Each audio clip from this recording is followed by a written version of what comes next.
velkomin að Rauðaborðinu á 50-dagskvöldi. Það margt í boði hér í þættinum í kvöld.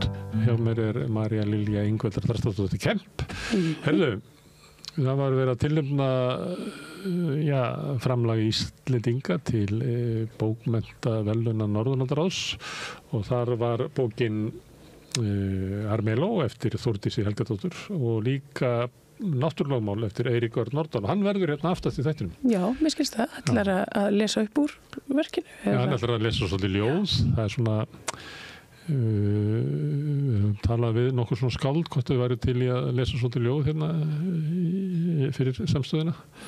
Af því að við þurfum að fylla upp í svona efni hér og þar og við höfum ekki efni á að vera með tónlist. Nei, og við höfum bara áhyggjur á stöðu ljóðsins. Já, þannig það kemur. En hann kemur til þess að lesa ljóð, en hann náttúrulega kemur og heimsækir hérna hinn frábæra bókmenntaþátt sem að Oddný Eir Ævarsdóttir og Vigdís Grímsdóttir eru með hérna. Og þau ræða örugglega eitthvað hans svona höfundaverk líka. Þannig skemmtilegu viðmælindi hann Eiríkur Örn. Já. Og frábær upplýsari. Það er miklu svona performancear þegar hann að lesa upp, góður í ljóða slammi. Herðu, en það er áður en að hann kemur að þá hérna munu þeir fá í heimsókn Guðrúnu Steinþórsdóttur og þeir að ræða skynsvið bókmennta. Já, og hvað þýðir það? Ég veit, það kemur í ljós á eftir, en það svona, að ég held fjallar svolítið það hvernig bækur og lestur geta svona aukið samhygð og breytt svona upplifun þínni af heiminum. Já. Hafa bækur breytt þér? Sko, get ég ekki, ég væntanlega. En ég geti nú kannski ekki minnst á einhverja eina svona í þeim skilningi sem að hafi haft þannig áhrif. En jú, það er svona margt í bókmenntum sem að svona kveikir hjá manni áhuga á framönda heimum. Það voru margar bækur sem að hafði mikil, ég meina, í sögur margir vísa til hérna í gamla daga þegar fólk las Bréf til Láru fyrst. Þá var það bæði umfjöllunarefnið en ekki síður svona krafturinn sem þetta, hvernig hún er skrifuð, sem er svona okkur svona frelsi í því. Og ég held að, þegar ég las Tómas Jónsson Metsölubók, þá var ég hafði ekki hugmyndum að maður mætti hugsa svona eða tala svona. Já, svo er áhugavert í þessu hérna, það er hérna svona skáld eins og Bragi Páll sem að fara svolítið svona langt út fyrir það sem eðlilegt þykir í ógeði.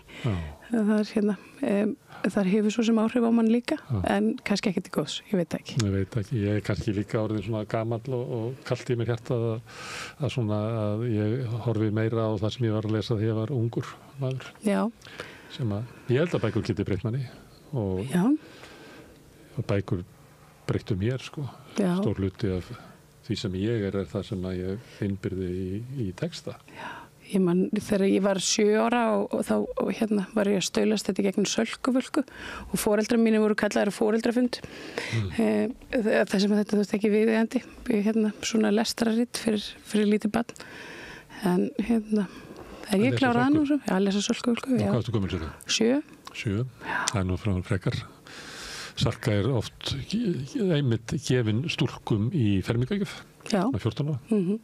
Þykir ég veit ekki hvaðan svo hefð kemur, en maður orðið verið það að þetta þykir náttúrulega 14, að það var komið til þess að lesa Sölku. En það er náttúrulega kynferðisleg misnotkun og allskyns anstigð sem að kannski er ekki gott fyrir 7 ára að lifa sinni.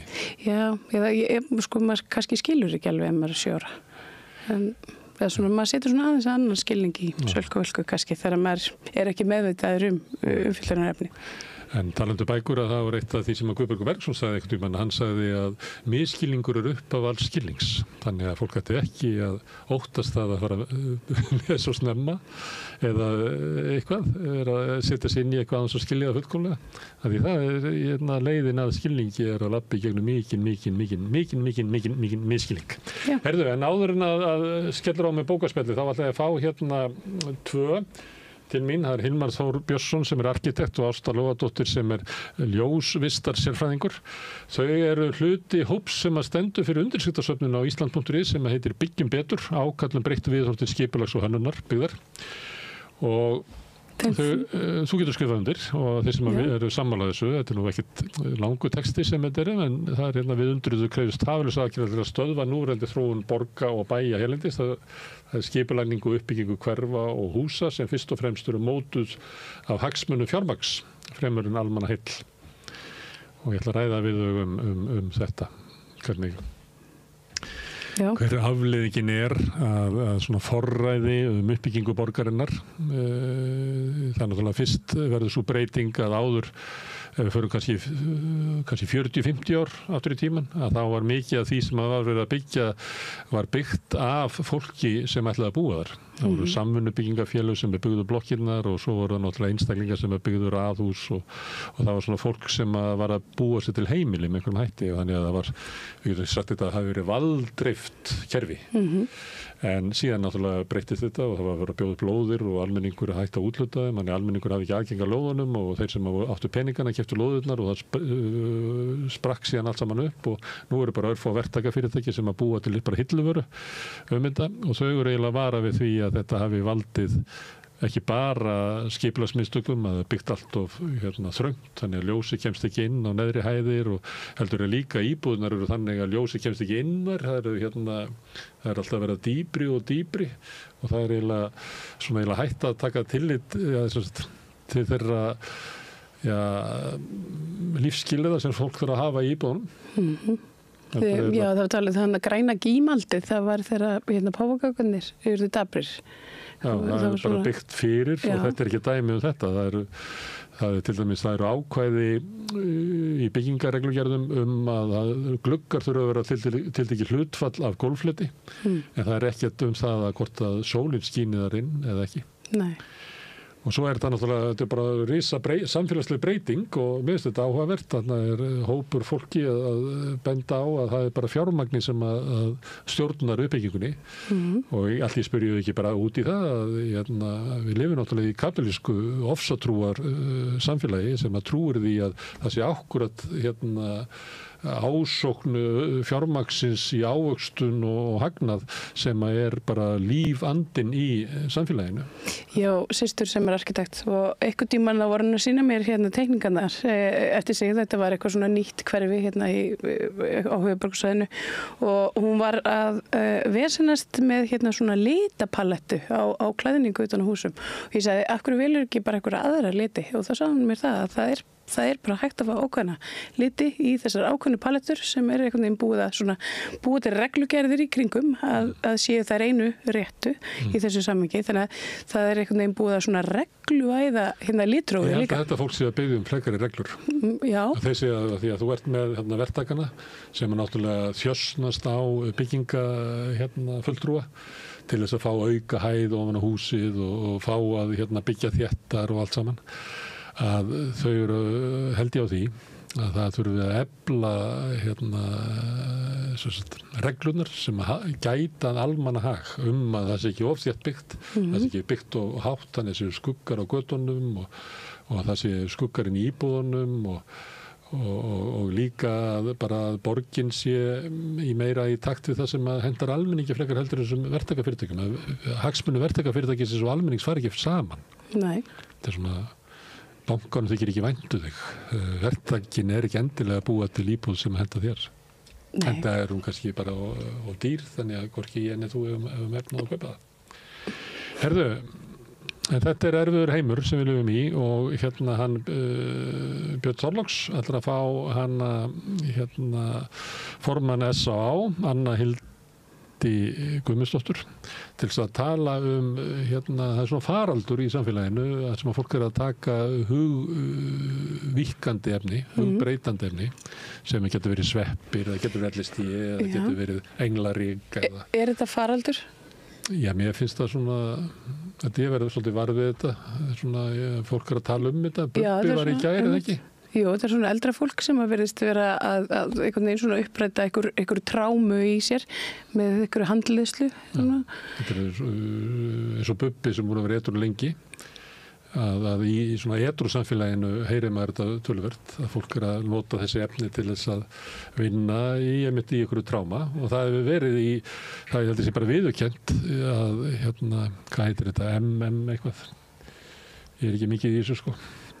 Það virkar vel fyrir þá sem hafa orðið fyrir mikilli áfallastreitu til dæmis í hernaði. Já, MDMA, þú veist að tala um það. Já, eins og, já, e-pillur voru hannaðar fyrir hjón og eitthvað svona. Þetta er sko, já, það er hægt að horfa þetta frá nokkru sjónarhornum. Ég er mjög spennt að heyra hvað SOA hefur þetta að segja vegna þess að fólki sem að þetta gerir og talar að virki, þau vilja meina það, þetta sé sko, þetta sé í rauninni bara lækning við ákveðnum kvillum.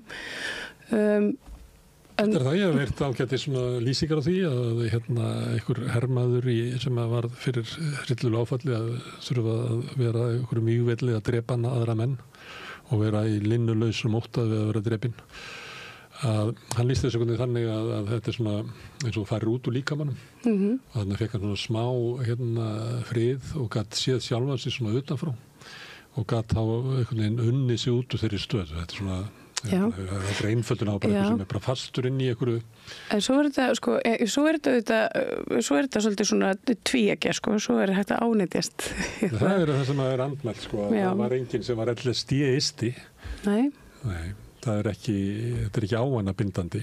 Það eru því ég haldi fram og ég meina, ég held að sé þannig að þú ert bara ung, en ég man eftir þessu tíma sem að menn voru að taka en LSD, það var enginn sem var LSD-isti, sko. Nei, það hættir að virka, er það ekki? Eftir svona nokkuð skipti. Ég veit það ekki, þetta bara hefur einhvern veginn svona annars konar áhrif. En það var talað um þá að þetta var hættulegt efni, þú getur fengið flashback. Já, það er þannig að þú tækir það inn, svo værið kannski 40 ára seinna, þá allt í raun bara púf, ferðu aftur og tripp. Þú mættir ekki verða flugmaður. Já, og þá sagði ég var einhver stand-up maður sem núna dáinn. Var að tala um það að hann hefði fallið fyrir þessu og þetta er svo góðu dýll, hann bara borgaði fyrir eitt tripp í dag, svo geta bara fengið annað ókipið seinna.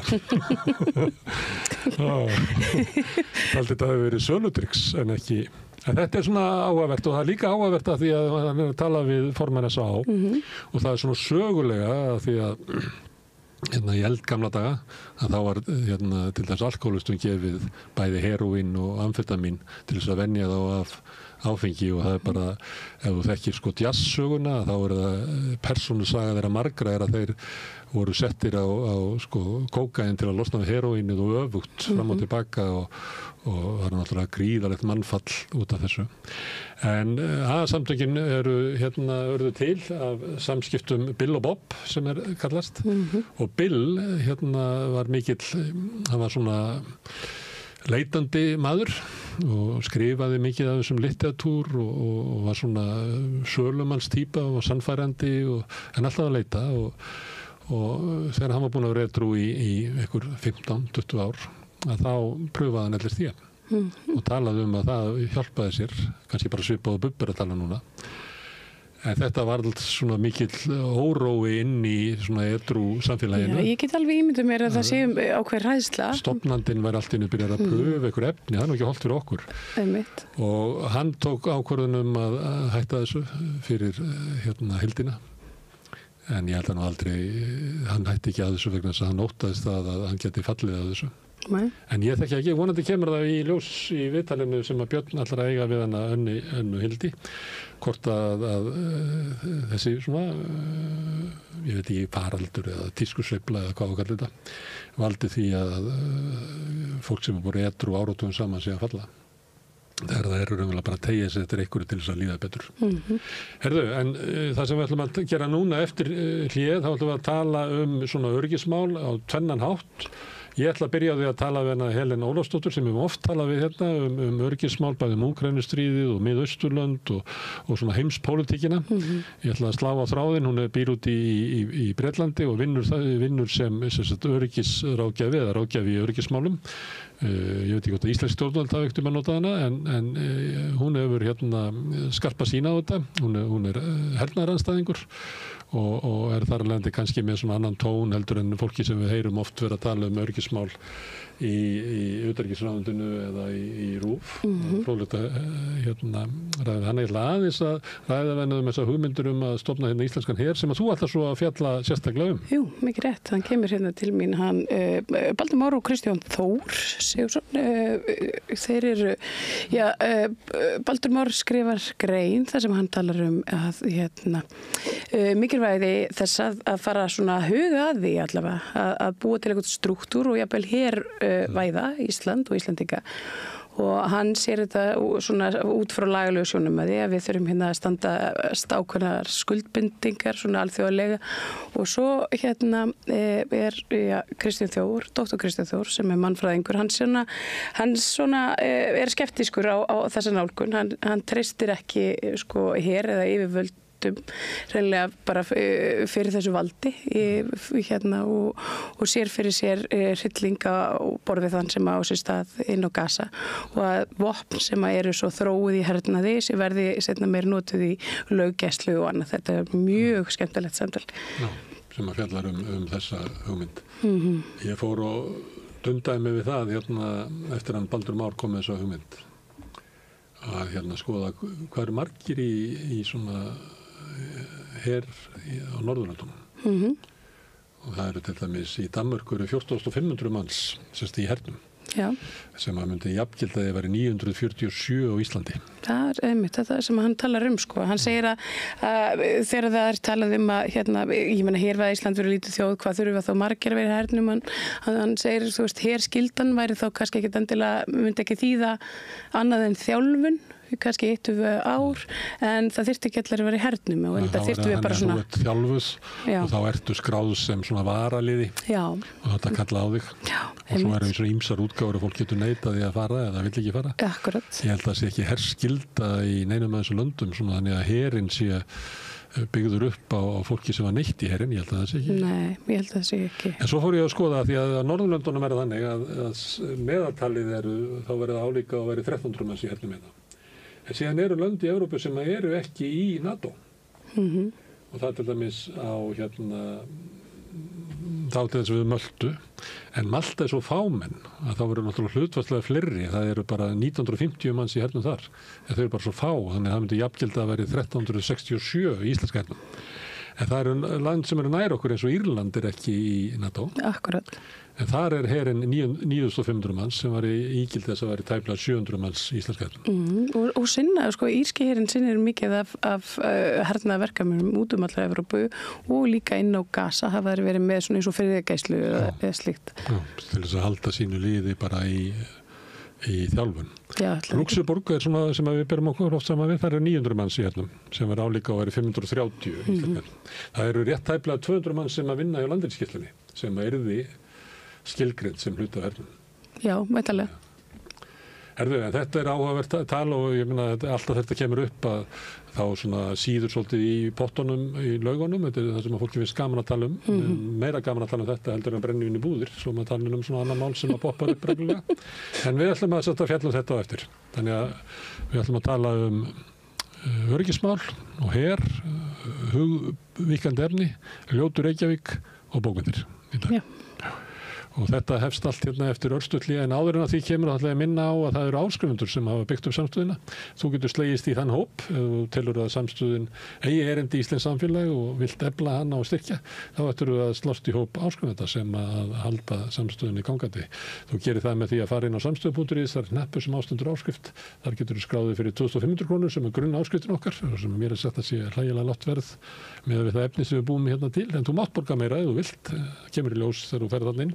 Og þeir sem að kjósi getur látið áskriftina renna sem félagsgjöldin í Alþýðufélagið og það er Alþýðufélagið sem á og rekur samstöðun allt sem þið sjáuð hér og heyrið í boði áskrifenda og við þökkum kærlega fyrir.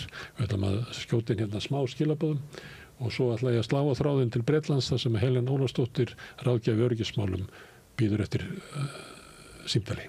Sameiki, stéttarfélag í almannaþjónustu óskar stofnunum ársins til hamingju með árangurinn. Stofnun ársins 2024 í flokki borgar- og bæjarstofnana með færri en 25 starfsmenn, í fyrsta sæti félagsmiðstöðin Síinn, í öðru sæti frístundaheimilið Frostheimar og í þriðja sæti félagsmiðstöðin Fjörgin. Og hástökkvari ársins 2024 íbúðakjarni Rökkvatjörn, sameiki stéttarfélag í almannaþjónustu. Hjálpið okkur að byggja upp dreifikerfi samstöðvarinnar með því að læka síður samstöðvarinnar á YouTube og Facebook. Þarftan að tala borgarfulltrúa. Borgarfulltrúar Sósíalistaflokksins með viðtalstíma alla mánudaga klukkan 13:30 til 14:30. Það þarf ekkert að bóka tíma, endilega kíkjum við í Bólholt 6, 105 Reykjavík. Með því að ganga í leigjendasamtökin styður þú baráttu leigjenda. Leigjendasamtökin fyrir öll þau sem vilja vinna að réttlæti og öryggi á húsnæðismarkaði. Leigjendasamtökin.is. Gerist áskrifundur á samstöðinni og taki þátt í að byggja upp öfluga og róttæka samfélagsumræðu.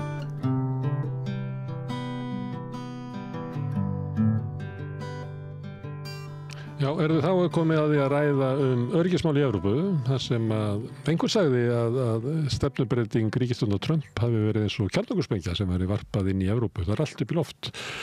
Helen Ólafsdóttir sem ráðgjafi í öryggismálum hefur komið oft hingað til okkar að ræða öryggismál, en nú eru mikla breytingar síðan að við töluðum saman síðast, Helen, eða það kannski bara að atburðir og stefnubreyting Trump hefur svona afhjúpað kannski eitthvað sem við hefðum átt að geta séð áður. Hvernig meturðu þessa breytingu?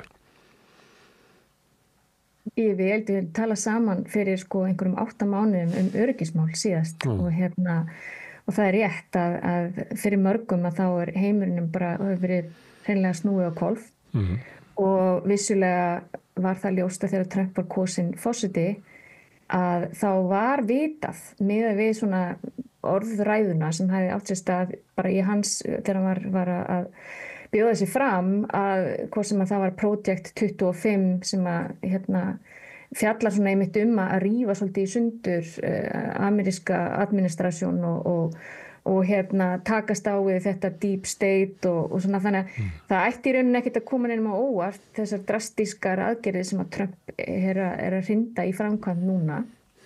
Það eru ólígarkarnir sem eru komnir við völdi núna, ekki korporatistarnir sem voru þarna áður. Þetta flötur samt á sama, þetta bara 2 hliðar á sama peningnum, því að mér finnst rosalega athyglisvert að sjá hvernig Evrópa, og ég held að það margir sem hafa talað þetta, Evrópa hefur náttúrulega á síðustu áratugum verið svolítið bara leiðtogalaus og ekki með neina kannski svona samheldna sýn á öryggismál og hafa svolítið bara elt Bandaríkin í síðustu missurum í því sem Bandaríkin að gera.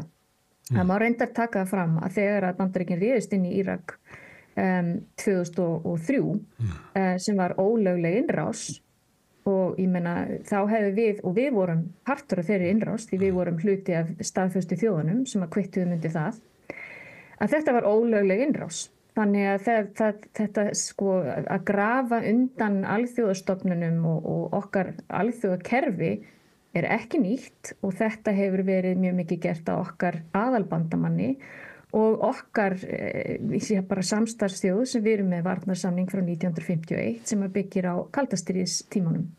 Þannig að Bandaríkin eru sjálf búin að vera að grafa undan alþjóðakerfinu og nú síðast, og þarna vil ég benda á þennan hryllilega tvískinnung, það að Biden ríkisstjórnin hefur rekið þjóðamorð í Palestínu. Og þess vegna það rosalega, fer það í mig þegar að okkar eigin stjórnmálafólk talar líkt þenkjandi þjóðir og vísar þar meðal annars til Bandaríkjanna.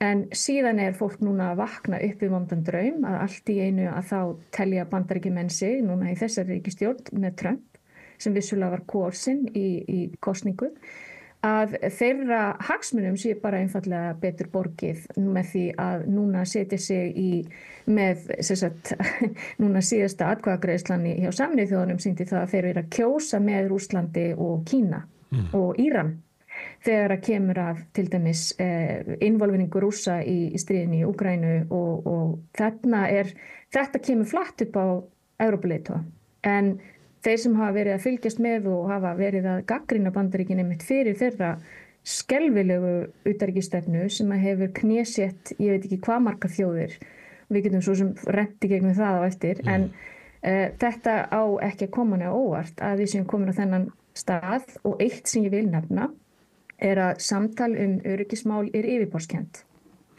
Vegna þess að þetta snýst ekki bara gamaldags styrjaldir eins og við svona það sem við þurfum að horfa í eru hagsmunir og bakvið styrjaldirnar og við þurfum að horfa á þá gríðarlegu samþjöppun á auði sem hefur átt sér stað í heiminum þar sem örfáir aðilar eiga meira en helmingurinn á heiminum og við verðum að átta okkur á því að stríð verða til af ýmsum ástæðum og stríðsrekstur eins og hann gengur fyrir í dag.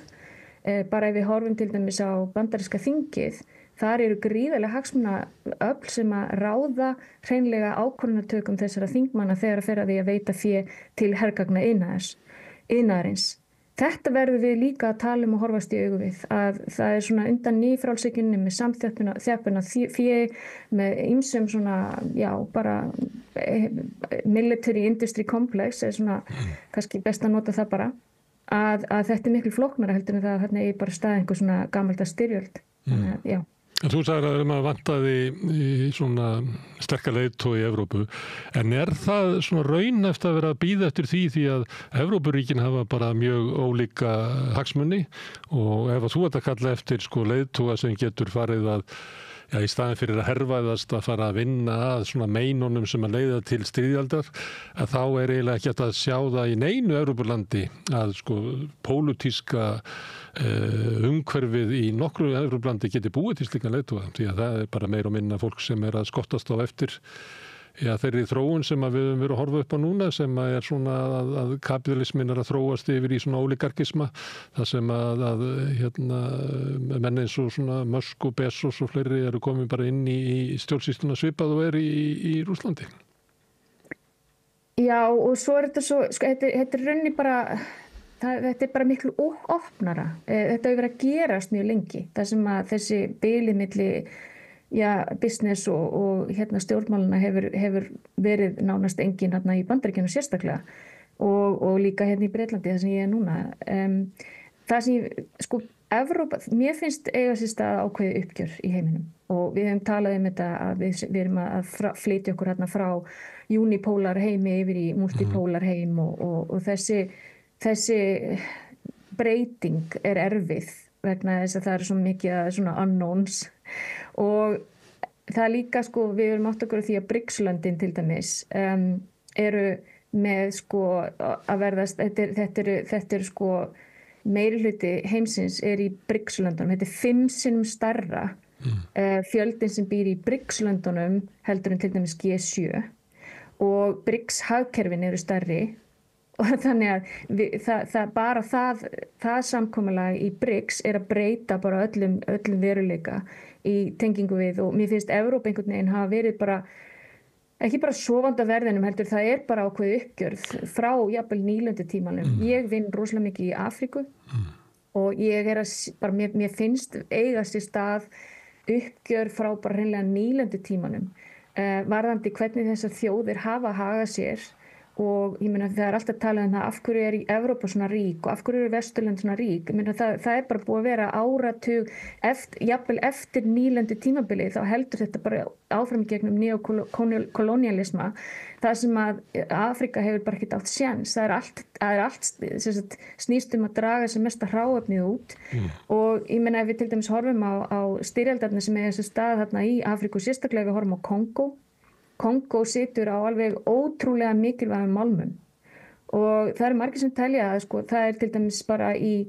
hverjir græða á því að Kongó til dæmis geti ekki haft svona meira stabilitet þarna í Kongó vegna þess að ef að Kongó væri stabílt þá geti Kongó hreinlega ráðið nánast markaðsverði á málmum sem eru nauðsynlegir fyrir síman okkar og fleira. Það svo margt sem að í gangi sem að við tölum ekki vegna þess að þetta svo gríðarlega flókið og erfitt. Þannig að öll samræðan okkar öryggismál og hvernig heimurinn og af hverju við erum komin á þennan stað að hún mjög yfirborðskennd vegna þess að þetta rosalega erfitt að fara ofan í saumana á því af hverju erum við komin á þennan stað, af hverju Evrópa að veikjast svona rosalega mikið, af hverju eru Bandaríkin komin á þennan stað sem þau eru bara orðin hreinlega ólígarki. Þetta bara búið að vera að gerast á mörgum áratugum og ég vola hræddum ef ég til dæmis horfa á Ísland. Okkur hefur þótt mjög þægilegt að vera undir verndarvænd Bandaríkjana þrátt fyrir að við megum vita og eigum að vita það að Bandaríkin hafa átt þátt í fjölmörgum valdatökum og bara hræðilegum og ólöglegum stríðum á síðustu áratugum. Þannig að okkar helsti bandamaður sá bandamaður sem hefur verið að grafa undan alþjóðakerfinu líka. Alveg eins og Rússland, við getum síðan talað Kína, hvernig Kína hefur breyst til dæmis lyft 400 milljónum manns úr fátækt á bara örstuttum tíma og síðan þetta valdatafl núna á milli þessara stórríkja. Mér finnst bara, við getum talað líka bara íslenska öryggisstefnu. Mér langar aðeins að tala Ísland, en áður en við gerum það aðeins varðandi þessa umbreytingu frá svona einpóla heimi þar sem að Bandaríkin voru í að leina svona stórveldið og var svona trú, hversu heimskúli sem hún var að hægt og bítandi myndu öll samfélag þróa svona í áttina því að verða eins og Bandaríkin og það var eiginlega hlutur Bandaríkin að íta undir þá þróun með valdaránum og útvikun NATO og fleira við þekkjum það. En núna erum við heimi og ég meina Bandaríkin hegða sér þannig að það ekki lengur einpóla heimur, heldur fjölpóla og sömuleyti finnst manni upplifum maður eins og Trump skilji heimi þannig að þetta sé stort skákborð og þar sitja hann og Kína og kannski Rússland við borðið og svo eru það að fylgjast svolítið með Indlandi og þeir eru að búa til nýja heimskipan, þessi stórveldi sem að þurfa að búa til frið sín á milli eða fara í átök. Evrópa bara ekki með því að þótt að við tölum stundum að Evrópa eins og hún sé ein heild en hún það bara alls ekki Mér þess að Evrópusambandið ekki heild vegna þess að í hverju ríkinu á fætur öðru þá komast til valdaflokkar sem eru mjög skeptískir á Evrópu, vilja draga úr valdi í Brussel og Evrópa bara hefur ekki þessa stöðu og þú ert að vísa hvernig gömlu nýlenduveldin eru ennþá að blóðmjólka Afríku að hefa gert það fram að þessum tíma en núna Kína ná betri stöðu þarna inni og í þessu skákborði sem að Trump vill tefla við Kína og Rússland að þá, ég held að bara taki ekki tillit til Evrópu það ekki bara að Evrópa bara að missa vægi sitt við þessar breytingar að þá kannski stæðsta það sem að gerist að Evrópa bara að missa vægi sitt í heimspólitíkinni. Evrópa ég sé það og finn í Afríku að Evrópa þar algjörlega undanhaldi varðandi að hafa einhver almennileg ítök. Það snýst líka það að Evrópa bara á ekki eins mikinn pening til þess að nota í utanríkispólitík. Þannig að vissulega sjáum við það í Afríku. Mér finnst mjög mikilvægt að þú bentir á einmitt með þessa hægri sveiflu núna bara síðast í kosningunum í Þýskalandi. Evrópa á mjög erfiðum stað og aftur þetta af hverju erum við að sjá fram á þessi hægri öfgaflokka ef við ætlum að kalla það. Af hverju erum við að sjá þessa flokka rísa upp? Þetta ekki bara út af því að það eru innflytjendur. Innflytjendur eru náttúrulega bara notaðir sem blórabögglarnir. En þetta aftur snýst það samþjöppun og auði og hvernig bara laun almennings hafa víðasta, þetta bara gegnumgangandi, hvort sem það eru Íslandi eða Evrópu í Bandaríkjunum. Laun almennings hafa staðið í stað og meðan kostnaður við framfærslu hefur aukist alveg gríðarlega og það sem að gerast það að öll þessi fyrirtæki í gegnum alls konar loopholes ekki borga skatta, ríkir ekki borga skatta eins og það gerði 1950 og 60 þegar það var mikill uppgangur hjá miðstéttinni, þannig að þetta bara, þessi hægri sveifla afleiðing elítupólitíkusa sem að hafa bara hreinlega hort einungis til þess að gera feitt fyrir hérna og undir og bara sósíalismi fyrir fyrirtækin og svo það kapitalismi fyrir almenning. Og fólk upplifir það að Brussel sé raunverulega að reka þessa stefnu, að Brussel ekki að gæta hagsmuni okkar ef að við erum kannski sá þriðjungur samfélagsins sem að hefur það efnahagslega lagast, heldur Brussel fyrst og fremst að reka erindi stórfyrirtækina. Brussel og bara löndin sjálf vegna þess að það getur verið svo ólík, ég meina við erum með Ítalíu og við erum með Svíþjóð inn í Evrópusambandinu og öll þessi ríki eru með mjög ólíka strúktúra, Grikkland, ólíka ekonomiska strúktúra, þannig að þó séu náttúrulega í Evrópusambandinu þá getur verið alls konar variasunir á því og mismunandi spilling og allt svo fram eftir götunum. Auðvitað hefur Brussel náttúrulega gríðarlega völd vegna þess að þeir setja reglurnar þennan single market.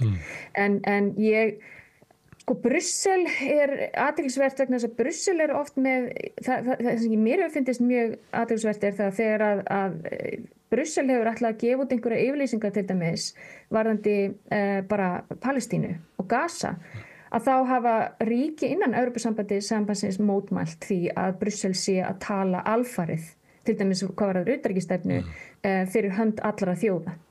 Vegna þess að Írland til dæmis ekki með sama Vanderleyen og forseti Írlands sjá ekki sama sjónarhornið með varðandi Gaza og sömuleiðis mætti ég segja Spán og Belgía og svo framvegis. Þannig að Brussel auðvitað með náttúrulega sérstaklega við horfum á energi, á orkumarkaðin og svoleiðis, auðvitað stýrist þetta af mjög mikilli frjálshyggju, neoliberalism, en mér finnst það vera bara gegnugangandi í öllum ríkjum og það er einfaldlega vegna þess að þetta nú bara Ísland sko, það eru bara mjög fáir á Íslandi sem að raunverulega hafa haft ítök í það og haft jafnvel bara beinan aðgangi því að taka þátt í því að sníða ákveðnar, til dæmis þegar að vera að sníða lög og annað, að þá hefur bilið milli viðskiptin á Íslandi þangað til núna allavega og svo þeirra sem að sitja í stjórnmálunum okkar, þarna bilið allt og blöri sko, þetta er grátt svæði og það eru því miður, mér finnst þetta, þannig að þegar við erum að tala varnarmál að þá finnst mér bráðnauðsynlegt að alls ekki allskilja þetta frá efnahagslega partinu. En núna eru umræður það að þegar Trump breytir stefnu gagnvart Úkraínu og hann núna ætlar að svínbeygja Zelenský til þess að láta höndi góða hluta af auðlundum landsins fyrir stuðning sem hann hefur þegar fengið. Hann bara innheimta skuldir eins og hann gerði kannski fyrir pappa sig þegar hann gekk á milli íbúða og var að rukka leiguna. Að þá koma ýmis konar hugmyndir í Evrópu að þeir fara þarna hver á fætur öðrum og reyna svona milda hjartans einhvern veginn að skjalla hann svolítið eins og maður vel vera Trump sig kjáni en ég veit ekki hvort það sé gáfulegt að Macron og Keir Starmer komi þarna eftir og reyni að skjalla hann og láta hann skipta skoðun eins og að þessi breytta stefna sé út af sko einhverjum persónugöllum hans. En svo annars vegar þá eru þau bara að reyna allt til þess að halda Bandaríkjunum einhvern veginn inn í Evrópu og helst að halda sko stríðinu gangandi, það sé lykillinn að því að hafa Bandaríkin inn í Evrópu og svo eru hugmyndir það að Evrópa þurfa að vera svona sjálfstæðari, að þeir verði að vera með eigin her eða skipulaðan eigin her sem eru þá fjölþjóðlegur líklega. Alls konar svona hugmyndir sem í gangi og sömuleiðis bara Evrópa eins og á einhverjum furðulegum núllpunkti. Það eiginlega, hún hefur bara dottið á einhvern stað það sem bara óvíst hvert framhaldi verður og alls konar raddir að gjamma og tala og þó það séu svona einhverjir svona fundir þar sem að menn koma og lesa inn einhverja svona stefnuræður og eitthvað fleira, að þá eins og að sé ekki svona mjög öflugt virt samtal innan Evrópu það hvernig ég að bregðast við þessari stöðu. Einmitt. Og líka sko, það ekkert varir að eilífu. Við erum með 60 ára heimsmynd. Þú veist, og fyrir þann tíma vorum við með 2 heimsstyrjaldir og fyrir þann tíma vorum við með endalaust stríð í Evrópu. Það ekkert sem varir að eilífu og mér finnst einhvern veginn eins og fólk sko, við verðum að gera ráð fyrir því að verði breytingar, geopolítiska breytingar á næstu 100 árum. Þú veist, bara 50 árum. Og við sko til dæmis ef við tölum það var nú Zelenský sjálfur sem að mér skilst að hafi, bara af því að lesa fréttir, að hafi nú fyrst stungið upp á einhverjum skona samning við Bandaríkin varðandi þessa málma og námustarfsemi. Að það var þegar að Biden þetta var áður en að Trump var kosinn forseti. Og svo því sjálf þetta þá vísa Trump til þess að þetta sé raunverulega svona samningur eða hugmynd sem hann kemur að þessu. Já, þetta er hugmynd sem var komin á borðið. Hún snerist reyndar ekki að borga aftur tilbaka, heldur snerist kostnaðarþátttöku og gera þetta auðveldara fyrir. Það sem að gerast núna er það að nú ekkert einu svona vitað hvort að Zelenski hann á leiðinni í flugvélni, mögulega skrifaður undir samningin. Þú veist, og svo meiri segja eðli samningsins ekki vita nákvæmlega hvað þar stendur, Trump búin að vera gasbrandum það að þeir hafi eytt einhverjum 300 billjónum og vil fá 500 billjónir bandaríkjadala út úr þessum samningi. Aðrir segja að það hafi bara verið 100 billjónir fyrirgefið sem hafa verið veittar í beinan styrk, alls þetta kannski mögulega 200 þegar uppi staðið. Þetta ennþá svo einhvern veginn óljóst og svo þetta með Zelenski, hann vildi fá fyrst og fremst með þessum samningi, þá vildi hann fá eitthvað amerískt garantí fyrir að Rússland gæti ekki aftur ráðist inn í Úkraínu. Það snýst málið fyrir Zelenski. Þannig að en Trump hafnar því algjörlega. Bandaríkin ekki að fara að gefa honum það. Nei. Og þau segja, einhverjir þarna í kringu Trump segja það að Zelenski kemur ekki til Washington nema að skrifa undir samningin okkar. Akkurat. Annars verður ekki boðninga, við erum ekki að fara að semja hana mann. Þeir tala bara svona. Já, og hann þannig að þetta er náttúrulega ekkit að knýja svona, síðast þegar við sáum Trump gera svipað, það var í Doha með Talibanum og aðrir Afganir og ríkisstjórnin var ekki við borðið, alveg eins og Trump fór til þess að ræða við Rússana í Sádi-Arabíu án þess að Zelenski og félagar voru við borðið. Þannig að þetta er náttúrulega ekki inclusive, þetta er engan veginn sanngjarnt, þetta er engan veginn inclusive. Þú veist, þetta er en Helen, stórveldi er ekki sanngjarnt. Akkurat. Þannig að þegar Evrópubúar eru núna að tala og þessna finnst mér þetta svo magnað, að þeir eru að tala að það verður ekkert gert án þess að Úkraína sé við borðið og ákveði sína framtíð. Það var ekki þannig með Afganistan og við vorum fullir þáttakendur í því stríðsbrölti í NATO. Það sem að Ísland var með okkar á einhverjum tímapunkti vorum við með jeppasveit þarna, við vorum partur af NATO í Afganistan og þessu var öllu fleygt frá sig þegar Bandaríkjamenn voru búin að fá nóg. Þetta snerist aldrei alveg nákvæmlega eins og þú segir. Þetta snerist ekki alþjóðalög, mannréttindi eða nokkurn annan skapaðan hlut. Og það sem er svo athyglisvert er það að því að við höfum, Bandaríkin hafa oft farið fram með þá orðræðu að þau séu að vernda hagsmuni Úkraínubúa og mannréttindi og tala fyrir friði og freedom and democracy. Nú er þetta bara hættir að þykjast. Nú er þetta bara opið. Þetta er bara business deal. En þá þýðir að okkar gildi, Helen, okkur hefur verið sagt að okkar ráðafólki að við erum að Úkraínumenn séu að deyja á vígvöllinu fyrir okkar gildi, þannig okkar gildi eru þá bara gildi Trump eða? Það er líka athyglisvert sem að ég var að hlusta á mjög athyglisvert það sem að fólk var að ræða með þetta Evrópubúar eru tilbúnir til þess að ausa í stríðsreksturinn og sjálfsögðu þeir eru alveg þar að bara við stýðum í Úkraínu. En það er ekkert sem hefði stoppað til dæmis eitthvað af þessum löndum. Ég er ekki að tala um NATO, það er allt annað díl. En öll þessu lönd hefði alveg getað sendt hersveitir til Úkraínu til þess að hjálpa Úkraínu, en þau voru ekki tilbúin til þess. Þannig að þau voru í rauninni ekki tilbúin til þess að stíga inn full skref til þess að verða partur af þessum átökum. En það bara sýnir það að þetta var svona, við erum þarna fyrir Úkraínu en það er Úkraína sem tekur slaginn. Samt vita allir náttúrulega þetta var hálfgert proxystríð á milli Rússlands og Bandaríkjanna, ég meina þú veist og Vesturlanda en Úkraína þurfti að heyja stríðið. En var það ekki líka vegna þess að Rússland er herveldi og kjarnorkuveldi að þú ferði ekki að leikara því að fara í beint stríð við þá ertu bara að starta þriðju heimsstyrjöldinni sem getur verið síðasta heimsstyrjöldin. Og að sögu að því þegar þau fóru síðast inn í Rússland, þannig að vissulega. En þess vegna er þetta búið að vera, það sem að vantar í allra orðræðu, líka hjá okkar utanríkisráðurum, bæði núverandi og fyrrverandi. Ég ætla reyndar að væri gott að ræða en svona nú einhver samtala í gær varnarmál á Íslandi.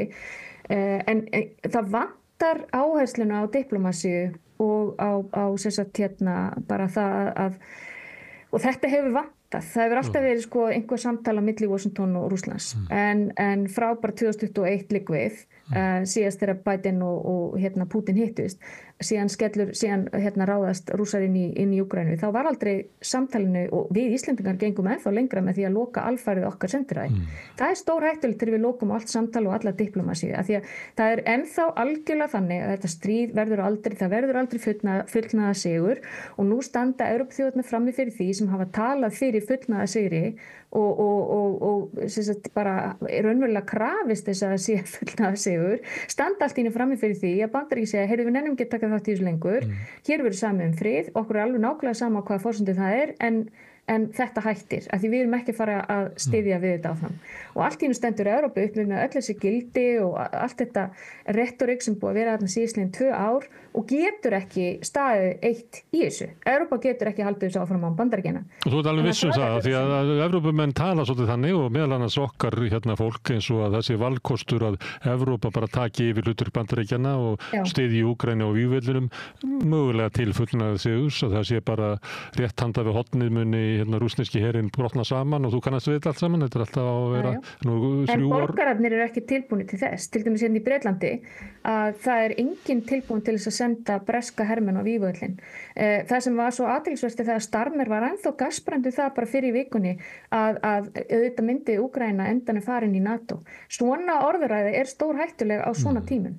Og hún er ekki til neins góðs vegna þess að það er algjörlega ljóst að Bandaríkin á þessum tímabili með þessar ríkisstjórn munu aldrei samþykkja útþenslu NATO með Trump núna komin inn í Hvítahúsi. Þannig að það er bara búið. Ef að Bandaríkin segja nei þá náttúrulega fer Úkraína ekki inn í NATO það ætti að vera öllum ljóst en kannski á Starmer þá við það að ég meina ríkisstjórn Trump er ekki eilíf og það gefur önnur ríkisstjórn í Bandaríkjunum og þá mun Úkraína fara 2036 eitthvað en þá ertu kannski byrja að tala svo langt inn í framtíðin að það er eiginlega marklaust. Og hvað segir Erdogan, skilur ég minna, hvað verður, þú veist, það eru svo margir unknowns hérna, þannig að það langsamlega skynselast fyrir okkar eigin stjórnvöld, fyrir Evrópuleiðtoga er það að einblína á það að reyna að hafa áhrif á þessar umleitanir, hvernig sem það er verða. Ég vola hrættum að Evrópa sé bara búin að skrifa sig út úr þessu öllu saman vegna þess að þau voru ekki af engum boðið til Sádi-Arabíu, það voru bara Bandaríkjamenn og Rússar og þannig að ég vola hrættum að Evrópa, ég veit að Macron er að reyna að hafa áhrif á þetta en það er bara að reyna að fá sem besta dílinn fyrir Úkraínu svo það sé ekki ráðist inn í Úkraínu aftur. Það er svo erfitt vegna þess að Úkraínumenn eins og ég segi, þeir vilja fá einhverja staðfestingu, ef þeir eru að fara að gefa einhvern helming af sínum minerölum, þú veist, grafítinu, líþíum, úrani, þeir setja alveg gríðalegum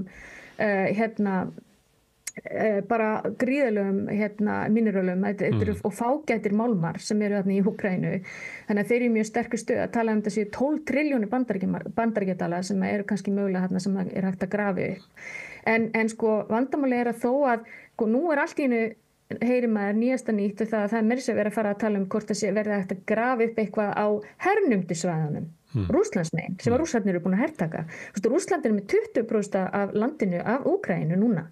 Já, og Trump er til í að semja við Putin það að bandarísk fyrirtæki komi að þeirri vinslu líka og ég hlusta á viðtal við Putin þar sem hann var einmitt að tala það að það þyrfti fjárfestingu til þess að ná þessu upp úr jörðinni og nefndi ekki bara þetta svæði heldur væri það í kringum Múrmansk og svo sultan upp eitthvað svona svæði en það vita það allir að Rússland er gríðarlega auðugt af náttúru auðafum og meðal annars þessu sem að Trump kallar New Earth sem eru þessi málmar sem að þarf til þess að knýja áfram tæknibreytingar og meiri segja gervigreindina og eitthvað fleira.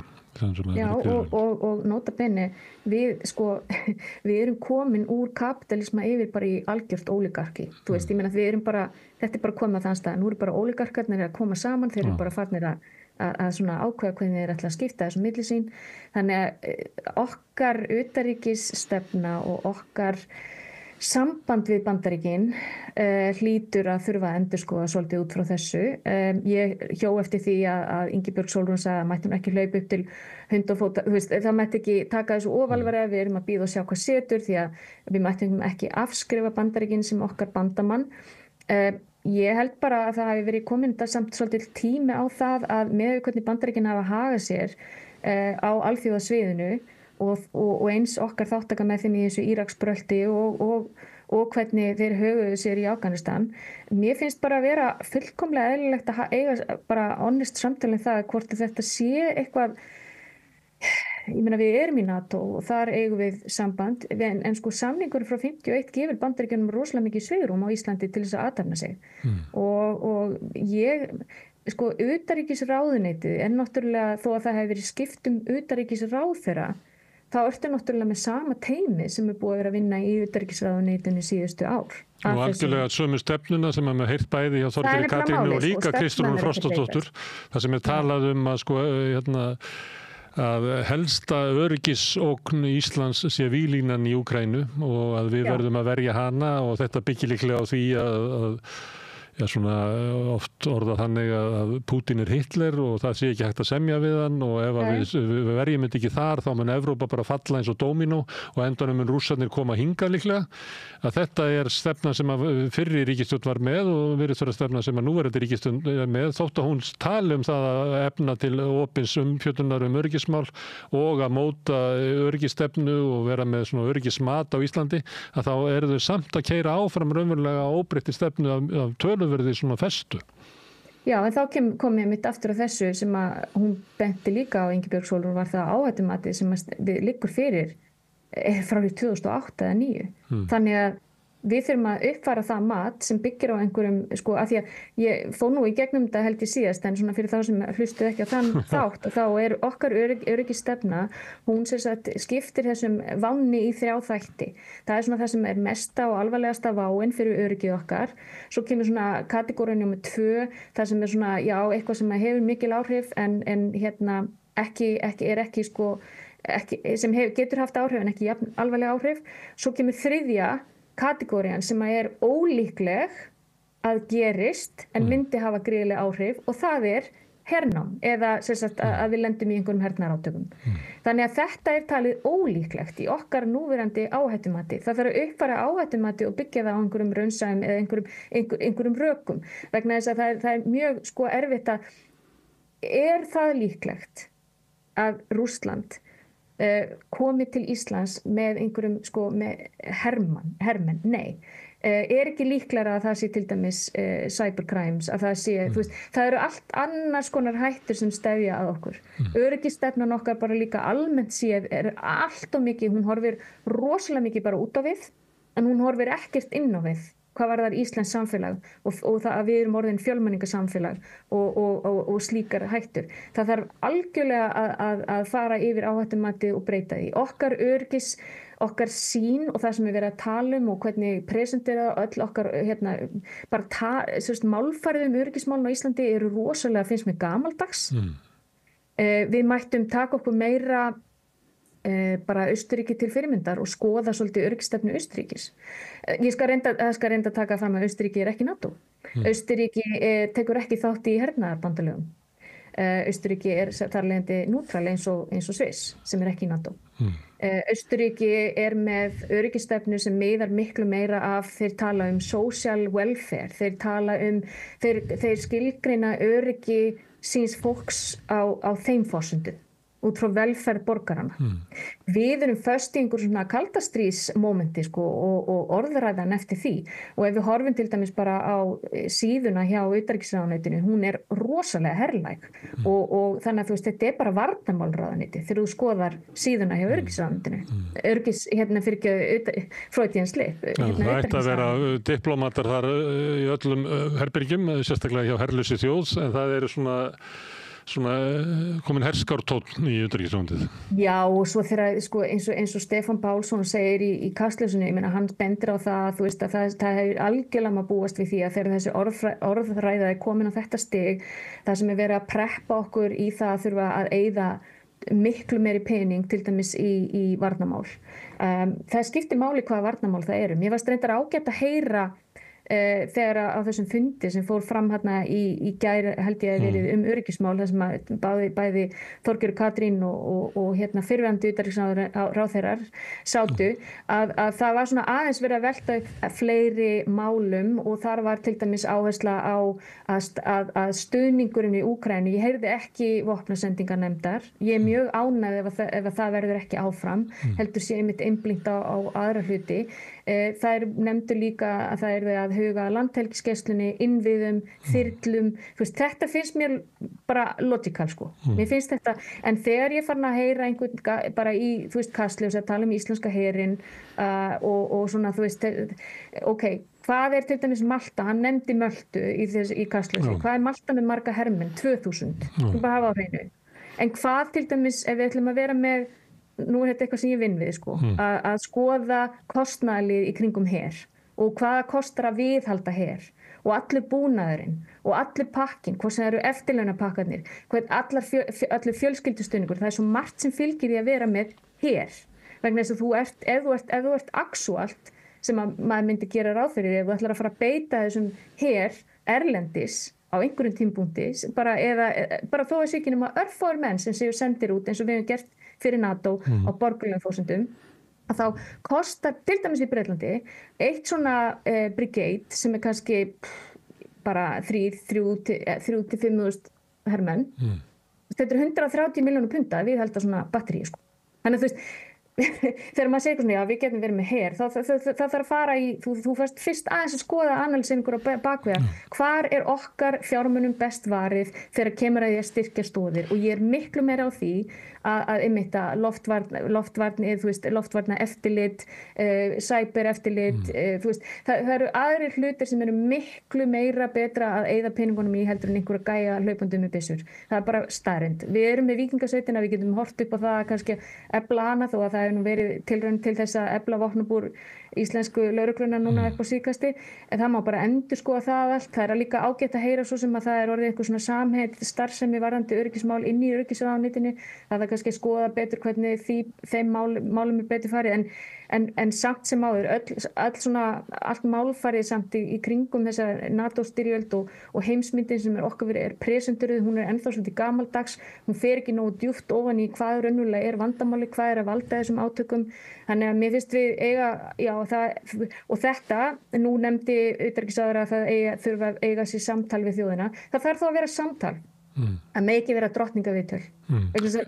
Við fáum alltaf mikil drottningaviðtöl í RÚV, en það engum röddum leyft að komast að sem að gagnrýna eða vilja skoða hlutina frá öðrum sjónarhornum. Persónulega ég hernaðarandstæðingur.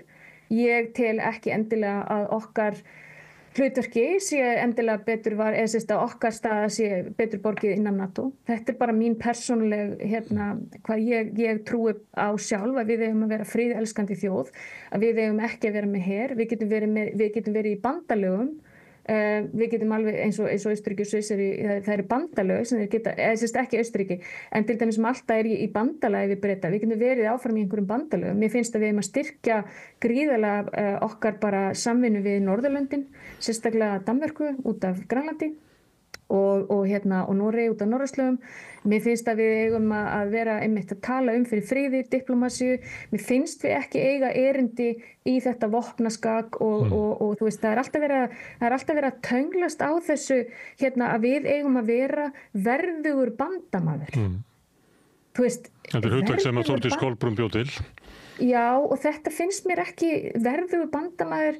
Við erum, við erum 400.000 manna þjóð og mér finnst bara það að við höfum verið við erum í NATO, það einhverja NATO-æfingar, hvað viljum við gera meira?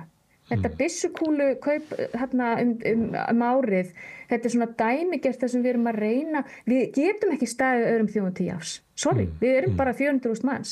Við getum það ekki, en við þurfum að byggja okkar comparative advantage sem geopolítíska staðan okkar í Atlantshafinu. Þau ætla að koma hún María Lilja Færan Bjarna Má sem professor í lögfræði á Bifröst til að koma og hann ætlar að tala við Kristján Þór Sigurðsson hvort þið vera her eða ekki. Ég heyri að þú finnst ekki snjöll hugmynd að Íslendingar fara að byggja hér upp her þetta kannski Þetta bara kostnaðaratriði fyrir mér líka. Ég er reyndar. En sko, þetta er geopólitísku stöðuna. Veit hann kostnaðin af þessu? Veit hann hvaða kostnaðir eru kringum? Hann hlýtur að hafa reiknað það þá út. Ég veit ekki, hann er lögfræðingur. Hefur hann gert einhverja analýsingu á því hvernig þessi her eru uppbyggður? Við skulum athuga hvort að María Lilja náði því ekki út hjá honum. En varðandi geopólitísku stöðuna að nú er það þannig að því að þú nefndir hann að sem að þriðja kostin sem er ólíklegur að hérna kæmi ykkur erlendur her og þá er kannski hugmyndi núna í dag að það geti verið líkur á því að Rússar kæmi hérna. En við erum á svæði sem að Bandaríkin skilgreina sem sitt áhrifasvæði og sumleiti má segja það að Trump sé að fallast á að Úkraína sé hluti af áhrifasvæði Rússlands og þá getum við ímynda okkur hvað það þýðir að vera á skilgreindu áhrifasvæði stórveldis að við megum bara gera það sem að stórveldinu líkar en ekkert umfram það. Þannig að hvort sem okkur líkar eða betur að vera þá er hérna stæðsta heimsveldið í herveldið í heiminum sem að skilgreinir okkur á sínu svæði og mun aldrei una hérna nokkrum að koma hingað og gera einhverja innrás eða taka Ísland eða menninu mætti. Þannig að í sjálfum sér þyrftu ekki neitt varnarsamning til þess að viðhalda því. En ég er að nefna þetta vegna þess að hérna maður heyrið á Íslandi að valkosturinn sé annars vegar það að við höfum varnarsamningin við Bandaríkin sem eru hornsteinn af utanríkisstefnunni, svo oft orðað. En hins vegar er það sem að Trump hafi afhjúpað að það er eiginlega geta hægt að sko treysta á Bandaríkin. Þau svíkja alla og oft vitnaði í það sem að var ekki Kissinger sem sagði það. Það er vont að vera óvinnur Bandaríkjana en það er bannvænt að vera vinnur þeirra. Já, sem er oft vitnað í. Og þess vegna ættum við að horfa og taka þátt í umræðu í Evrópu sjálfstæðar varnir Evrópu og við ættum að fara raunverulega bara inn í Evrópusambandið vegna þess að þegar vera að draga úr alþjóðlegu viðskiptum að þá skiptir máli að til er einhverju heild sem að stefnir á því að vera sjálfur sem nóg með einhverjum hætti. Hvernig lítur þú á þetta að við sem erum svo óheppin að vera í túngarði stórveldis og höfum þarlega ekki fullt sjálfstæði. Sko, Úkraína hefur ekki sjálfstæði og margur lönd og Grænland hefur ekki sjálfstæði í utanríkismálum. Þó ef þeir eru sjálfstæði, þau eru bara undir áhrifasvæði Bandaríkjanna og ef þau gerir ekki eins og Bandaríki vilja þá munu Bandaríki bara taka Grænland. Annars vegar það og svo hins vegar þessi svona vaxandi svona anstigð á Bandaríkjunum. Það er ekki hægt að vera í liði með þessu landi og í vonum þá að þessi skömminni skárra að tengjast Evrópu. Ég myndi segja að væri skömminni skárra að tengjast Evrópu. Ég meina, þú veist, ég náttúrulega í mörg ár hef ég verið að kritisera Bandaríkin fyrir þeirra utanríkisstefnu vegna þess að ég bara sjálf upplifa hvernig þeirra utanríkisstefna hefur spilast út hvort sem það er í Afganistan, Írak, Líbíu, Sómalíu, Súdan og svo framvegis. Þannig að ég er ekki fan og mér finnst betra að ef við höllum okkur nær Evrópu. Það að vera inn í Evrópusambandi, það tekur nokkuð 10 ár að komast inn í Evrópusambandi ef það er eitthvað sem þjóðin ákveður að gera. Við líka bara benda á það að það eru margar þjóðir innan Evrópusambandsins þar á meðal Ungverjaland sem á nú ekki mikið sameiginlegt með öðrum Evrópusambandsþjóðum þegar kemur að varandi Rússlandi. Þannig að ég held að leysi ekki grundvalla vandan þó við séum inn í Evrópu. Við erum alveg inn í Evrópu í okkar Schengen samkomulagi og okkar innri markaði. Þannig að ég held að, og svo erum við náttúrulega í NATO. Þannig að við erum alveg þokkalega tryggð held ég gagnvart einhverjum svona árásum og annað. En þó ég vil reyndar meina að þó við værum ekki í NATO að það er ekki eins og þú segir við erum á þessu gríðarlega áhrifasvæði þar sem við erum norðarlega í Atlantshafinu og aðgengið þar alveg af öllum skipalegunum þar sem í kringum Norðurpólinn og allt þetta. Við erum geopólitískt mjög mikilvæg. Fyrir Bandaríkin og Bandaríkin myndu, við þurfum ekki að borga Bandaríkjur fyrir vernd. Þau verið til í að borga fyrir að fá að hafa aðstöðu hér. Öfugt við það sem að þeir eru að taka auðlindirnar af Úkraínu, þeir eru að þröngva Evrópu til þess að kaupa af sér hergögn í gegn vernd, en raunverulega er svolítið furðulegt ef að við ætlum að stíga inn í það að fara að borga fyrir eitthvað sem að þeir eru til að gera ókeypis. Já, ég veit ekki hvernig það spilast út af því að eins og ég segi, við erum með þennan samning frá 51 og svo erum við í NATO, þannig að við erum með svona doppul samband innan Bandaríkjanna. Það sem ég hef áhyggjur af í þessu stóra samhengi er þetta tala kostnaðaraukninguna. Vegna þess að þegar ég horfi á okkar eigin samfélag og ef við ætlum að tala um okkar öryggi, þetta má ekki bara snúast um Úkraínu. Vegna þess að það algjörlega dóminerar allt núna Úkraína.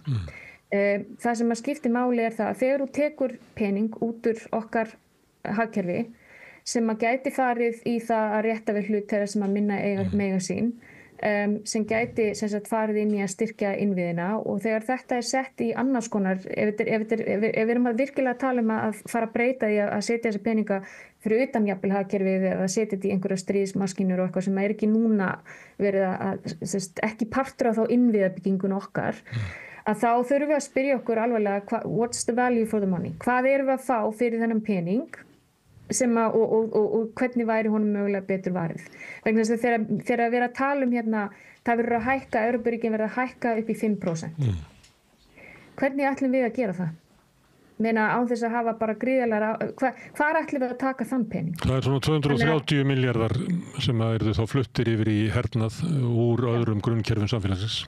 Já, hugsaðu, og við hefum ekki einu svona efnaði að reka heilsukerfi okkar eins og heilbrigðiskerfi okkar í dag.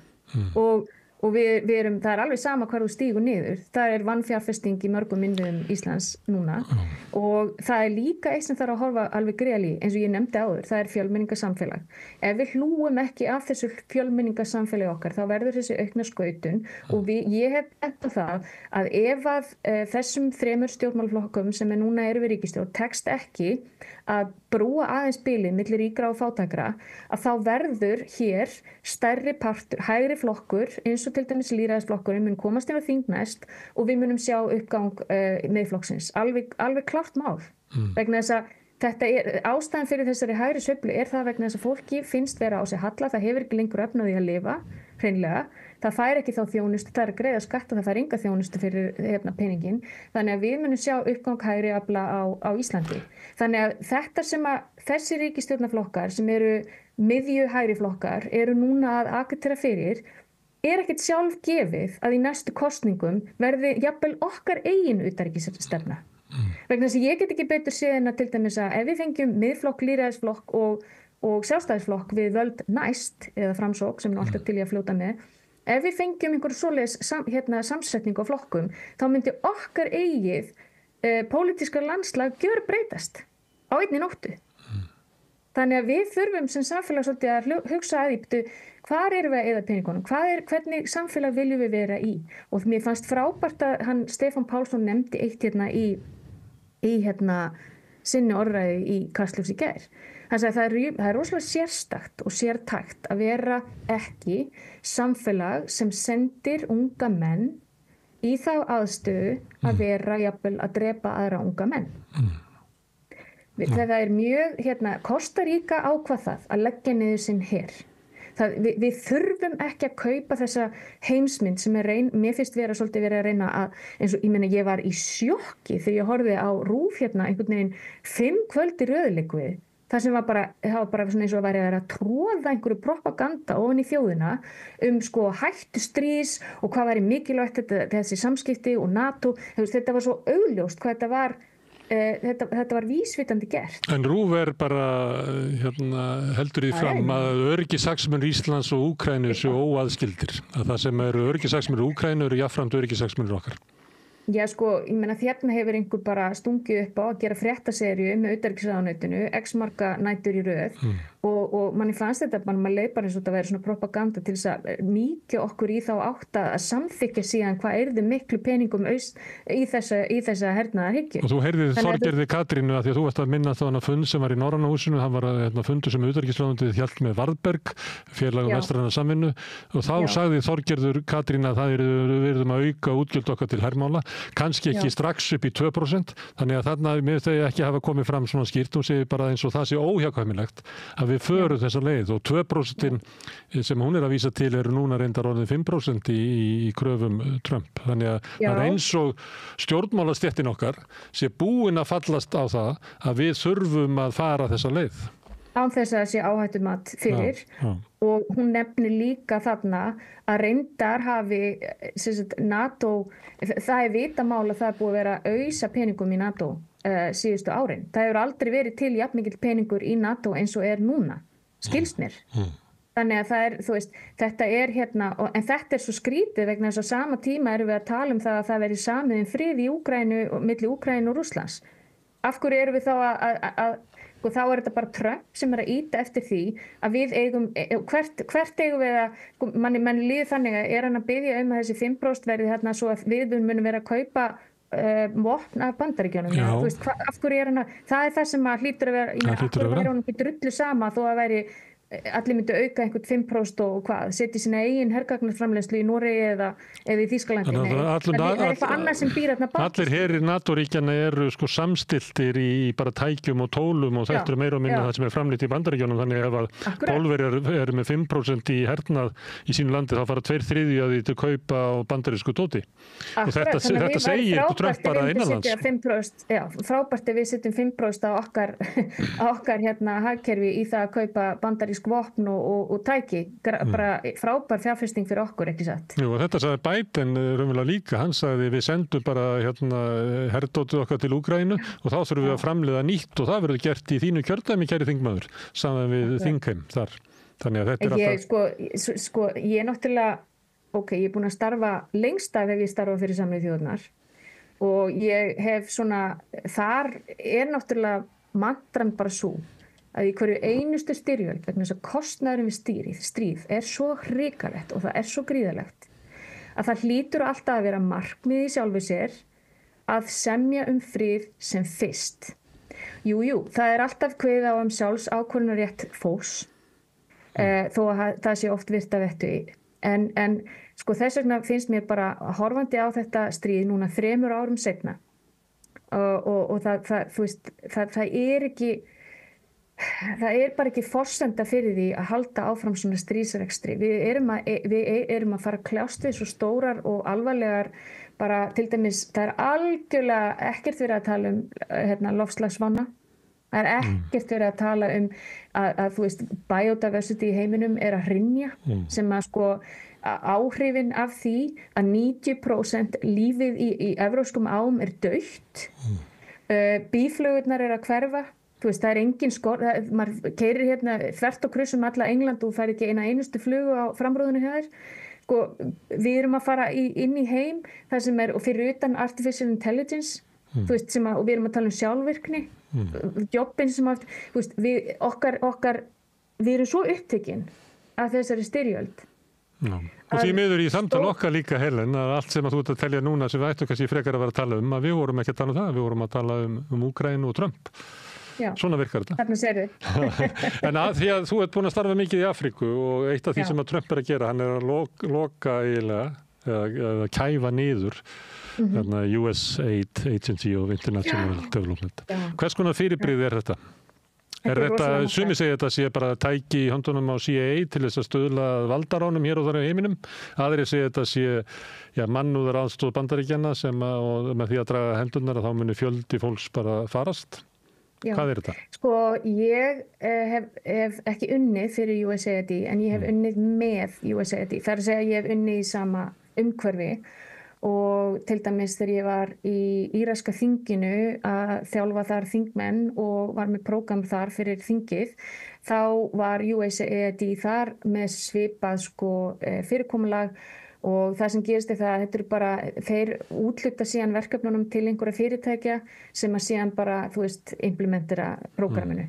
Þannig að, og margt af þessu bara, þú veist, og þetta þá oft amerísk fyrirtæki sem fá samningana við að implementera, en þetta bara svona hringrása pening sem fer í gegnum stjórnkerfið sem fer til amerískar fyrirtæki sem eru síðan með þessa þróunar aðstoð erlendis. Ég á rosalega marga góða vini sem hafa unnið fyrir USAID og hafa unnið til dæmis bara mjög mikilvægt starf og sumt að þessu snýr bara hreinlega að, þú veist, malaríu og þú veist, en það eflaust einhver partur, þetta alveg eins og með Breta, Frakka, að öll utanríkisstefna, hvort sem hún kínversk eða hvað, að þetta snýst líka access og influence. Þú ert að nota þína þróunarstofnun til þess að hafa áhrif og þú ert að nota þína þróunarpeninga til þess að eiga einhverja svona að marka stöðu. Bretland ekki að setja pening inn í til dæmis Afríkuríki nema það ætlist þá til þess að það geti labbað inn á skrifstofu forsætisráðherra og átt þar samtal. Það oft líka þá einhverju gagnkvæmir viðskiptasamningar, þannig að þetta er loðið á mörgum sviðum, en þetta ekki það að þetta sé fullkomlega illaræmda illvirki sem að margir örugglega halda að sé. En það bara staðreynd að öll utanríkisstefna og allt svona fé sem notað erlendis líka af Evrópusambandinu, að þetta kemur alltaf með einhverjum svona, hei, við erum að fjárfesta í þér, þannig að við ætlumst þá væntanlega til þess að, og í gamla dag, sem kannski 20 ár síðan, þegar ég var að byrja minn feril erlendis, ég búin að vera á stríðsvæðum í 21 ár, þá einhvern veginn, þá var heimsmyndin, maður var svo naív og saknaði þess tíma nú maður, en þá einhvern veginn trúði maður á það að það væri, til dæmis, bara rétt fyrir Íraksstríðið, maður trúði svolítið á það væri kannski eitthvað svona bakvið þetta, að það væri human rights, við værum að fara inn í Suður-Súdan til þess að boða einhver svona human rights og setja áherslur á freedom of media og eitthvað svona. En svo náttúrulega stendur maður upp í 20 árum seinna, svolítið cynical, Eins og Styrmir Gunnarsson, að þetta engar hugsjónir og engin gildi, þetta eru bara hreinir hagsmunir. Já, og þetta líka, við þurfum svolítið að horfa, mér finnst líka bara mjög mikilvægt að átta sig á því þegar ég að tala Bandaríkin, að eins og ég nefndi á hana, að við erum með rosalega hagsmuni sem ráða stjórnmálamönnum. Ég meina, stjórnmálamennirnir í Bandaríkjunum eru meira að minna keyptir, vegna þess að þú verður að fá svo mikinn pening til þess að komast í gegnum kosningarnar. Þannig að hvort sem það stefnan á Gaza, stefnan í Úkraínu sem snýst, eða bara stefnan almennt, það alltaf verið sagt að Bandaríkin verða að vera í stríði til þess að halda þessum hergagna eina í gangandi. Þannig að svo núna eins og segi, ólígarkarnir eru komnir við völdin, korporatistarnir eru ekki endilega við völdin en þá. Þannig að það eru svona ákveðna breytingar bara á þessu í Bandaríkjunum hvað varðar hver raunverulega ræður núna, en auðvitað þetta alltaf sömu stórfyrirtækin þarna bakvið. Heiminum stjórnað af þessum corporations sem að hafa sterkari lagalega stöðu heldur og meira bólmagn til þess að knésetja smáríki. Og það mesta öryggisógnin sem við stöndum fram með. Þannig þetta bara realismin sem við erum í og mér finnst kannski að íslensk utanríkisstefna megi vera svolítið, við þurfum að fara að tala miklu víðari, bara á víðari grundvelli, og ég vona að það verði samið frið í Úkraínu sem fyrst, vegna þess að, eins og ég segi, áhrifin af stríði, þau eru svo hræðileg og það svo mikið tróma. Og það, að ætla að halda þessu áfram kannski í 3 til 4 til 5 ári viðbót, áhrifin á bara úkraínsk samfélag, á fólkið þar í landinu, ég meina, kostnaðurinn svo hræðilegur við stríð. Ég meina, ennþá í Írak, eftir allt þetta brölt frá því að innrásin 2003 reyndar náttúrulega líka stríði við Íran þar á undan, pluss hvernig að fara með Kúrdana af Saddam Hussein. En síðan, áframhaldandi stríð á milli ríkjandi fylkinga Shia, Sunni, Al-Qaida, síðan með ISIS. Þú ert með samfélag sem svo gjörsamlega brotið að þetta tekur margar kynslóðir að komast í gegnum svona tróma. Við tökum það að tala upp næstir að ég slæði á þráðum til þín, það búið á langt síðan að ég hef gert það hingað undanfarið, þannig að það alltaf fróðlegt að tala við alþjóðamál og öryggismál, en það þú með sérþekkingu á þeim málum. Helen, kæra þakkir. Takk fyrir. Ég ætla að taka smá hlé og svo kemur hún Margrét Lilja og með 2 karla sem ætla að tala her, meðal annars Bjarna Má, prófessor á Bifröst, sem að kastaði svolítið svona sprengju inn í íslenska umræðu í vikunni að við ætlum að fara að byggja upp her, og andmælandi hans verður Kristján Þór Sigurðsson, lektor í félagsfræði. Hér eftir örskamma stund. Sameiki stéttarfélag í almannaþjónustu óskar stofnunum ársins til hamingju með árangurinn. Stofnun ársins 2024 í flokki borgar- og bæjarstofnana með 50 starfsmenn eða fleiri. Í fyrsta sæti Hitthúsið, í öðru sæti leikskólinn Rauðhóll og í 3. sæti Háteigsskóli. Samheiki. Samstöðin fjölmiðill í eigu almennings.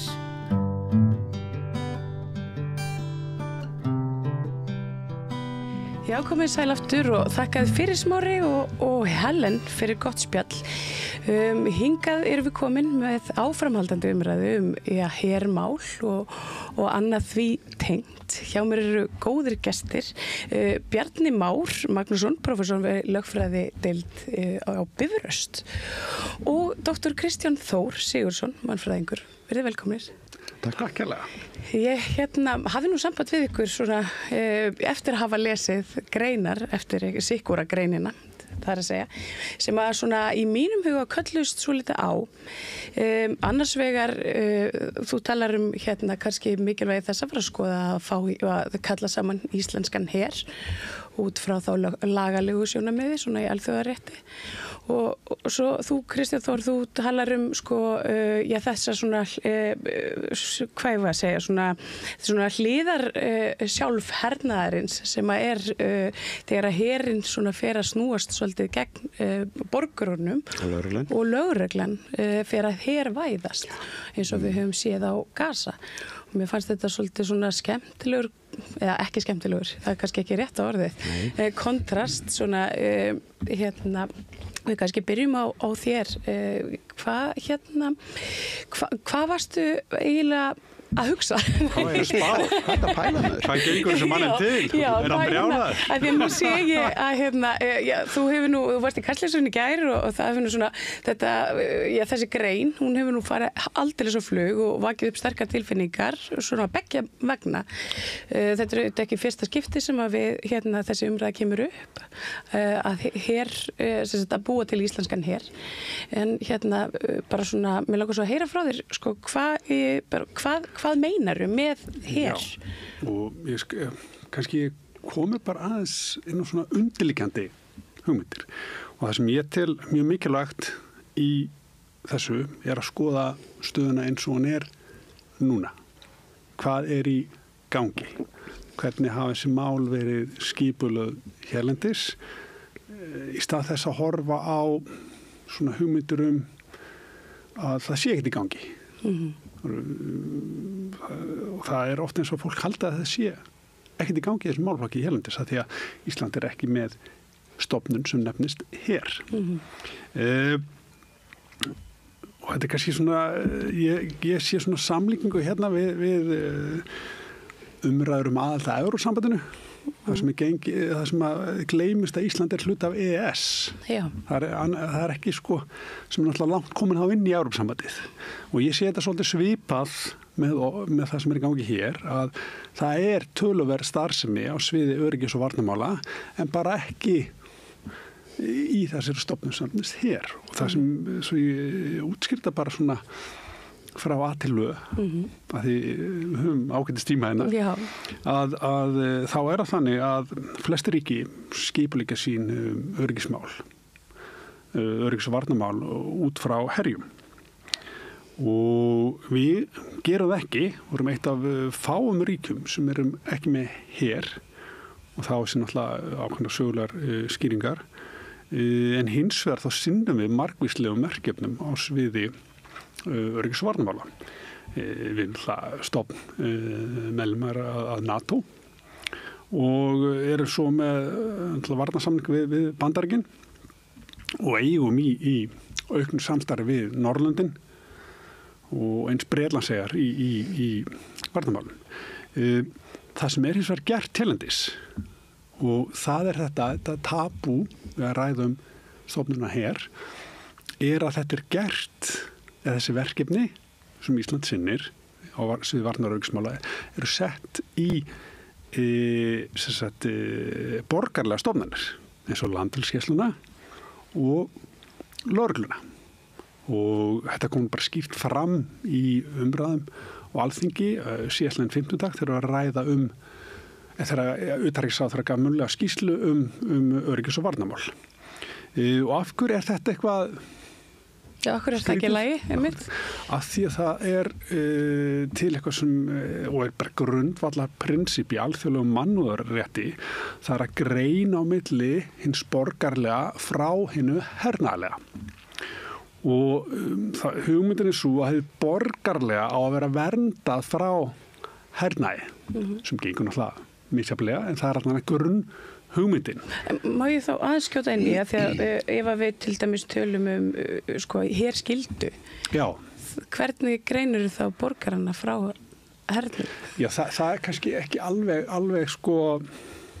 eins en þetta að þetta þýrunur bara það að Þú ert að tala mannvirkin. Já, ekki, og svo líka það það að vera í búning. Þess nátt að vera í herbúning að því þá ertu komin í þá ertu bara með aðra réttarstöðu. Eða hugsa þetta bara svona mjög, bara ef ég hugsa þetta svona strategist og lögfræðilega að ef þetta er herbúningi þá gildir annað en þig. Þá getur að vera stríðsfangi, það má skjóta þig í tildeknum í hernaðaraðgerðum. Það má ekki skjóta ábyrgðan borgara, bara sem dæmi. Og að gera ekki þennan greinamun í svona stríðsátökum og hún vonarlega að kom ekki upp svo staði helendis, en að gera ekki hennar greinamun stríðskleppur. Og þetta kannski kemur meira inn á sem hefði verið oft í Miðausturlönd að það verið að tala um að einhver sé fela sig á meðal óbreytta borgara og ekki í herklæðum, og þetta þá sama prinsipið. Þetta eitt af svona grundvalla prinsipum á þessu réttarsviði að þú ert að gera greinamun á milli þessara tveggja. Og kannski það sem ég að tala um, og ég hef haft þetta svona lengi í huga þessi mál, meðal annars út af íslensku friðargæslunni. Friðargæslan fór inn í var í búningum, voru með tign og gátu borið vopn. Það segir aldrei að þeir hafi, að friðargæslan hafi réttarstöð hermanna eða réttarstöð borgara. Ég man að ég taka dæmi bara, ég var í starfsnámi í utanríkisþjónustunni, í utanríkisráðuneytinu 2003. Bara ungur og vitlaus nefnir nýbúin að læra alls konar svona málefni að varðandi lögfræði og hernaði í Danmörku og spurði, það kom eitthvað svona samningur sem ég ætti að skoða, spurði hvað býtum við þessi friðargæsluliðar hver þeirra réttarstaða? Er hermenn eða borgar? Það fekk bara eitthvað annað verkefni. Þannig að það hefur aldrei verið skýrt. En svona aftur að því að ef að það er herskylda, þá einhvern veginn þá fellur þín réttarstaða einhvern veginn inn í einhverja kategóriu sem að kannski ekkert endilega það sem þú vilt, Þannig að þetta eiginlega svona, þetta kemur út það sama svona í mínum huga, Já, það er þannig að þó að sért þjálfaðar í hernaði, ef þú ert ekki að gegna, ef þú ert ekki í her, þá ertu raunveru óbreyttur borgari, þó þú hafir þessa kunnáttu. Þú þarft þá að vera í herklæðum og allt þetta, En þetta svona grunn hugmyndin og nú verið að tala að efla þannig málflokk og þá tel ég mjög mikilvægt að ráðamenn hafi þetta í huga. Og þetta svona hálf grautarkennt þegar kemur að stjórnsýslunni og það er þess sem ég tala varnarmálráðuneyti. Það eru 2 ráðuneyti sem höndla með þetta svona í þessar ytri varnir. Það er utanríkisráðuneytið sem þá með varnarmálaskrifstofu og svo dómsmálaráðuneytið og þá sérstaklega undirstofnun dómsmálaráðuneytisins sem landhelgisgæslan. Og þar mjög mikil starfsemi sem tengist þá NATO. Í lögunum landhelgisgæslunnar ekki fjallað neitt öryggis- og varnarmál eða landhelgisgæslan hafi einhvern hlutverk þar í gegna. Svo í önnólöggjöf sem íslensk varnarmálalöggjöfin í varnarmálalögum að þar ekkert, það kemur orðið landhelgisgæsla ekki fyrir en samt lykil stofnun þegar kemur að þessum málflokki og það einhver svona samningar á milli ráðuneytanna. Það sem að fela landhelgisgæslunni tiltekin verkefni og sem heyra undir utanríkisráðuneytið. Þannig utanríkisráðuneytið er að láta landskjörsluna sinna ákveðnum verkefnum en sko í því sem að mætti þá kalla hernaðarlegur tilgangur. Já, og en sko ráðherrann sem er ábyrgur fyrir landskjörslun er annar ráðherra. Þannig þetta er svona, það getur skapað mörg álitefni og þetta er svona þessi, ég veit ekki hvort að kalla þetta feluleik en ég held þetta svona, það er þetta tabú að tala um þessi mál, svona opinskátt. En ég held að þurfa að gera það til þess að hafa þannig skýrleika. Ef þetta er fyrirkomunin sem á að vera, þá verður þetta að vera skýrt. Þetta verður að vera upp á borðum. Það verður að vera ný lög. Já, og bara þessi málefni verða að vera upp á borðum og að þau séu rætt. Enda þegar kemur eitthvað svona, eitthvað brjálægur, skýrir eitthvað svona grein, þá verður allt vitlaust. Og svo náttúrulega fréttur jólin, það sem verður að tala starfsemi í Keflavík sem er búin að vera í gangi í fleiri ár. Já, þá verður sko. Nei, þá verður þá er allir rosalega hissa. Bara hvað er í gangi? Já, en er það ekki einmitt svolítið bara, Kristján, svona það sem þú ert að lýsa er bara Íslands stjórnsýsla hvar sem er. Það er allt fullt af lausum endum, það er ekkert skipulag, það er ekkert farið eftir mikið eftir lögum sem er ekkert mikið af heldur, eins og þú segir. Þannig að Íslands stjórnkerfi er meira að minna bara fúsk. Hvert sem litið er og sem þýðir það að menn hafa yfirleitt bara geta gert það sem sýnist sko. Og nú er komin einhver ég hef ekki fylgst mjög vel með því, það var ekki fjármálaráðherra, þessi nýji fjármálaráðherra Daði, ætlaði að fara að breyta fyrirkomulega samt við ráðningar fólks sem er opinbera, að það væri ekki flokkskírteini og frændsemi sem skiptir máli, heldur verðleikar. Af því að íslenskt samfélag, við vorum að tala um þetta fram að við erum 400.000, við erum lítið þorp, það er allir sexmenningar og sko þetta kerfi sko virkar mikið á þeim nótum eins og frændsemis kerfi. Þannig að þetta sem þú ert að lýsa er bara lýsing á öllum öðrum stofnunum í íslensku stjórnkerfinu, myndi ég halda. Og þannig að það er bara, þú veist, þetta er bara þar eins og annars þar. En þannig að talað um lög og reglur sko, það kemur mjög vel fram í þessari grein minni að það sem hefur náttúrulega verið að gerast í þessum þjóðarmorði á Gaza er það að það er búið að afnema alþjóðlegt lagakerfi. Það er búið að brjóta alþjóðalög, alla mannréttindasáttmála, barnasáttmála, öll alþjóðalög, þvers og kruss og ekki bara af Ísraelsher og ísraelskum stjórnvöldum heldur að vestrænum stjórnvöldum líka, þú veist. Það kemur vel fram í þessari grein. Já, þannig að það er, svo kemur þessi skelfilegi maður í Hvítahúsið og sem að sko er hluta af ykkur hér sem er bara bókstaflega skít sama öll lög og er náttúrulega í því að bara brjóta niður allt kerfið í Bandaríkjunum sjálfum sko. Þannig að þetta er bara eitthvað, það minnir mér svona svolítið, þetta er eitthvað abstrakt pælingar eitthvað svona eins og bara maður sé eitthvað hegelísku tölvuleik sem hefur ekkert með raunveruleikann að gera, skiljiði.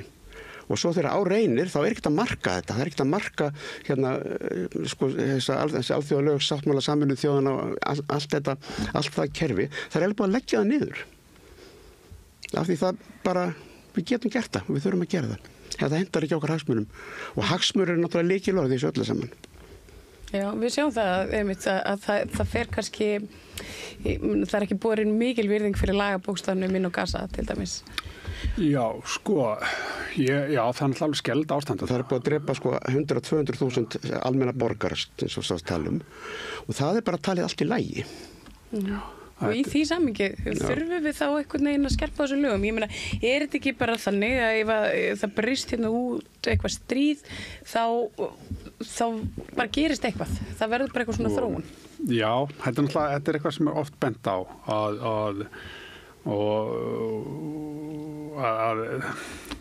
sko, svo ég útskýrði eins og ég geri bara ég geri kennslusönd. Sko, alþjóðakerfið er þannig að það er ekkert svona yfirvald. Það er ekki svona hierarki eins og er í innan ríkjum. Það er ekki eitthvað vald sem allt sprettur niður úr. Þetta eru svona boltar, við getum hugsað svona bolta sem eru fullvalda og eru allir jafnsettir, þar segja ríkin, þar segja í þessi reglu samhengi. En auðvitað eru þeir það ekki þegar kemur að völdum og áhrifum og öðru. Og þessi bollar hafa ákveðið að smíða vef af lögum og reglum til að halda samskiptunum gangandi.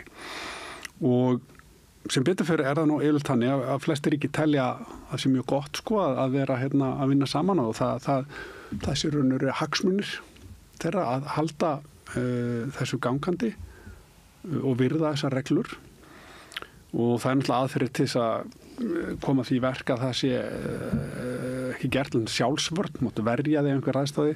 Þú getur farið fyrir öryggis á Sameinuðu þjóðanna sem náttúrulega önnur svo saga hvernig neitum nú alltaf það, en það líka dómstólar og náttúrulega líka almenningsálitið og svona. Vandamálið að þegar kemur risastór aðili eins og Bandaríkin sem hefur alltaf verið sko bara réttarríkið og mannréttindi og svona í gróndráttum. Svo kemur bara einhver og segir, heyrðu nei, ég ætla að taka þetta af því að þetta hendar mér svo vel.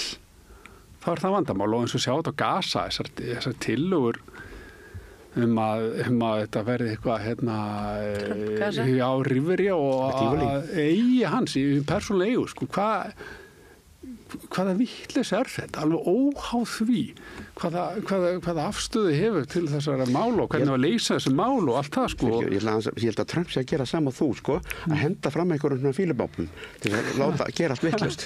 Það svolítið það sem hann að gera. Hann slengir einhverju svona fram sem veit að það fara allir, þetta svo með svona, þú veist, svona kongur sko með svona 5 hunda, svo hendur svona beinum í það sko, þeir fara að slást beinin. Þetta svona svolítið til þess að leiða líka bara athyglinna frá, ég ekki að segja að þú setja því, en sko hvað það eiginlega að brugga? Að henda sem náttúrulega bara, það mjög gott að setja eins svona bombur, skiluru, einhverja hluti sem fólki finnst skipta máli og vil tala og ósammála líka, það bara besta mál. Það svona finnst mér þessi greinðin sem ég sé að mestu litið fullkomlega ósamálaðir. Þetta með þarft að gera þetta bara sem hluti að bara lýðræðislegri umræðu, algjörlega.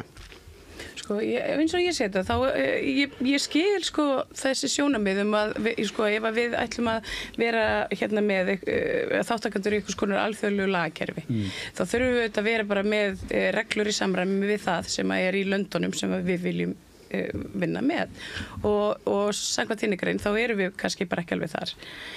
Hins vegar sko þá sé ég ekki alveg fyrir mér tilgangin í því að hervæða svo einhvern veginn í kjölfarið. Við erum með einn góðan her hérna á landinu sem að vinna gott starf, það hjálpar að sér. En sko það þetta líka sko, erum við herlaus? Bara, mér finnst alltaf svolítið skondið sko. Já, við náttúrulega höfum ekki verið það. Nei, sko, þetta náttúrulega það að við erum, það erlend herlið hérlendis. Það annar her en okkar og ég spyr mig líka. Hvað kallar maður svoleiðis? Occupation. Það bara hernám. Já, ég myndi ekki alveg fokka þannig. Bretar hernám í Íslandi í stríðinu, skilur, sér komum Bandaríkjum. Bandaríkjum hafa verið með hernum í Ísland síðan, sko. Já, ég myndi ekki kategorisera þetta þannig, en sko ef við værum með innlendan her, myndum við þá fara í stríð við bandaríska herin hérna innanlands? Ég held að vera óvitt og ekki gálega, sko. Hjálpa grænlendingum. En það þetta við erum hérna að reyna að halda úti ríki og það oftast þannig að ætlast til þess að ríki geti haldið uppi ákveðnum svona vörðum, varist og svona, en við gerum ekki og höfum outsourcað þessu svolítið en lítum svolítið á að við séum herlaus og friðelskandi. Já. Það bara aðrir sem sjáum þetta. Já, þú vilt svona svolítið að við fyrir kannski bara að vera hreinskilnari. Já, ég bara við horfumst í augu okkur sjálf.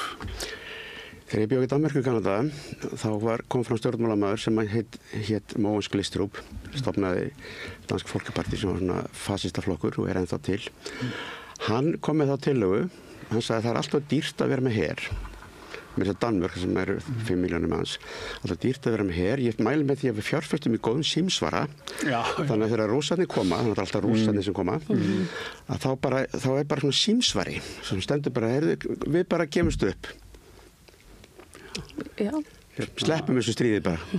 Ég ætla að segja eitt sem að fólki finnst örugglega alveg hræðilegt, að það sem er að gerast núna að það eru stórgóðslegar tækniframfarir að eiga sér stað í Úkraínu, í þessum hernaði.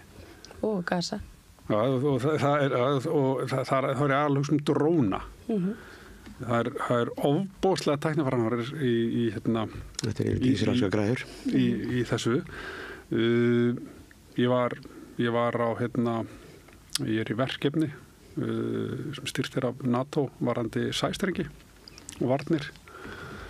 Var að fundi út af því í Karlskrona þessum sænski sjóherinn með höfuðstöðar og þar voru menn frá sænska hergarliðina sem bara segja með það í svona spjalli að mestu framfarir í þessum bransa væri Úkraínu. Það væri ef við sem bara svona framfarir og í tækniframfarir væri að vera þar. Þannig ég sé fram á það að það er hægt að nota mikið af drónum svarandi eftirlit á íslenskum hafsvæðum. Bara fiskimiðin og svona og þetta fylgjast miklu betur með íslenska hafsvæði þannig að við verðum kannski komin með bara drónadeild landhelgisgæslunnar fljótlega og ég er ekkert að grínast með þetta. Ég held að þetta sé mjög sennilegt. Ég held að þetta sé bara mjög sennilegt líka. Þetta er bara löngu komið. En þetta er einmitt það sem að þú talar svolítið í þinni grein. Ég er að tala þessa tæknivæðingu sem að er fyrst og fremst eins og bara ég er að taka Gaza sem dæmi og það er vísað til þess að það er í bók eftir ástralskan blaðamann sem er endar í gyðingur sjálfur, heitir Antoni Löwenstein sem að skrifaði bók sem heitir Gaza og eða maður ekki alveg titilinn á bókinni þar sem hann talar bara að Palestína er The Palestine Laboratory How Israel Exposed the Technology of Occupation Around the World þar sem að þeir eru búin að vera að þróa vopn, drápstæki sem að þeir prófa á Gaza, með því að myrða Palestínum, en það er til vídeo á svona hergagna, ísraelskum hergagna svona messum eins og maður kallar það sem er verið að sýna myndbans upptökur af því þegar er verið að skjóta á einhverja Palestínumenn á Gaza, bara eitthvað fólk sem stendur út á götu og svo sjáu þið bara hvað þetta eru fína græður og það eru drápstækinu öll skilurum. Svo eru þeir með þennan eftirlitsiðnað allan sem er náttúrulega sennilega sá þróast í heiminum og þessar úkraínsku græður koma fyrst og fremst frá Ísrael, það er ekkert að þróa þær í Úkraínu og endur tengsla milli Úkraínu og Sílenski er náttúrulega síonisti og er líka með ísraelskan passa og þannig að þessar eftirlitsgræjur þær eru notaðar öllum flugvöllum sem við fyrir í gegn, þær eru notaðar öllum búðum út á götu í helstu borgum heims, þær eru seldar til alls konar alræðisríkja þar sem er verið að fylgjast með til dæmis bara fólki sem er í hálfgerðri þrælavinnu eða bara einhverjum flóttamannabúðum. Grikkir hafa verið að kaupa mikið af þessu dóti til þess að vakta fólk sem drukknar ekki í Miðjarðarhafinu og svo eru þeir talandi um þess að dróna, þeir komið með svona dróna sem eru svo klárir að þeir nota gervigreind mikið í þessum drápum sínum og þeir eru með næstu einasta palestínumann í einhverjum databanka svo prógrammerar bara þannig er ykkur vita bara í gegnum síman á þeirra hvar þeir eru og hvenar og það er ykkur dróni sem að gervigreindar forriti sendir af stað sem fer af stað eftir einhverju götu á Gaza, tekur beygju, fer inn í glugga, inn í svefnherbergi og drepur einhvern. Þetta er rosalega flott tækni og hvað hagsmunum þjónar þetta? Hverjir fara hlæjandi eitthvað? Í bankan eða eitthvað og þannig að þess vegna er ég að tala um þetta í þessari grein löggæslu. Þegar ég tala um löggæslu, ég er að tala ekki bara um lögreglu, ég er að tala um her og leyniþjónustu sem þú minnist á líka. Við erum náttúrulega með leyniþjónustu nú þegar þetta valdabatteri sem hefur það verkefni og tilgang að beita borgurum eftirliti og ofbeldi sem er gert óbeint og óbeint og þetta er sennilega arðbærasti business í heimi og talandi um heri þú veist að tala með fram með hvað heitir hún? Kona? Já, Helen. Já. Hvað kostar hérna hér? Sko, Íslendingar hafa ekki efni á almennilegu vegakerfi. Íslendingar hafa ekki efni á almennilegu heilbrigðiskerfi eða skólakerfi eða bara almennt innviðum. Það alltaf að vera kvart yfir því það er ekki til peningur fyrir þessu. Þannig að hvernig óskupan má fjármagna þetta? Ég sá einhvern á Facebook núna rétt áður en við fórum inn sem að sagði Ísland er of lítið til þess að vera með lestakerfi. Erum við ekki of lítil til þess að hafa hér? Og ég skal svara því, af því þetta er eitthvað sem kemur á. Kannski láta bankana fjármagna þetta bara. Sko, það eru ríki af svipari stærðargráðu, svo Malta og Luxemburg sem eru með heri. Og svo náttúrulega annað við þessi röksund að þú getur sagt þetta nánast allt á Íslandi. Að Íslandi er of fámennt til að vera með hitt á þetta. Þannig ég er ekki að kaupa þau rök. Mér þetta og bara það að það er til ríki sem er á svipari stærðargráðu. En svo líka það að fólk er með svona hvað að segja, oft ekki mjög nákvæma sýn hvernig það getur verið. Þetta þarf ekki að vera bandaríski herinn. Það getur verið einhver sem sinnir, einhver svona lágmark, sko, geta tekið á móti einhverjum árásum, sko, í 6 klukkutíma þangað til að koma inn aðstoð. Það þarf ekki að vera einhver sem getur, sko, farið í sóknar aðgerðir og hernu með önnur ríki. En myndi það ekki gerast bara svona automatist, segjum sem svo að það gerð hérna einhvers konar innrás, myndum við ekki öll einhvern veginn svona fara út á götu og verja börnin okkar? En sko, en sko er til tæki til þess, er til hérna þjálfun og svona, sko, þannig það er svo annað. Og kannski ég segi eitt, sko, að því að maður stuðaði svo rosalega marga með þessi skrif að það sem ég hafði í huga þegar ég býti þess að punta eru Norrlöndin. Og þannig að það sem ég lýsa þarna er bara fyrirkomulega sem tíðkast eða Norrlöndin er að stefna inn í.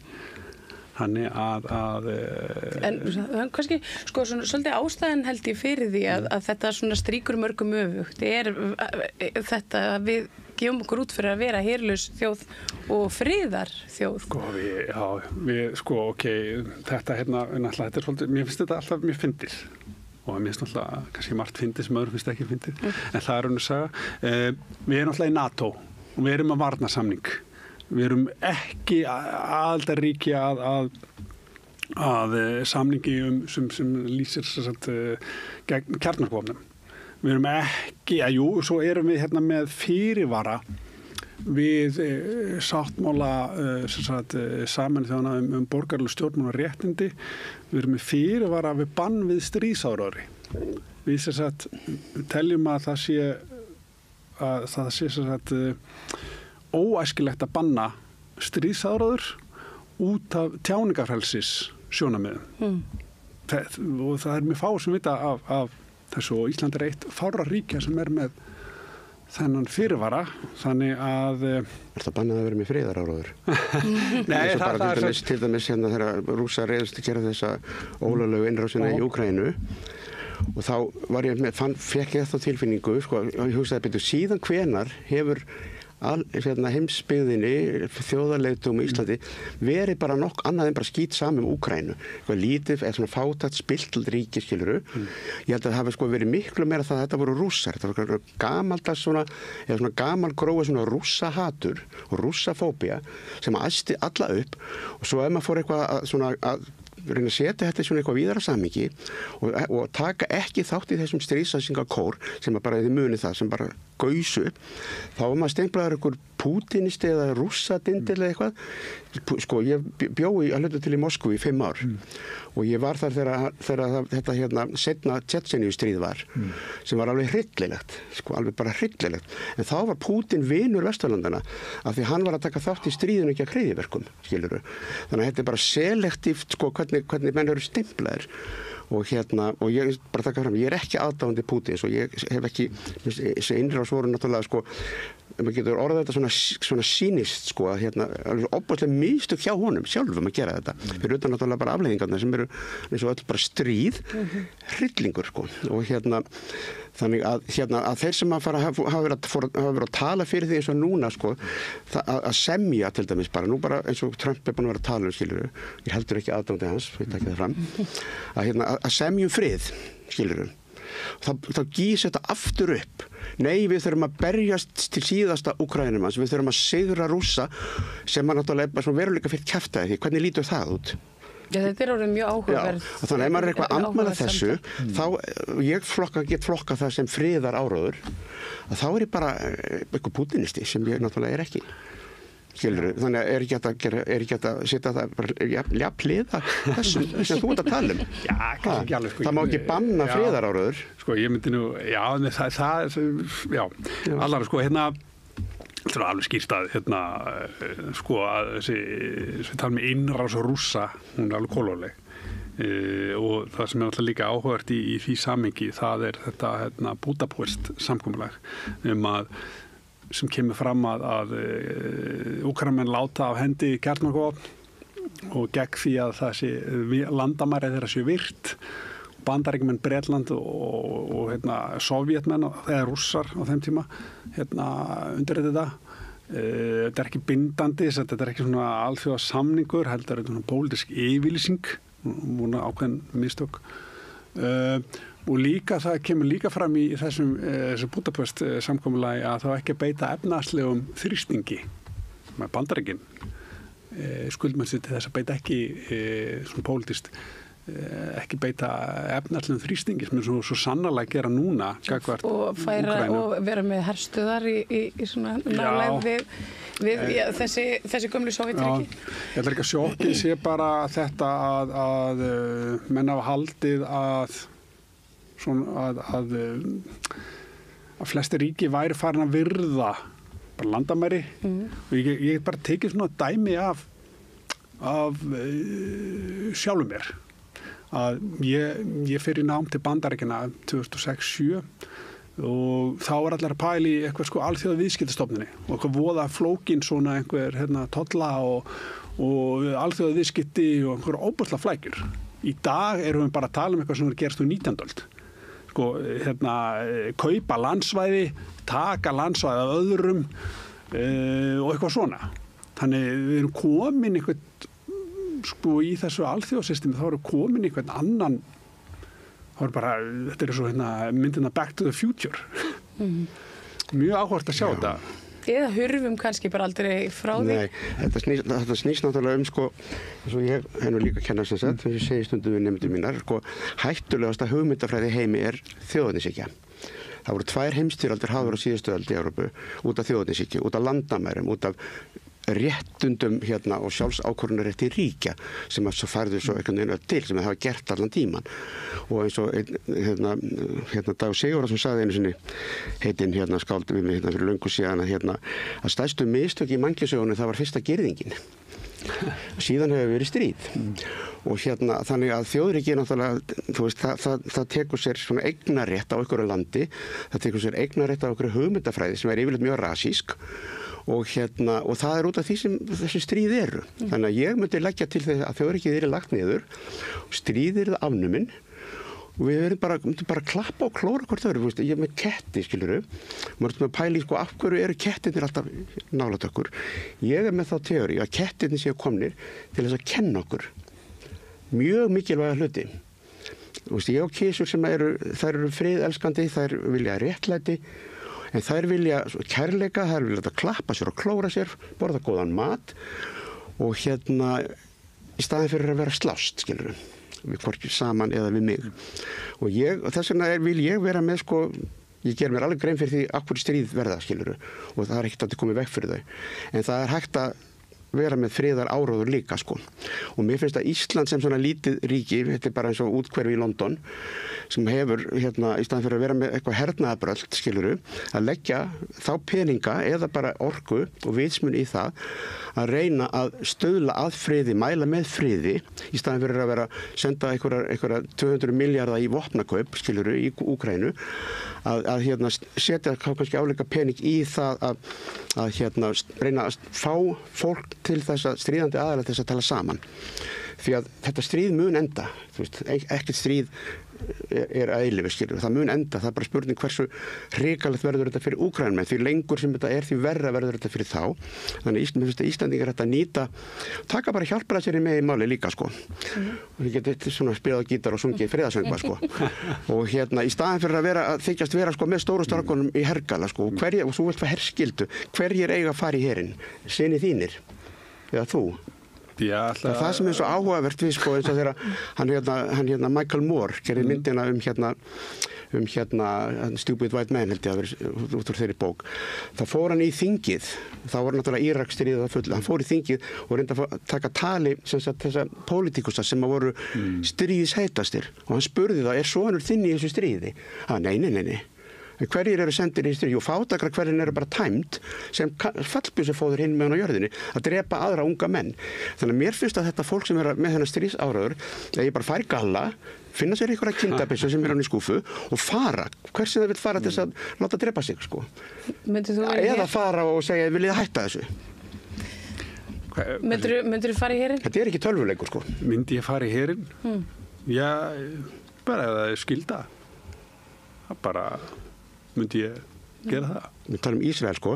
Það er í raun og veru flestir ísraelskir hermenn sem að flest allir eru stríðsglæpamenn, eins og komið hefur í ljós. Þetta eru borgarar, þetta eru óbreyttir borgarar sem eru svona reservists. Þeir eru ekki professional hermenn, en það kunna þeir ekki að berjast. En þeir geta að varpa sprengjum úr þotum, skilur, og skotið með skriðdrekum. Og þeim hefur ekki tekst að sigrast á til dæmis bæði borgi Hezbollah og Hamas, Hamas er bara lítil landsbyggðarhreyfing, skilur. Þeir eru ennþá þarna, bara jafnvel styrst, meðan ísraelski herinn er bara vængbrotinn.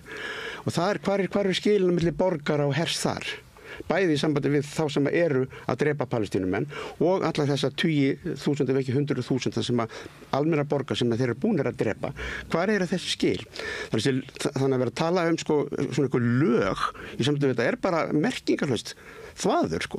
Því að það eru einhver lög, þau eru kannski mismunandi skýr eða óskýr og mannréttindasáttmálar eru frekar skýrir og Genfarsáttmálinn er frekar skýr, skilurðu, en það er ekki það er þverbrotið á hverjum degi af þessum sömu ríkjum sem að, sko, í raun og veru kom þessum lögum á koppinn eftir seinni heimsstyrjöldina.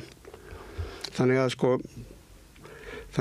mér finnst þetta svolítið, sko, með fólk sem að... En við hugsaum herinn út frá svona öðru sjónarhorni. Við hugsaum herinn sem eitthvað svona tól almennings til þess að grípa til ef að stjórnvöld og lögregla verða að einhverju svona kúnar. Þetta er svona sena sem maður sér fyrir sér jafnvel í Bandaríkjunum að sem er á að spá, skiluru að bandaríski herinn er ekkert volið hrifinn á Trump og það hefur alltaf verið svona, sko, þetta er mikilvægasti atvinnuvegurinn í Bandaríkjunum. Einhverja einasta krummaskið í Bandaríkjunum er einhver stofnun, verksmiðja, skrifstof sem tengast hernum og það sem er fullt af fólk í vinnu. Þetta er sennilega mesta tekjulind Bandaríkjumenn að selja vopn, skiluru, og stríðin. Þeir eru með herstöðar í 80 löndum, yfir cirka 180 herstöðar. Af hverju eru þeir þar? Við veitum það, þeir eru bara hervætt heimsveldi. En ég datt nú alveg út hvað ég ætla að segja. Já, við vorum að velta fyrir okkur, sko, ef herinn væri tól fólksins. Að það er, Trump sagði það í kosningabaráttunni. Hann sagði, nú ætla ég að gera breytingar á bandarísku systemi, bara kerfinu sjálfu sem hann er byrjaðar á. Komum ykkur trickster-fígúru þarna í Elon Musk sem snargeggjaður, psykopat, sko. Og sem bara veður í allt og samt er hann ekkert kjörin og hann hefur enga svona security clearance, skiluru. Hann er ekki ráðherra. Og Trump sagði það, fólk verður óanægt, það verður allt brjálað, fólk verður út á götu og mótmæli. Og hvað þá? Ég sendi herinn á fólkið. Og það hefur verið svona félagslegur samningur í Bandaríkjunum eins og þessi herhyggja öll er alveg massív út allan heim og hermenn eru í Hollywood myndum alls þar, hermaðurinn er góði maðurinn, sko. Okkar hermaður er góði maðurinn en ef þessi góði maður hermaðurinn fer að skjóta okkur, almenna borgara. Þá erum við með Second Amendment. Hvar erum við þar? Og svo er náttúrulega þessar vígasveitir, bara stormsveitir Trump sem að vaða torg og bæir í Bandaríkjunum, oft mikið að þetta fyrirvændi hermenn sem eru vopnaðar alveg upp að haus, skiluru, með stríðsvopn, skiluru, þeir bara bíða eftir hans kalli. Þetta er bara sena sem gæti gerst, skiluru. Og þá, í sumum svona allræðisríkjum þá hatar fólkið herinn, af því herinn er beitt gegn almenningi, skiluru. og það sem ég að tala til þessari grein að það bara á Vesturlöndum, þar sko lögreglu og herlögreglu beitt gegn mótmælendum sem að mótmæla því að sé verið að brjóta alþjóðalög. Skilurðu, að mótmæla því að það sé verið að fremja þjóðarmorð og ef þú gerir það eins og í Þýskalandi, ef þú gyðingur, ef þú ert gömul kona gyðingur sem býrð í Berlín en ert líka með íslenska passa, þú stendur okkur á torgi á hverjum degi með skilti þar sem segir að stoppiði þjóðarmorðið, hún reglulega handtekinn af lögreglunni, gyðingur sem sko lifði af Holocaust, skilurðu, hún handtekinn á götum í Berlín fyrir að mótmæla öðru þjóðarmorði og hún ásökuð antisemitisma, skilurðu. Þannig að þetta er komið í svo mikið hnút og vitleysu, þessar lagapælingar, að það hafa ekki raunverulega merkingu lengur. Þú sammála þessu? Nei, ég nú ekki sammála þessu, en mér langar að nefna eitt sem ég sammála um. Það að ég hef töluvarar ágjörðan þessu með hvað ætla hann að segja? Við erum að vera að týna þræðinum hérna. Já, við erum að missa þráðin. Ég hef áhyggjur af þess með Bandaríkjaherinn, þessu uppsagnir á æðstu ráðmönnum þar og eins það sem ég þótti náttúrulega alveg sérstaklega sérkennilegt í þessu er að segja upp yfirlögfræðingum sko allar að deilda hersins. Af hverju þetta því? Af því að yfirlögfræðingarnir segja vantarlega þá Það varst að fara að brjóta lög. Já, það er svona það sem að maður spyr sig að því það er nú þannig að bandaríski herinn er með ofbóðslega færa lögfræðinga og marga sem sinna það er bara sem lögfræðistruktúr og svona reglum sem gilda og svona þetta sem þið sjáu í bandarískum bíum, the rules of engagement og allt þetta Það hjálpa líka til við að brjóta lög. Já, þetta er sko, það er Það er ekki þessu sem að læri lögfræði. Hvað sagðu lögfræðingar við Bush áður en þeir reyðast inn í Írak sem var náttúrulega bara ólöglegt. Umorða hugt ekki pyndingar í eitthvað annað. En það er sko, þetta er einmitt eitt, ok? Þetta er náttúrulega ekki nóg gott, þú setur að reyna að umorða hvernig svona pyntingar en það er eitt, ef við berum þetta ástand saman við það sem er í gangi núna, að þarna er alltaf sko lagaramminn. Það er verið að vinna, verið að reyna að vinna innan hans og reyna að túlka sig fram hjá einhverju. Þannig að ramminn, það er svona verið að, hvað ég segja, hann er leikreglunar. En núna erum við bandaríkjaforseta sem er bara skýt saman með hann ramma. Og það er kannski stóri munur að það var verið að ramma inn svo innrásin í Írak í þennan ramma það var að vera svona nika til einhverjum sönnugögnum nika til er svona hvort þetta orðað já, en skilji hvað er að fara sko já. Núna er bara, þú veist, það er bara skýt saman með ramman já. Það er ekki gott. Þetta er bara löguleysa og það við erum, það sem óttast mest að við erum bara að fara í þinnan sko tíma og það er eitt ágætis kvót í aþenska sagnaritaran Þúkýdídes sem var upp á 5. öld fyrir Krist og þá var hann að lýsa einhverjum átökum að sko þeir sterku gera það sem þeir geta og þeir veiku þjást eins og þeir þurfa og við erum kannski bara farin í þetta er alltaf verið svona bara, þetta var alltaf verið svona þannig að þetta er já, ég er ekkert alltaf bjartsýn.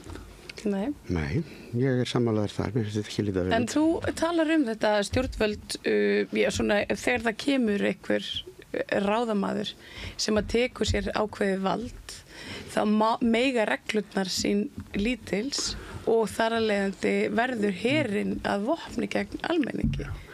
Sko, það er það ekki eitthvað sem við getum þá alveg lent í hér?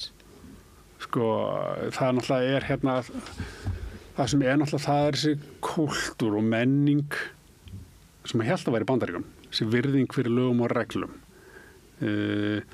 Það er mjög mikilvægt að viðhalda þessum lýðræðislegum grundvallarreglum, þessi lýðræði, mannréttindi, réttarríki. Og það er náttúrulega hluti af innri vörnum. Þetta er ekki bara ykkur góðsögn. Að passa upp á þessi atriði. Og þú gerir það þá ættur að geta komið veg fyrir svona, en það er ótrúlega að fylgjast með þessu. Bandaríkin hefur aldrei verið neitt réttaríki, skilur. Það er sko, þegar fyrsta bílaplantan kom út, þá gátu svartir ekki kosið í Bandaríkjunum. Þeir höfðu ekki sömu borgarlegu réttind og hvítir, skilur. Og það kostaði mikla baráttu hjá Martin Luther King, Malcolm X og fleirum til þess að koma því að svartir getur kosið, skilur. Og síðan hafa þeir samt sem aður ekki öðlast rétt mörg svona bara félagsti borgarlega réttindi á við hvíta mestu leyti. Svo er náttúrulega ofboðsleg stéttaskipting og það er ekki lýðræði í landi þar sem að sko, þú getur ekki boðið fram nema og sér með einhverja lyfjaverksmiðju eða vopnaverksmiðju sem sponsorar þig, skiluru, og sér forríkur sjálfur, skiluru. Og svo er ekki lýðræði heldur þar sem að stór hluti þingmanna eru á launum hjá til dæmis Ísraelslobbyinu eða vopnaframleiðendum eða lyfjafyrirtækjum eða eins og var ekki fyrir löngu síðan tóbaksframleiðendum, skiluru, sem voru í því að semja lög sem henduðu þessum fyrirtækjum, skiluru. Þetta er ekki lýðræði. Lýðurinn ræður engu en það kemur orðið demókrasi hvergi fyrir í bandarísku stjórnarskránni.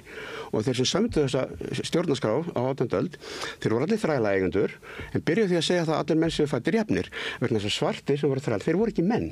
Skiluru.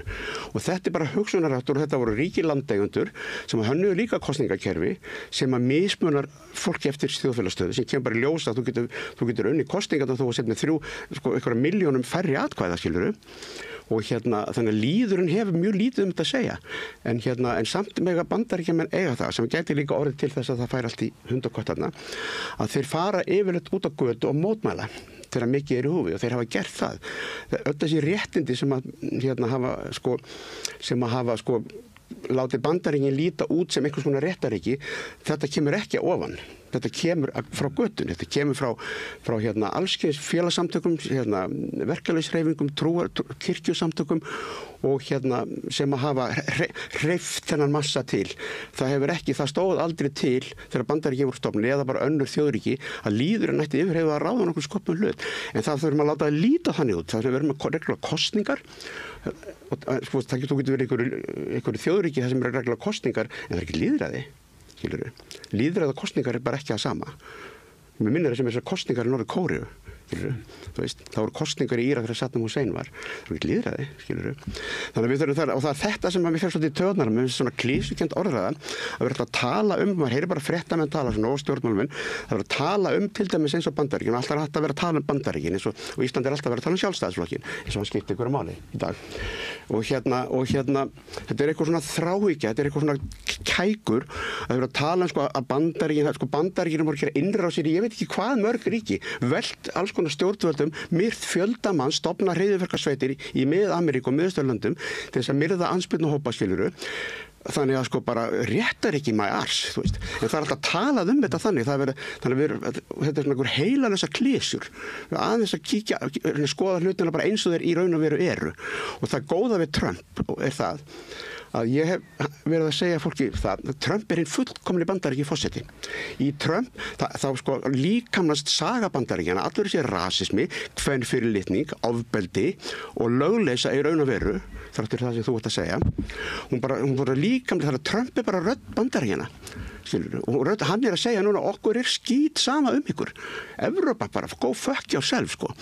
Og við ætlum að fara að berja á Kínverjum að þeir eru komin fram úr okkur í tækninni. Það sem þetta snýst þeir eru að fara að græða mér peningum við. Og að heimsveldi þarf að fara að berjast á þeim vígstöðum. Og svona hefur þetta ríki alltaf hagað sér. Og gera það enn. Þannig að tala eitthvað réttaríki bara gleymdu því, þú veist.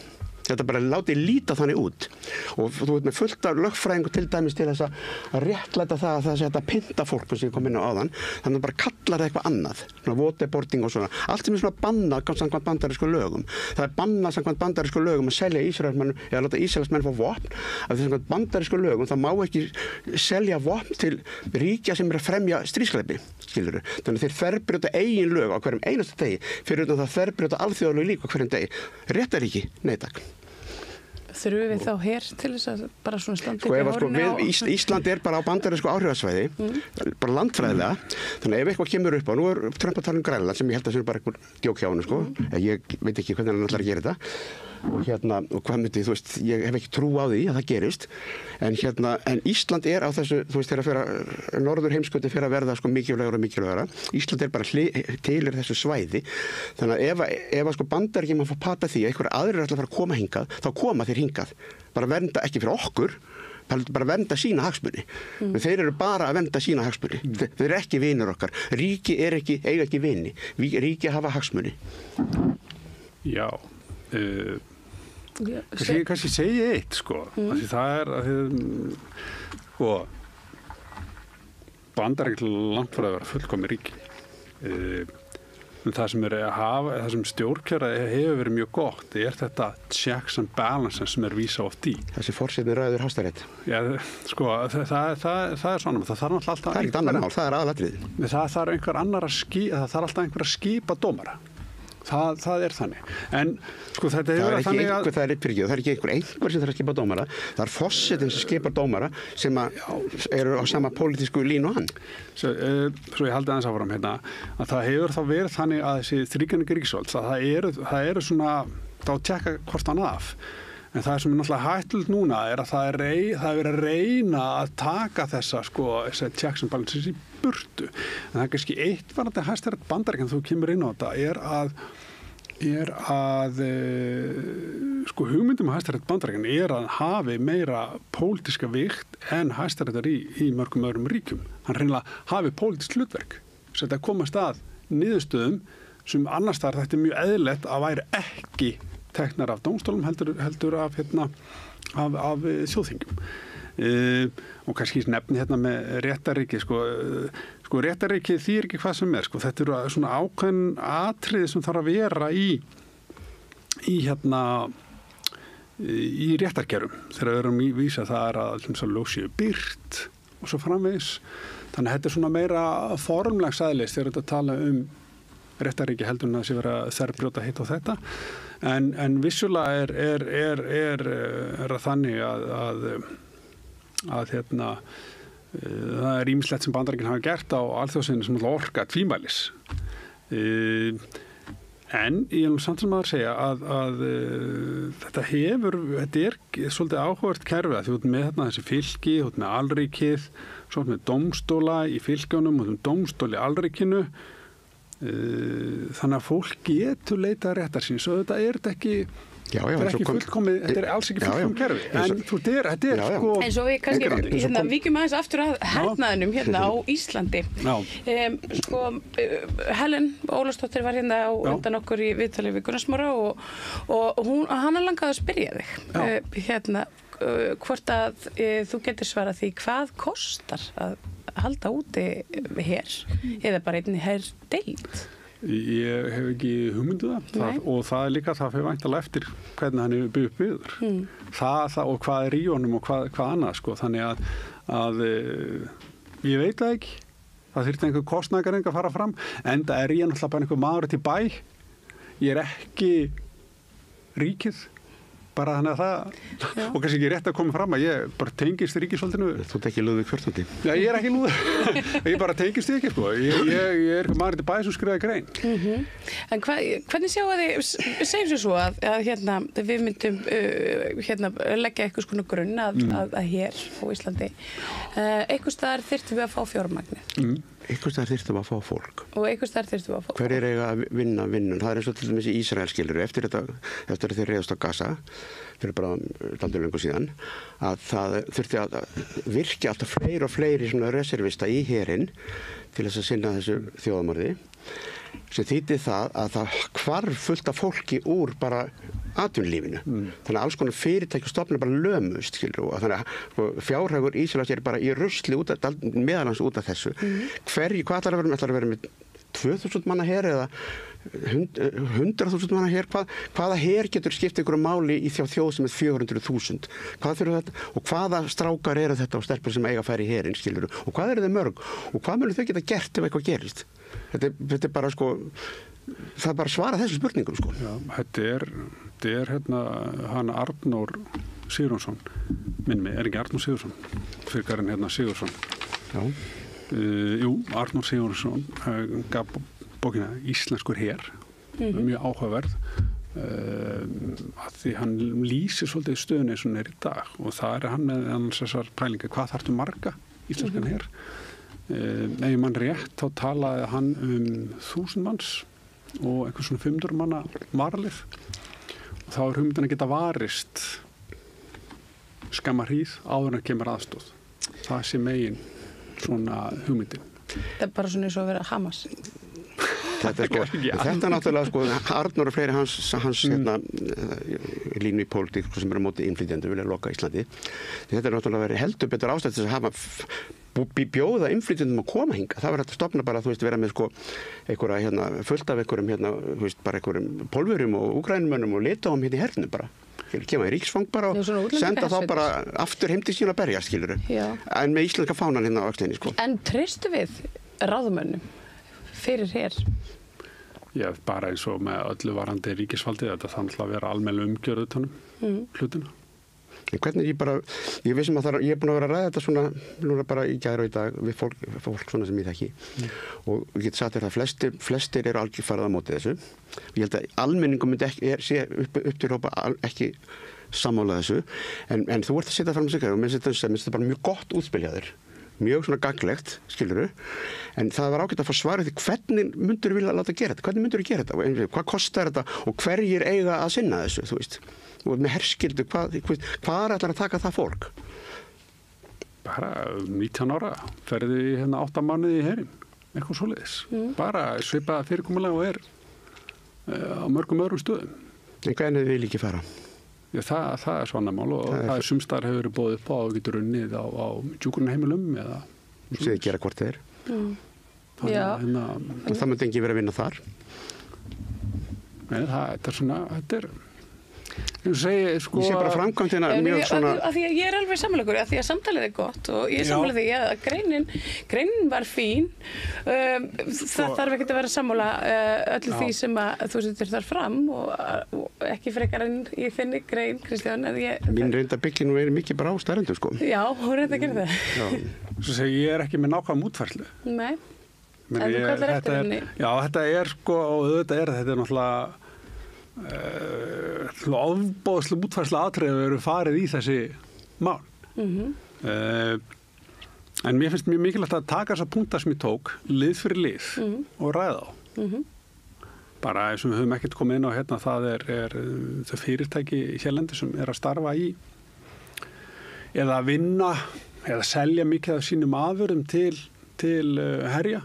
Sem mjög áhugaverður punktur. Já, alltaf nýsköpunarfyrirtæki Kersits sem alltaf bara er risafyrirtæki það selja mikið til Bandaríkjanna til ef maður rétt var varnarmálar til Bandaríkjanna sem hefur verið stór kunni en það er náttúrulega svona sára svona til þess að fyrir svona líknandi og náttúrulega Össur hefur líka verið að selja herjum þessa sínar afurðir og svo náttúrulega fleiri fyrirtæki, Arctic Trucks náttúrulega verið að framlega Kabota í Kópavogi og fleiri Atlanta hefur verið talið, mér skilst þessi mjög gott talið mjög góður aðli að flytja vopn til dæmis sem hefur verið gert í skjóli nætur. Já. Og það er náttúrulega annað svona þannig að við erum, það sem þú ert að segja er að við erum bullandi þáttakandi í hernaði. Við erum það og en bara við viðurkenna ekki sjálf þetta er sjálfsblekking. Ég held að þetta sé ekki sjálfsblekking, þetta er bara, það er eins og ég talaði með í byrjun að þetta er bara, Íslands stjórnkerfi er bara svona, þetta er eitthvað svona eitthvað fúsk, leyndarhyggja og það er ekki verið að sjaldan. Er það kannski leyndarhyggja að því að vegna þess að fólkið vill ekki einhvern veginn að þessu vita? Fólk vill ekki hafa kjarnorkukafbáta hérna. En við þurfum samt að horfast í augu við það að við erum bullandi þáttakandi stríði og væri þá ekki kannski skynsamlegt að vera með allavega skýrar reglur og þennan ramma sem að við einhver gæti svo reynda að manipulera hérna á einhverju tímapunkti ef að svo bæri hver er þessi við erum sko. Já, en sko svona út frá þessu lagalega sjónarmiði þá er kannski eins og þú segir þá er þetta alveg samtal sem er þess virði að eiga hvar ætlum við að skilgreina okkur þú veist, og hvernig í svona alþjóðasamhengi. Ég meina, við erum að flytja hergögn, við erum að búa þau til, við erum að stunda viðskipti við stærstu heri í veröldinni. Þetta er bara, stríð er bara business. Þetta er eins og með Íraksstríðið, skilurðu. Þetta var business fyrir vopnaframleiðendur og hergagniðina, skilurðu. Svo var planið, hann sem var forstjóri Halliburton, Dick Cheney, þetta segir sér frá því meðan þessi árás var að því hann var varnarmálaráðherra, ef maður rétt, og ég myndi segja stríðsmálaráðherra. Og það var bara komið plan, fyrst sprengjum við allt í tætlur, skilurðu, græðum fullt af pening á því, þar sem við, er ekki þjóðin, við þeir borga þetta, heldur en þessi gaurar sem eiga fyrirtækin, græðum fullt af pening á því, síðan er Halliburton sem er eitt þetta verkfræði fyrirtæki heimi, síðan kemur það inn og byggir þetta allt upp aftur og fáum alveg rosalega fína samninga og verðum ennþá ríkari þar. Þetta er bara businessplan, en það liggja milljónir dauðir af óbreyttum borgurum, skilurðu. Þetta er svona plan og þetta er, talandi NATO, ég bara verð að koma að því að. Það var eitt góður maður sem sagði, var eitthvað að tala um daginn hann Varoufakis Yanis Varoufakis gríski, að NATO er bara svona, eins og mafía sem kemur til óöryggi og selur þeir vernd. Svona eins og Hells Angels gera í svona hverfum í sumum borgum. Þau koma og gera fólk hrætt, svo mæta þær inn á pubana og matstæðinu segir, ég skal vernda þig, tryggja öryggið þitt, en þú ert þetta að borga mér fyrir það. Þannig að með því að vera, Íslandingar ætla að fara að nota 5% af þjóðtekjum, sem er ansið mikill peningur, það var þetta gera margt annað við þann pening, sem að 2/3 því fara bara í bandaríska vopnaframleiðendur. Þannig þeir vilja þetta alveg endilega, Við höldum þessu stríði, af því þetta er svo good business. Þetta er bara racket og þetta er bara business, fyrst og fremst. Og svo eru þetta flest allir fjölmiðlar, svona stóri fjölmiðlar, eins og í Bandaríkjunum. Þeir eru flest allir í eigu sömu aðila. Þannig þeir eru líka reka þennan stríðsáróður, ekki friðaráróður, stríðsáróður og hræða okkur og tala um þetta er svona. Við verðum að fjölga hermönum, verðum að búa til heri og þetta er svona hernaðarhyggja bara á sterum og eina sem hún leiðir af sér bara meiri stríð. Það er bara ósköp eðlilegt. Því fleiri vopn og herir, því meiri stríð. Því það einu sinni voru vopn framleitt af því að það var stríð einhvers staðar. Í dag eru stríð framleitt til að selja vopn. Þannig að þetta er svolítið svona, þetta í svona víðara samhengi, þetta er bara mest í svona alþjóðlega business sem til er. Ertu sammála þessu? Nei. Þetta er ekki vonað því. Ég er ekki sammála að NATO sé eins og mafía. Þetta er sama aðferðin, Þetta er alþjóðastofnun sem er ætlað að... Mafían er alþjóðastofnun líka.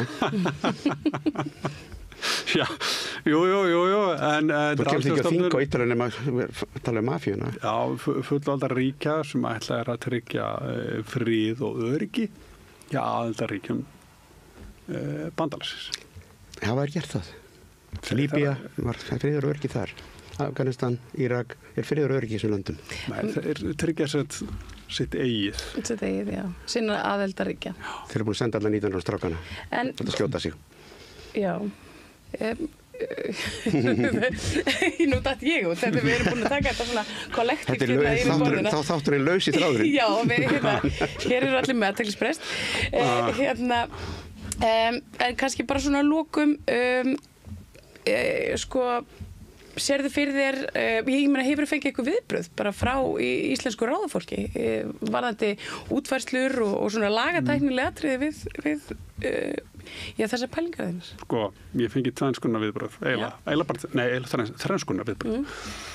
Annars er bara svona fíbl, fáviti, skíðabóðsendingar. Far þú í fremstu vílinu? Sem er alveg valið. Og svo er meira svona, eitthvað svona friðatal. Nei, spjöllum bara saman. Ekki vera með svona. Svo hefur líka fengið frá fólki sem starfar í þessum geira og ég hef búin að gera það áratugum saman sem finnst þetta mjög gott og þarft að þetta komi fram. Og meðal annars frá ég fengi frá embættismönnum sem er í þessu og fólki sem starfar og hefur við mikla reynslu sem finnst þetta mjög gott og ég kannski finnst þetta gott að þessi umræð sé komið úr skápnum. Já, algjörlega, ég er að samanlega því. Og það sé svona verið að ræða þetta fyrir opnum tjöldum. Já. Kannski þar bara smá sprengingu. Ég er alveg samanlega því. En heldur þú að fá jólakort frá Birni Bjarnasyni? Mér síndist nú að vera bara hrifin af mér hérna og ég var að skera það í dag, Já, ég er endur mist að því. Hvað sagði Björn? Hann bara leist vel á það sem ég var að segja. Að tala þessi mál, sko. Eitt svona helsti talsmaður þess að vera með íslenskan her. En það kannski verið svona, ef ég skilði þig rétt á svona aðeins öðruvísi svona grundvalli heldur en þú verðist, já, svona eins og ég skilði þig, þá þú ert lögfræðingur, þú ert alþjóðar sérfræðingur í alþjóðarlögum og svona þitt ammó, svo við notum það er svolítið þetta að við þurfum að skerpa á regluverki og svo eru friðarsinnar eins og Kristján Þór sem að svona hrista bara hausinn og segja, þú veist, regluverki má sín lítis, en getum við átt þetta samtal? Erum við ekki Við erum ekki þetta samtal, sko, og eins og ég búin að vera að segja örugglega 2 eða 3, þetta mér finnst þetta bara mjög gott að gera, gott ég var að gera þetta, en þó ég alls ekki samlaðir, að þá, sko, markmiðinu, mér finnst þetta bara nöðsynlegt, það þarf að tala um svona hluti og það þarf að tala um eins og ég var að segja líka, sko, það er svona umræða hér á Íslandi oft voðalega svona eins og Laxness sagði einhvern tíma, sko, að þessum einkennir Íslendinga þegar vera að ræða alvarlega hluti leiða að fara að nálgast og kjarnamálsins þá bakka þér í burtu, sko, og fara að tala um eitthvað allt annað, jafnvel að tala um eitthvað sem eitthvað annar var að tala um í gær. Þannig að fyrirlitinu til þetta bara fínt innlegg, sko, og ég myndi aldrei senda þér eitthvað post og segja að vera fíp, sko. En sko það er líka það er þessi, sko, eins og tala um umræðahefna, þessi svo mikil sundrum, sko, að fólk getur ekki bara virt hvort annað þó að það sé með gjörólíka skoðanir. Það finnst mér það bara svolítið leið. Þetta fer alltaf eitthvað svona út líka persónulegt. Það er svona eigum við nú svona gott rautt borð þess að sittast við og rappa löngum stundum. En þakka ykkur kærlega fyrir góði gestir og bara fyrir líflegar og virkilega góðar umræður. Ég vona og þið komið bara aftur sem fyrst og við getum farið yfir þessum mál. Takk kærlega. Takk sem leiðis bara að fá að koma. Takk fyrir samtalið. Það er meira hér handa við hlýja. Með því að ganga í leigjendasamtökin styður þú baráttu leigjenda. Leigjendasamtökin eru fyrir öll þau sem vilja vinna að réttlæti og öryggi á húsnæðismarkaði. Leigjendasamtökin.is Ertu á leið heim úr vinnu? Stilltu á FM 89,1.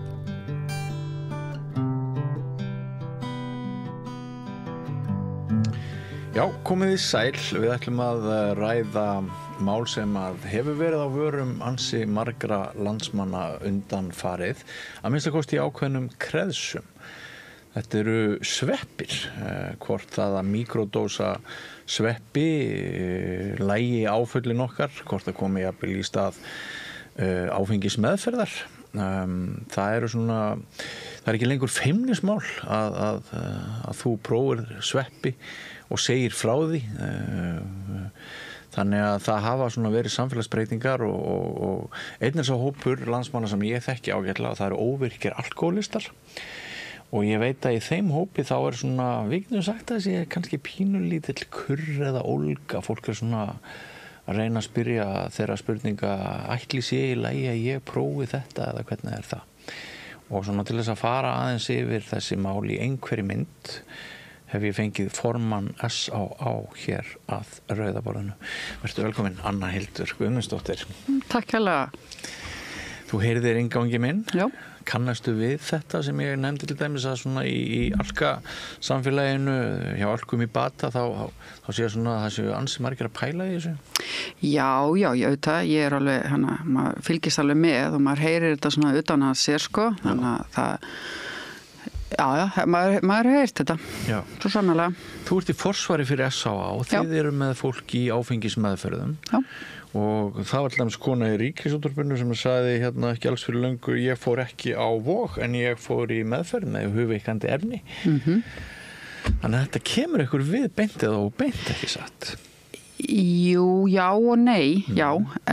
Sko, við náttúrulega erum SAA eru almannaheilla-samtök sem að reka heilbrigðisþjónustu samkvæmt heilbrigðislögum og við bara vinnum eftir ákveðin hugmyndafræði sem við vinnum eftir og þetta er ekki þar inn í, þetta tengist ekki starfsemin okkar. Þannig að en þetta er fagfólki okkar að fylgjast með þessar umræðu, þú veist hvað er að gerast út í heiminum. Þannig að þetta fylgjast þær með. Veistu hvort það eru einhverjar opinberar áfengis meðferðir í öðrum löndum sem hafa bætt þessu í vopnabúrið? Ég held ekki opinberlega, opinberum ekki sem að starfa samkvæmt heilbrigðislögum, en ég þekki það ekki, sko, ég bara, eins og ég hef ekki kynnt mér það. Nei, akkurat. Því að við náttúrulega erum bara, þú veist, maður er alltaf bara að starfa í því umhverfi sem að maður er hverju sinni. Já. Þannig og þetta er ekkert, þetta er ekkert þar núna hjá okkur allavega, skilur við, þannig að ég hef ekki kynnt mér þetta til dæmis. Nei, sko, þetta er í rauninni ekki inn í íslenska heilbrigðiskerfinu, það hefur ekki komið samþykkt á þetta sem úrræði, þetta fyrirbæri. Sko, að því að þegar þú hringdir í mig og spurði mig hvort, eða sendir mig skilabóð og spurði hvort að ég vildi koma og tala um þetta, þá væri ég svolítið tvístígandi, ég veit ekki það alveg, en þannig ég aðeins spurðist fyrir, ég hafði ekki nægilega tíma til þess að aðeins að spurðist fyrir. Mér skilst að það sé ekki búið að samþykkja þetta, þannig að það þurfa að rannsaka þetta meira til þess að í raun og veru að þetta til þess að þetta fari af einhverjum af stað, fattari. Ég veit ekki betur. Nei, þetta sé einhver staðar svona í miðjum fasa. Já. Og það hafi orðið eitthvað smá bakslag, en það þurfi í raun og veru meira til þess að þetta sé í viðurkennt. Ég veit náttúrulega ekki hvað er að gerast á geðsviði Landspítalans. Þú ætti kannski bara að hafa samband við þau líka og spyrja hvað er að vera hjá þeim. En það sem við vitum er að sko, ef þetta á að vera með fullum mannskap og samtalsmeðferðir þá kallar þetta á sko, mjög mikinn mannafla, mikla resursa. Það var gagnrýnin á þetta þegar umræðan hóst fyrir nokkrum árum, hvort þetta farin í íslenska heilbrigðiskerfið að menn sögðu við erum ekki með allan mannskap. Nei, og svo eins og ég spurði í morgun, fekk að vita í morgun að ef á að nota þetta, þá þarftu samtalsmeðferð á sama tíma. Og ekki bara eitt skipti, þú þarft alveg nokkur viðtöl, bara 10-16 viðtöl og að þetta þarf að vera meðferð byrjar og meðferð endar. Meðferð er ekki bara eitthvað eitt skipti eða 2 skipti, meðferð þá byrjar á einhverju, þú byggir eitthvað upp.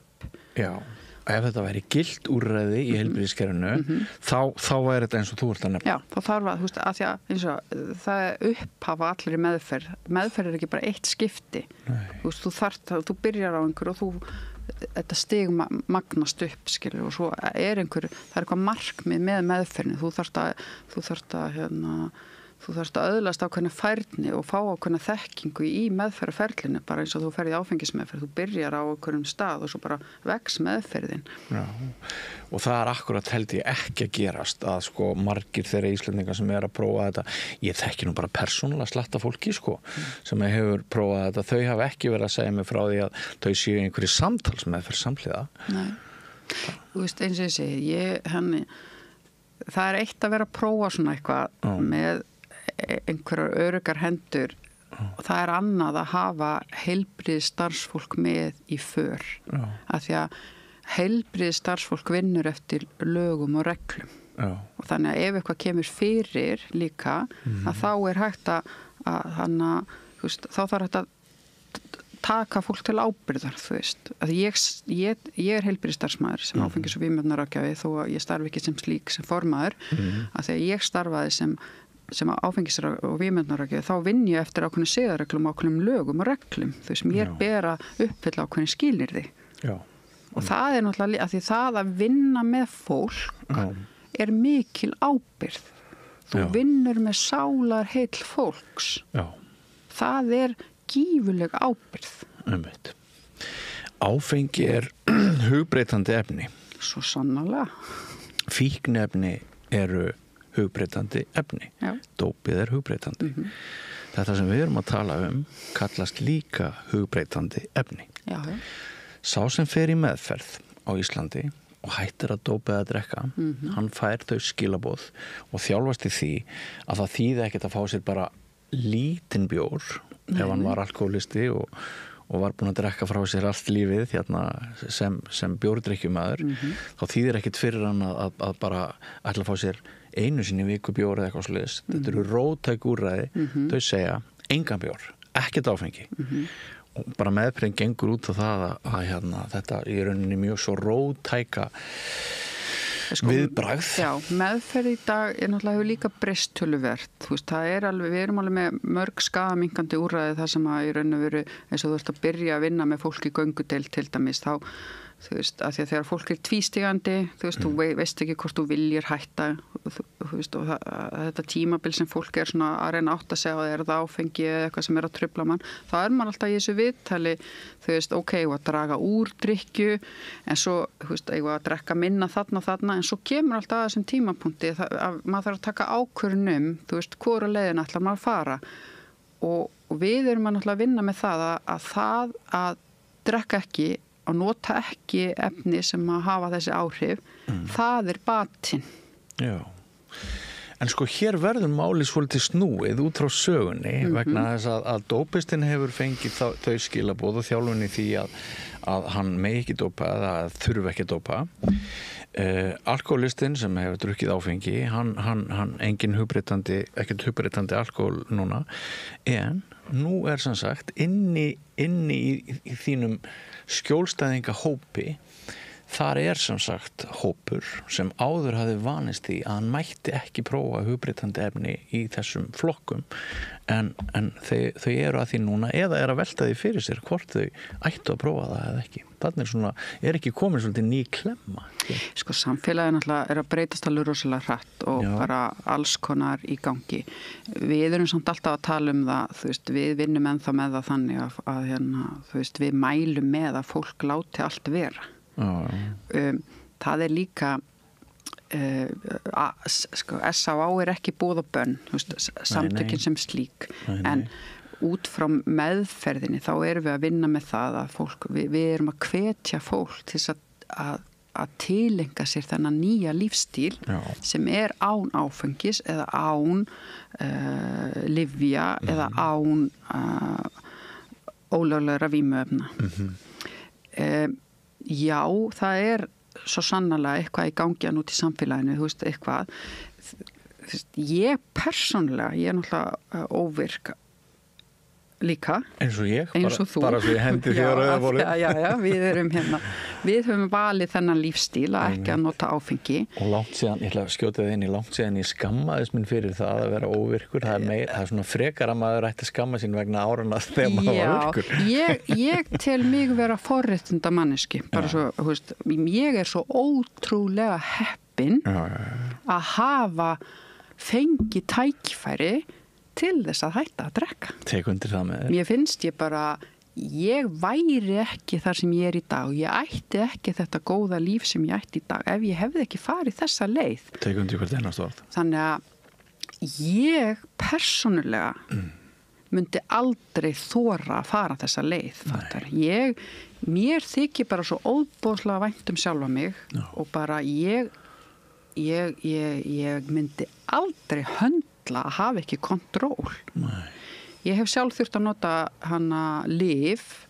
Ég lenti í alvarlegu hjólasleysi fyrir 2 árum síðan og þurft að nota lyf bara út af meiðslunum. Og þú veist, ef ég mætti blóta, myndi ég blóta. Rosalega leið mér illa. Þú veist, bara svona, hvað var að gerast í líkamannum, skilurðu? Hugbreytandi efni gegn þínu vilja. Í raun. Er það ekki líka eitthvað? En á sama tíma tóku þau sársaukann minn, fattaru. Þannig að mér finnst rosalega óþægilegt að hafa ekki kontról. Þú veist, og ég í eðli mínu öfgamanniska. Allt eða ekkert. Já, ég held að, þú veist, það mín svona persónulega skoðun að við sem að höfum fíknisjúkdóminn, við erum svolítið í eðli okkar öfgafólk.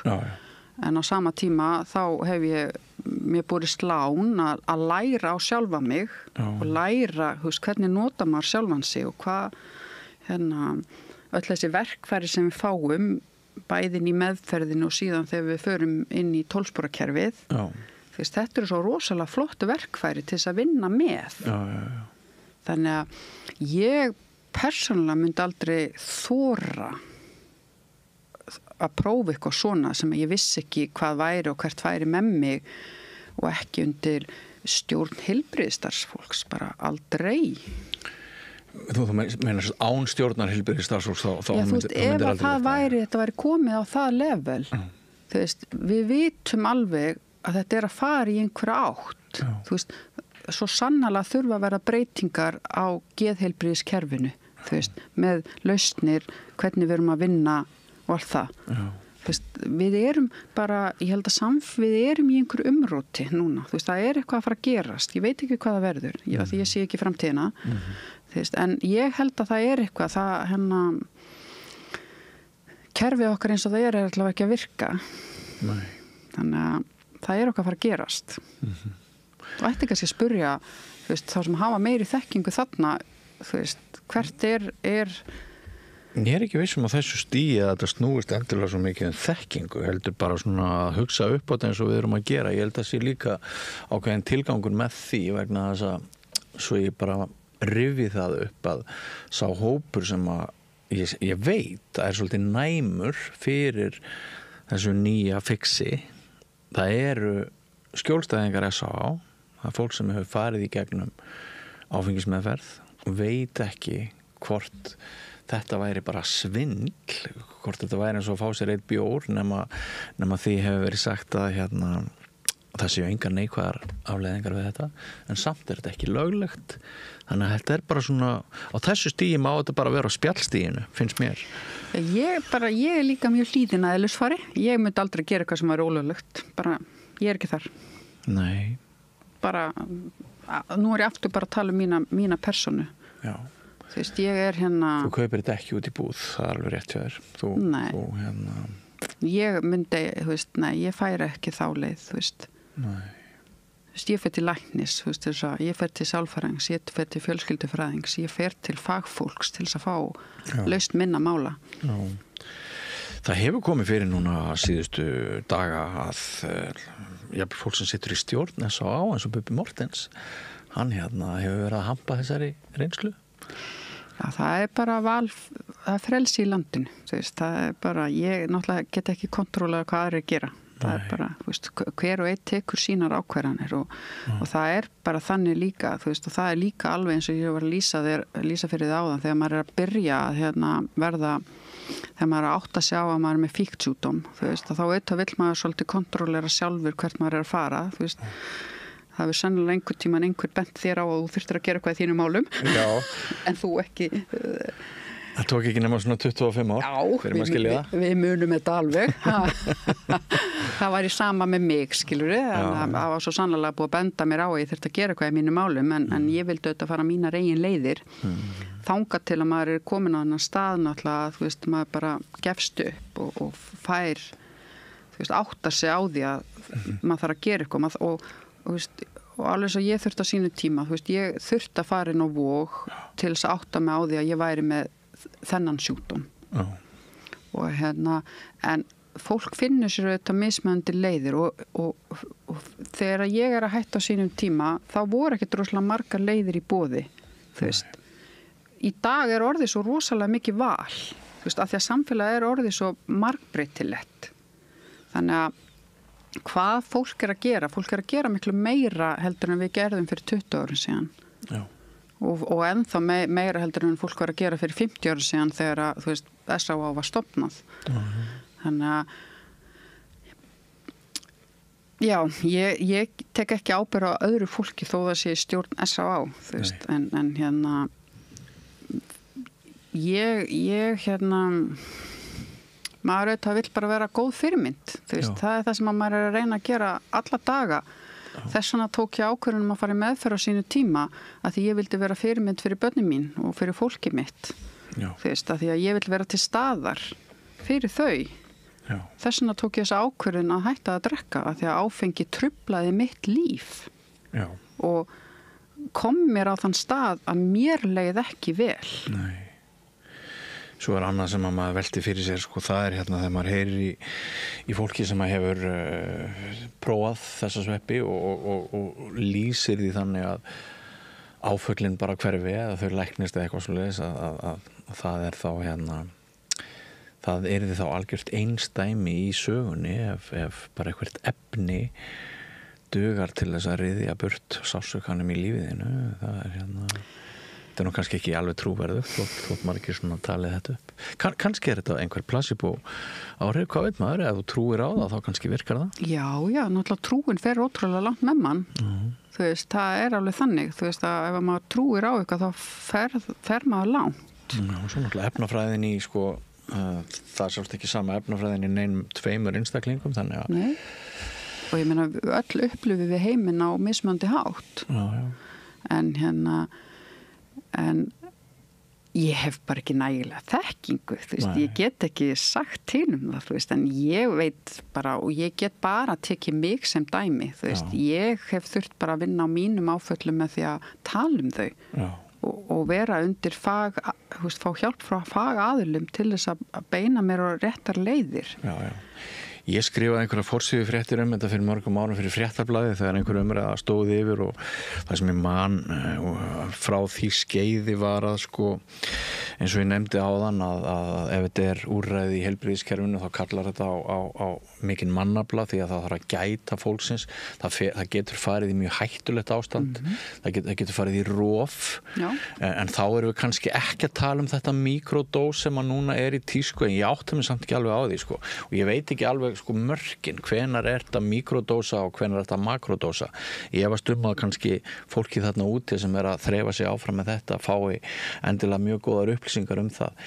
En það var sem sagt talið, það var til dæmis talið þá á þeim tíma að í þeim tilvikum sem engin önnur úrræði, geðúrræði, engin, þegar væri búið að prófa öll önnur úrræði, þá var talið að þetta gæti verið til bóta.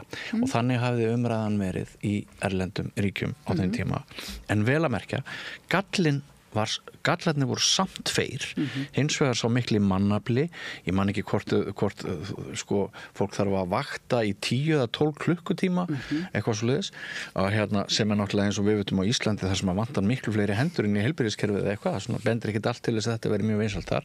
Og hitt var hættan á geðrofi að þótt mörgum gengi vel, þá var alltaf einn og einn sem að fór bara illa út úr þessu. Þannig að manni finnst að þetta sé náttúrulega svolítið verið að við séum svolítið svona að fikta með eld. Ég allavega, þú veist eins og segi, við störfum, þú veist, nú finnst mér svona, ég reynir, stundum ég að tala, þú veist, ég tala bæði fyrir sjálfa mig og svo líka bara sem formaður S.A.A. Þú veist, og við bara vinnum eftir ákveðnum lögum og reglum og okkur bara ber að gera það. Þar að leiðandi, þú veist, eru við ekkert þarna. En eins og ég segi, ég veit alveg að fagfólki okkar sem að fylgjast með öllu því nýjasta sem gerist í þessum heimi, fylgjast með. Já. Og kannski verður þetta einhvern tíma hluta eitthvað meðferð? Hugsalega mögulega kannski, við vitum það ekki. En þið viljið þá að það fari réttir röð í gegnum kerfið? Algjörlega, bara, þú veist, og leið og þú veist, það eru komin lög og reglur þetta og það er búið að rannsaka þetta og þetta er komið á annan stað. Þá mun ég sem einstaklingu líka kynna mér þetta.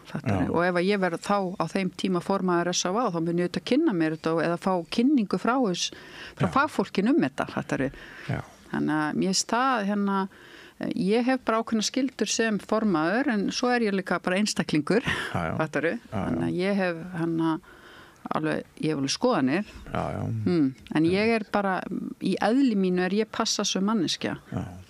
Þannig að ég Er einhver umræða þetta upp á Vogi og svona meðal ráðgjafa? Já, ég meina það segi það nú ekki, þú veist, það er bara svo mikið að gera hjá okkur. En við erum alveg, starfsmenn frá okkur að fara á ráðstöfnuna, því að við viljum auðvitað fylgjast með. Við viljum vera uppdeituð, við viljum vera með í umræðinni. En við, eins og segi, við erum heilbrigðisþjónusta, við erum heilbrigðisstofnun og við vinnum eftir því og það er að leiðandi, þú veist, en fólk hefur alveg áhuga á að fá meiri þekkingu og það er bara eðlilegt, það er í eðli fólks að vilja bæta við og vita hvað þetta er. Og ég sennilega hefði áhuga á að kynna mér þetta ef ég bara hefði nægilega tíma. Ég bara ekki, það er bara svo nóg að gera. En þú hefur að minnsta kosti gert tilraun til þess að svara heiðarlega þessum misgóðu spurningum mínum. Ég sem persóna, ég sem einstaklingur, ég myndi fara varlega. Ég sem einstaklingur með fíknsjúkdóm, ég myndi ekki þóra því. Nei. Ég bara, ég myndi ekki þóra þið. Nei. Það segir þau sem Anna Hildur Guðmundsdóttir, alkoholisti með 22 ára batasögu. Ég myndi ekki þóra þess. Nei. Til hamingju með árin 22. Takk hérlega fyrir. Það er bara að koma bara núna 17. mars. Það er gaman. Ég er svo rosalega, ég gerði uppgötunum daginn, ég drakk í 20 ár. Já. Og núna er ég komið lengri tíma edrú heldur en ég drakk. Veist, og ég man, þegar ég byrjaði að vera edrú, þá hugsaði ég með mér, ég aldrei eftir að vera edrú svona lengi, þú veist, maður voru að fundum með fólki sem komið tveggjast af töl og maður bara vá, rosalega flott fólk maður og svo er maður bara komin hana sjálfur og ég bara, mér finnst þetta er mitt mesta lán að hafa fengið tækifæri að fara í meðferð og hætta að drekka, þú veist, að því að ég vissi ekki að áfengi væri svona rosalega truflandi fyrir mig, veist, og það var svo mikil feginleiki að uppgöta að það var bara þetta blessaða brennivín, sko. En sko, þarna er þetta að lýsa persónulega reynslu og ég hef sjálfur gert það, ég veit alveg aðra fjölmiðla. En samfélagslega, þá er alltaf löndin í kringum Ísland núna að vakna eitt á fætur öðru bara skaðsemi áfengis og það er svolítið sorglegt á sama tíma og nágrannaríkin eru að vakna til aukinnar meðvitundar samfélagslega skaðsemi áfengis. Séu við hérna að hvernig á ég að ræða það? Það er áfengistýrkun. Það er bara áfengistýrkun í íslensku samfélagi. Já, það er bara þannig. Þetta er í íþróttarlífinu, þetta er í ungmennastarfi. Ef maður vinnur einhverja íþróttakeppni þá er maður umbunað með áfengi. Núna erum við til dæmis, við erum foreldrar. Við hefum nú börn í handbolta. Þú veist, og þetta, mér finnst þetta óhugnaleg þróun. Og ef ég hefði meiri tíma þá myndi ég vera ég hef nú alveg sagt mitt þar alveg, þú veist, eins og í mínu íþróttahúsi og svoleiðis og ég hef mjög sterkar skoðanir þarna en ég held að við þurfum að fara að vakna upp af smá dvala, sko. Og það er rosalega mikil áfengisneysla á okkar aldurshóp og ekki hlakka ég til þegar að við verðum komin á þann aldur að þegar heilsan fer að bresta, sko, og við erum í þessu mynstri, þetta er ekki góð þróun, sko. Nei, og þetta tvöfalda sölukerfi og... Já, þetta er bara alls ekki gott. Nei, þetta er ekki gott. Við höfum bara sofið á verðinum, algjörlega. En það er alveg umræði í einn annan þátt, sko. Ég veit það, ég var reyndar með smá umræði þetta bara fyrr í vikunni, ég rætti með hann Árna Guðmundsson, forvarnafulltrúa, sem er nú betri en enginn. Sko, lýðheilsa skiptir alveg ótrúlega miklu máli, þú veist, og það skiptir ótrúlega miklu máli að við hugsum vel okkur. Og áfengi er bara skaðvaldur. Það er bara búið að sanna það. Er ekki sagt að 15-20% Íslendinga séu bara í hættu gagnvart alkohólisma eða eitthvað slíkt? Já.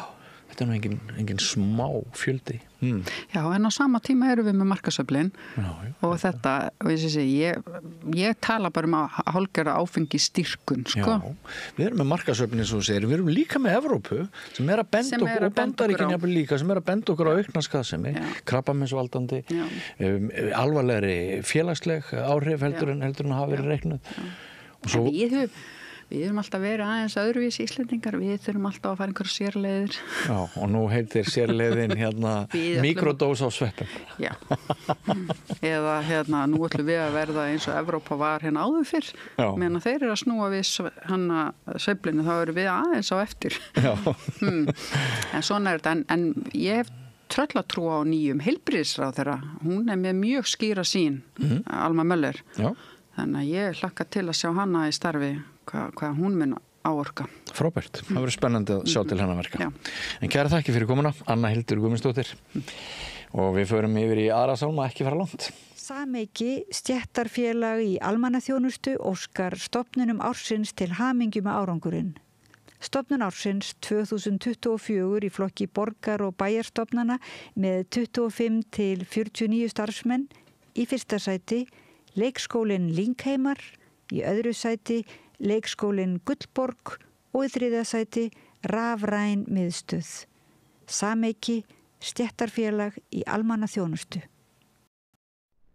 Hjálpið okkur að byggja upp dreifikerfi samstöðvarinnar með því að læka síður samstöðvarinnar á YouTube og Facebook.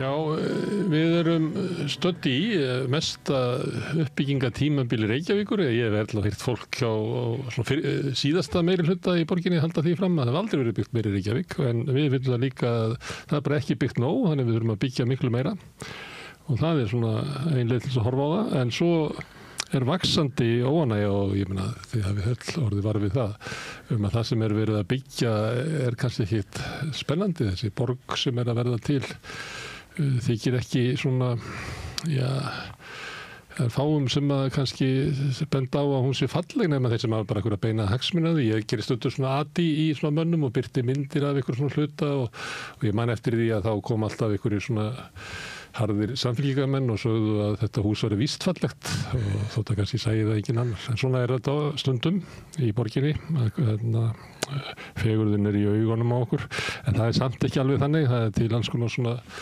fræði þetta, hvernig borg er góð, hvernig hún getur best svona verið á mannlegum skala, þannig að okkur mannskepnunum líði vel innan hennar og núna bara daginn að þá tók sér saman fólk sem að hefur bæði mikla reynslu og innsýn og þjálfun og þekkingu á borginni og undirskriftasöfnun, byggjum betur, ákallum breytt viðhorf til skipulags og hönnunar byggðar. Það er eins og að fólkið sé að segja að Reykjavík sé bara ljót. Hingað eru komið tvö af þeim sem að standa fyrir þessu. Það er Ásta Lóadóttir, ljósvistarfræðingur og Hilmar Þór Björnsson, arkitekt. Velkomin. Má ég byrja á þessu sem að erum við að byggja Ljótaborg? Já, sko það er þannig að skipulagsvaldið er farið til fjáraflamanna. Þetta byrjaði held ég, geti ég ímyndað mér hérna við Skúlagötuna þegar borgin skipulaði Skúlagötusvæðið, það var Björn Ólaf Hallsson sem gerði skipulagið og það voru svona grunnhús 7-10 hæðir niður í 4 hæðir, hvít með birtu allan hringinn.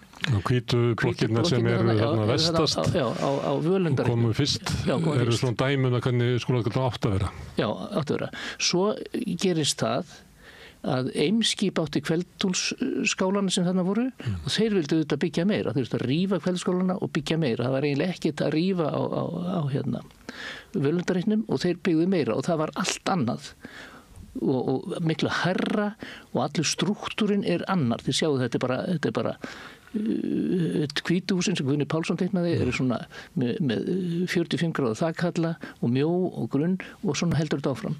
Svo hefur hinn eru svörtu blokkirnar. Já, svörtu blokkirnar. Svona auðmanna íbúðir. Já, auðmanna íbúðir, já. Og svo hefur þetta lagt svona tónin og síðast að þið þekkjum þar á valsvæðinu þar sem valsarar fá að skipuleggja, þeir skipuleggja þetta og hverja hagsmunir þeir að geta, þeir eru ekki hagsmuna vals og þeir byggja mikið, allt og mikið.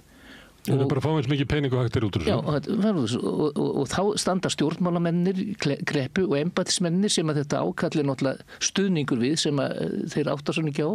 Við vitum það að embættismennir, þeir eru í baráttu við stjórnmálamennina og fjármálamennina. Þeir eru örugglega að berjast við þá, en þeir geta það ekki. Það er óttastjórnun og þeir geta það ekki. Þeir valdra yfir á valsvæðinu, þar er húsin of há og það vantar göturnar er engin birta. Þegar þú fyrir í Laugaveginn, þá kemur sólin alltaf milli húsana. Það er svona bílmillhúsana, ef valsvæði væri með göt. Það er nú að minnka svolítið þessi bíla, það er svolítið að minnka bílina á milli húsana. Já, það er misjafnlega há, en ef það væri tekið skúr þessum randbyggðum, eitt bíl, kannski á 2 stöðum, þá myndi tvennt gerast, það myndi vera opna, sæin á grænasvæðið sem er hérna bak við og hins vegar myndi sólin skína inn á götunar. En þegar þetta er svona, þá missir þetta hefur ekki góða ímynd. Fyrir utan það að húsin eru há og ljósir verkin. En þetta er sko máli, það er fjáraflamennir sem fá reiti og skipuleggja. Og þegar þeir skipuleggja, þá er það eins og við þekkjum þetta sem við við Borgartúnið, hvað heitir það, Sóltúnið, þar sem að höfundarnir sem teikna húsin, þeir skipulögu líka og þá spyr maður sig, hverra hagsmunir er að geta? Er það að geta hagsmuna borgarinnar eða er það að geta hagsmuna lóðarhafans? Og það er alveg augljóst þegar ég náttúrulega geta, þegar ég gera skipulag, geta hagsmuna almennings, en þegar þeir teikna húsin, þá geta þeir hagsmuna lóðarhafans. En ég held að við vitum öll sko að það einhver kaupir lóð, einhverju braski og stundum geta gengið á milli nokkur. Svo er ég búin að kaupa þér lóð á einhverju svívirðilegu verði og þá fer ég niður í ég ræð bara mann í það að fara niður í skipulag sem liggja á þeim til þess að þið bætist við alltaf ein hæð því að það er bara það er tvöfaldur ávinningi mín að ná þessar auka hæð út úr þeim. Akkurat. Og ég meina ég get haft þig á bara góður launum í 3 ár við að ná þessari hæð. Því að þú getur skilað mér bara kannski 700 milljónum. Heyrðu, ég minnst þú að teiknuðum við Aflagranda, það var samkeppni Aflagranda vestur í bæ og við fengum fyrstu vel. Það er fyrir neðan, hvað er það? Það er þarna. Nei, það er á Jöllhúsinu það? Nei, Aflagrandi það er þarna, það er elliheimili, hátthús og svo lágbyggð sko. Já. En það var þannig að þegar við unnum þetta þá fengum við að vita að við mættum ekki teikna neitt vegna þess að við ættum að vera verja skipulagið og þeir sem fengu lóðirnar og arkitektarnir sem voru teikna fyrir, við tókum svo á. Þannig að það var alveg greinlega skil þarna milli. Við vorum að verja almannahagsmuni og þeir voru að verja sína hagsmuni. En svona er þetta ekki lengur. Þetta er margsinnist kynnt að það sé bara góðu kostur að fara með lóðarhafa í skipulagsvinnu. Og það er ekki bara góður. Þróunarreitir heitir þetta. Þetta heitir alls konar fínum nöfnum. Tómvitleysa. Þetta er tómvitleysa? Já. Og erum við þá bara búin að vera með bara tóma vitleysu stefnu? Já. Þetta er líka sko, í rauninni þá hefur maður heyrt að þessir fjárfestar sem eru þarna, þessi milliliðir, ég hef heyrt þá fara í voðalega fórnarlambastöðu því þeir eru útlistaðir sem vondikallin í þessu öll saman og vilja meina að þau séu að gera gott starf því að annars myndi ekkert vera byggt ef að þetta fjármagn var ekki til staðar. En vá hvað ég væri til í að hrista upp í þessu bara alveg, bara taka teiningana og bara hrista og skella borðið og sjá hvað gerist af því að það er svo mikil þörf fyrir íbúðum, við myndum finna ykkur að betri leið og við lostum við þetta lóðabrak, sérstaklega þar sem að, eins og þú segir, búið að bæta við ykkur heimildum en svo gerist ekkert, svo bara selur að næsta og hann er þá búin að borga rosa mikið pening þannig að þar alveg er engin peningur eftir fyrir hönnun og þá má ekki, þú veist, já, það má ekki skoða dagsbirtu skilyrði eða neitt, það má ekki eða pening í það af því að verðið er orðið svo rosalegt. Samt er þetta meira meina selt sem svona lúxusíbúðir. Já, það er náttúrulega bara. Þó að sé engin svona, þau séu raunverulega ekki hannaðar íbúðir. Þetta séu bara staðlaðar af því að lúxus er líklega eitthvað sem er eitthvað lagt í. Já, nákvæmlega. En það er fæst að þessu myndi falla undir það. Ég hef séð margar auglýsingar þar sem hefur verið, þú veist, verið að auglýsa bjartar íbúðir á þéttingarreitum og þá er hægt að það ákanski við þessar á efstu hæðunum og ekki endilega alltaf í öllum tilfellum því stundum er meira að búið að gera einhverja innbyggðarsvalir og eitthvað búið að draga úr skilurunum þannig að það er ekki eins og bjart á efri hæðunum, sko, mér finnst að við erum að gera hluti sem að það er svo auðvelt að gera betur sko. Hvernig gáttu við klúðra þessu? Það er nú ára og aldir síðan að íbúðu voru skipulaðar og hannaðar til þess að birtan yrði góð. Já, Guðmundur Hannesson skrifaði bók 1916 fyrir 129 árum og þá lagði hann áherslu. Melarnir eru hannaðir samkvæmt þessu svona, lóðinir sunnaverði við húsið sko. Þetta var svona mikið hugsað með þetta, já. En varðandi þennan lúxus, ég fór að skoða þarna Vesturvinn, það var opið hús. Sem er fyrir neðan, hvað, Héðins? Já, og þar er byggð svona randbyggð og svo er byggð hús inn í miðjunni. Og ég talaði nú við Hjálmar Sveinsson og sagði hann að þetta væri ekki hægt, þetta menn var að rífa þessu hús í Danmörku, górenovering, þá rífum maður öll hús inn í garðinum. Vill ekki hafa þau, þá sagði hann við mig að ég skildi bara kvarta og þá sagði ég að því núna. En svo fór ég að skoða þetta og var sýnd gríðarlega flott íbúð þarna vestan, maður sá Jökulinn og Akrafjallið og allt þarna upp á 4. hæð og þetta var gríðarlega flott íbúð, vel innréttið með húsgögnum allt og ég átti samtal við farþegasalann og spurði hann bílastæðin, þá var bílastæði fyrir 70% af íbúðunum, maður gæti keypt það, sem sagt 30% enga bíla og þá spurði hann gestastæði, þá sagði hann, það engin gestastæði. Býr fólk sem fær ekki gesti? Nei, býr fólk sem fær ekki gesti? Nei, svo enga vini. En hérna, þetta er fólk sem á enga vini. En hérna, það var, ég spurði sko, en hvað maður með barnaafmæli? Kemur barnaafmæli, kemur kannski 10 foreldrar með bílánum sem, þá bent hann út á bónuslúðuna og þá leggja þér þar. Þá leggja þér það nóga staðin hérna, bónuslúðuna. Og þá segi ég náttúrulega, já, en hvað segir bónus við því? Þeir taka ekkert eftir því. Þetta fannst mér, ég veit ekki hvað þetta er lúksus. Það er engar almenni samgöngur þarna. Svo segir Hjálmar Sveinsson bara í gær að þetta sé nú ekkert málu en þess að 58,2% af vesturbæingum þeir gangi vinnuna. Já, hann sagði það. 58%? 58 gangi vinnuna og það getur vel verið, sko. Ég myndi vilja sjá það, mér finnst það ótrúlegt. Hátt. Ótrúlegt, já. Þetta er ekki ótrúlegt. Þú byrðir Vesturbænum. En ég gekk alltaf í vinnu á heima Tómasson og þetta er Vesturbæn er svolítið góður á hýlitinu. 58% er bara 2/3 næstu. Já. Hann skrifaði þetta á Facebook og getur séð að gerði hann að svara mér. En hérna... Ég tekur börnum með sem að gangi í skóla eða eitthvað. Já, allir það ekki. Það lítur að vera. Já, þá 4 manna fjölskylda. Þú kannar þetta hvernig... Já, ég það spurði hann þetta bara. Já. En hérna, það er þannig með okkur Íslendingar, þú þekkir í París, ég þekkir í París, þar bjóður að menn lítið heim til sín, mjög lítið sko, en hérna bjóður allir heim til sín. Í París fara þeir ekki á skíði eftir vinnu, þú veist. Í París eigir ekki til sumarbústaði, þeir fara ekki mikið í golf. Það er nú reyndar þannig að í Frakklandi það er engin þjóð sem á jafn mikið svona second home eins og það byggir á því að ef þú ert í Frakki að þá upplifir að þú sért úr einhverju þorpi þó svo að ammaðinn hafi verið þar og það er mjög sterkt í fólki að eiga svo ég leiri því aðeins. Já, fínt. Það er eiga metið í Evrópu sko. Og næst koma norðmennir sem er með allar hittunar. Einmitt. Svo erum við ábyggilega búin að slá þetta út. Já, en lúksus sko, þú ert lúksusmaður, þá áttu sumarbústað og ferð á skíði og ferð í golf, skilurðu. Það er hluti af öllu pakkanum að vera lúksuslífi. Svo ferðu til Tenerife. Já. Það tala velsettu efri millistétt þegar að börnin farin að heiman. Já. En af hverju þetta tala um það?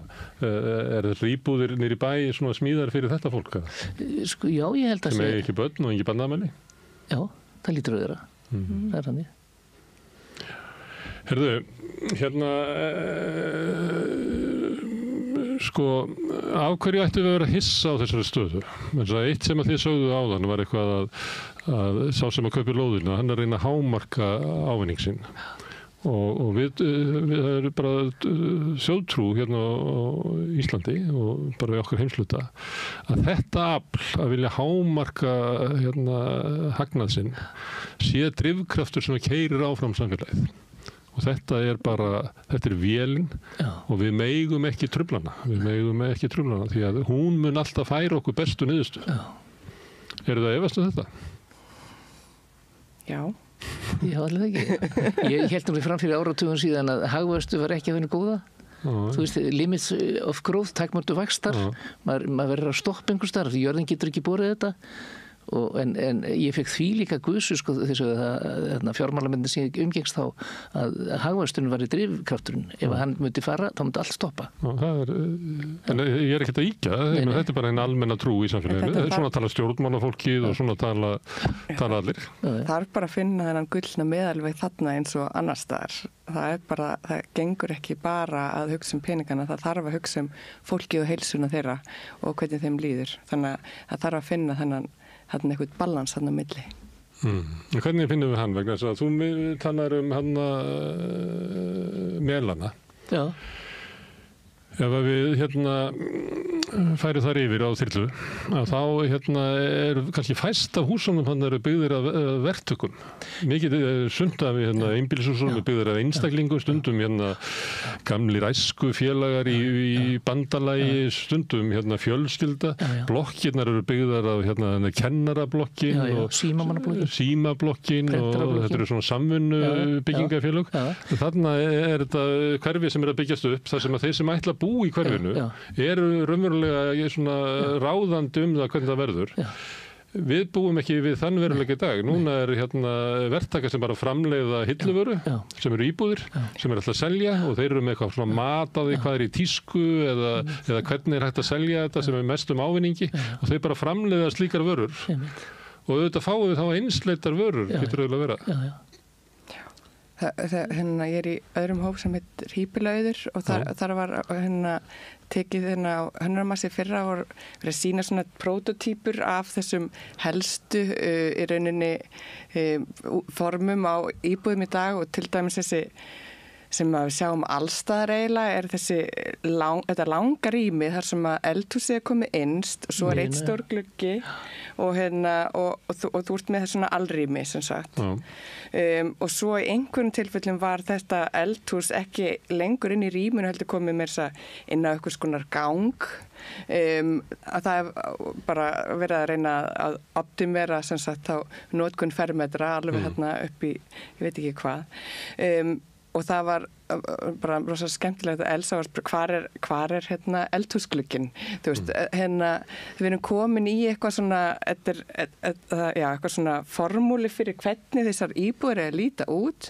Allar virðast vera rosalega svipaðar og dýftin á kroppunum, hún veldur því að við fáum bara ekkert ljós þarna inn og það bara, við erum komin í ógangur, hvað var það dýftir? Þannig þetta ekki bara skuggasundin sem að göturnar eru og það komist ekki ljós ekki einu svona garðmegin niður á 2 neðstu hæðirnar heldur það bara íbúðna sjálfar eru þannig að ljósi kemst ekki inn. Já, íbúða kroppurnir eru rosalega djúpir og eins og í Danmörku þá er þú veist bara viðmið 12 metra, þú ert ekkert að byggja dýpra en það það er svona bara, það er bara mjög þekkt. Og við ættum að hafa grinnra því að sólinn er lægra loft í hér eða eitthvað. Já, en við erum Hvað er það djúpina?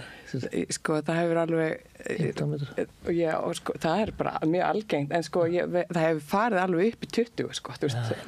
En þið þá að segja að þegar ég kæmi með svona teikningu til bygginga hvað heitir það hana niður í skólagull? Byggingafulltrúi. Að þá segir hann, við samþykjum ekki þessa byggingu, þessa tekníku. Þú verður að hafa hana grinnir í íbúðina eða bæta við glugga hana eða? Í dag er ekkert sem að hindra þetta. Það er af því byggingareglu gera nokkar leifir, þetta bara alveg og skipulagslöggjöfin. Það er alls konar dót í þessari byggingareglu. Já, en það var, ég held að 2012, það var fellt niður krafan að íbúð skulu hafa með dagsljós og suðri. Það breyttist, var ekki? Jú, það var tekið út. En af hverju var þetta tekið út? Er þetta ekki, ég veist að við getum spurt bara alla henn úti? Já, það er bara niður í leikskólabörn og þeir myndu segja, jú, þetta verður ljós og suðri. Ég veit ekki hver stóð að þessu, eina sem ég veit að þetta fjall út þarna, en málið er að í rauninni er það ekkert aðal vesinni okkar. Vesinni okkar er að við erum byrjað að þétta byggð og við erum ekkert að taka tillit til ljós af því að einu kröfurnar sem hafa verið alltaf hjá okkur, það eru að það séu 10% gler með við golfflöt. Og það þýðir bara, þó svo við séum þetta gler þarna og með við golfflötin, leið þú fyrir að byggja eitthvað fyrir framan glerið sem að hindrar aðkomi dagsljósins eða jafnvel setja svalir fyrir ofan þannig að kannski risastóttu verið hús til dæmis þá bara ert ekki að fá nátt ljós þannig að við erum ekki með neitt í byggingareglugjörinni eins og sem segir neitt dagsljós. Segðu mér eitt að því að þú ert ljóssérfræðingur. Hvað skiptir það miklu máli? Ég held að sem meir en 100 ára gamalt fjölbýlishús við Hverfisgötu sem yfirst vera skemmtilega skipulagt. Það er eldhúsið svona sér og 2 samlíkjandi stofur og þið kannist við þetta smá gangur og svo er búrskápur og alls svona þægindi sem hafa síðan dottið af. Uppsóttavélin bílaði og svona ég reyndi eitthvað að laga hana og svo bara hætti við ákveða bara að fara að vaska upp og líklega er ástæðan svo að maður vaskar upp eins og á að vera, það er vaskur og svo er þessi fíni gluggi og ég horfi svona, ég sé ekki alveg esjuna en jú, ég sé svona glitta í hana hér og þar. Mér finnst það frábært að gæðastund að vaska upp fyrir framan útsýnisglugga. Ég tala við konur. Ég veit að hvernig mér líður, en getur þú sagt mér að svona, af hverju skiptir þetta máli? Það er raunnið tvennt, það er bæðið sko dagsljósið þegar það er til staðar þegar þarna og ég nú veit ekki, nú erum við svolítið myrkum tíma ársins þannig að þú kannski bara notið þess að horfa á falleg ljós eitthvað á kvöldið til. Ég veit það núna þegar ég var rosalega meðvitaður með bara, skammdegið búið. Skammdegið búið. Ég bara skynjaði það bara, var lagðið til hérna á Facebook að við myndum hafa svona 100 daga skammdegi og fagna svo þegar það er búið. Því að því að það er svo mikil birta í bæði þarna og inn í stofu að ég er mjög meðvitaður birtu. En já, þetta skiptir máli fyrir heilsun okkar. Þannig að við þurfum að fá ljósið á réttum tíma sólarhringsins. Við þurfum að fá mikið ljós og fá það í augun okkar og þá byrja mótni til þess að vekja okkur. Og svo svona 3 tímum fyrir svefn þá erum við að forðast að fá mikið ljós í augun og sérstaklega að ofan. Við erum að hafa frekar svona eins og þú ert með hérna svona lampa og svona hérna kringum.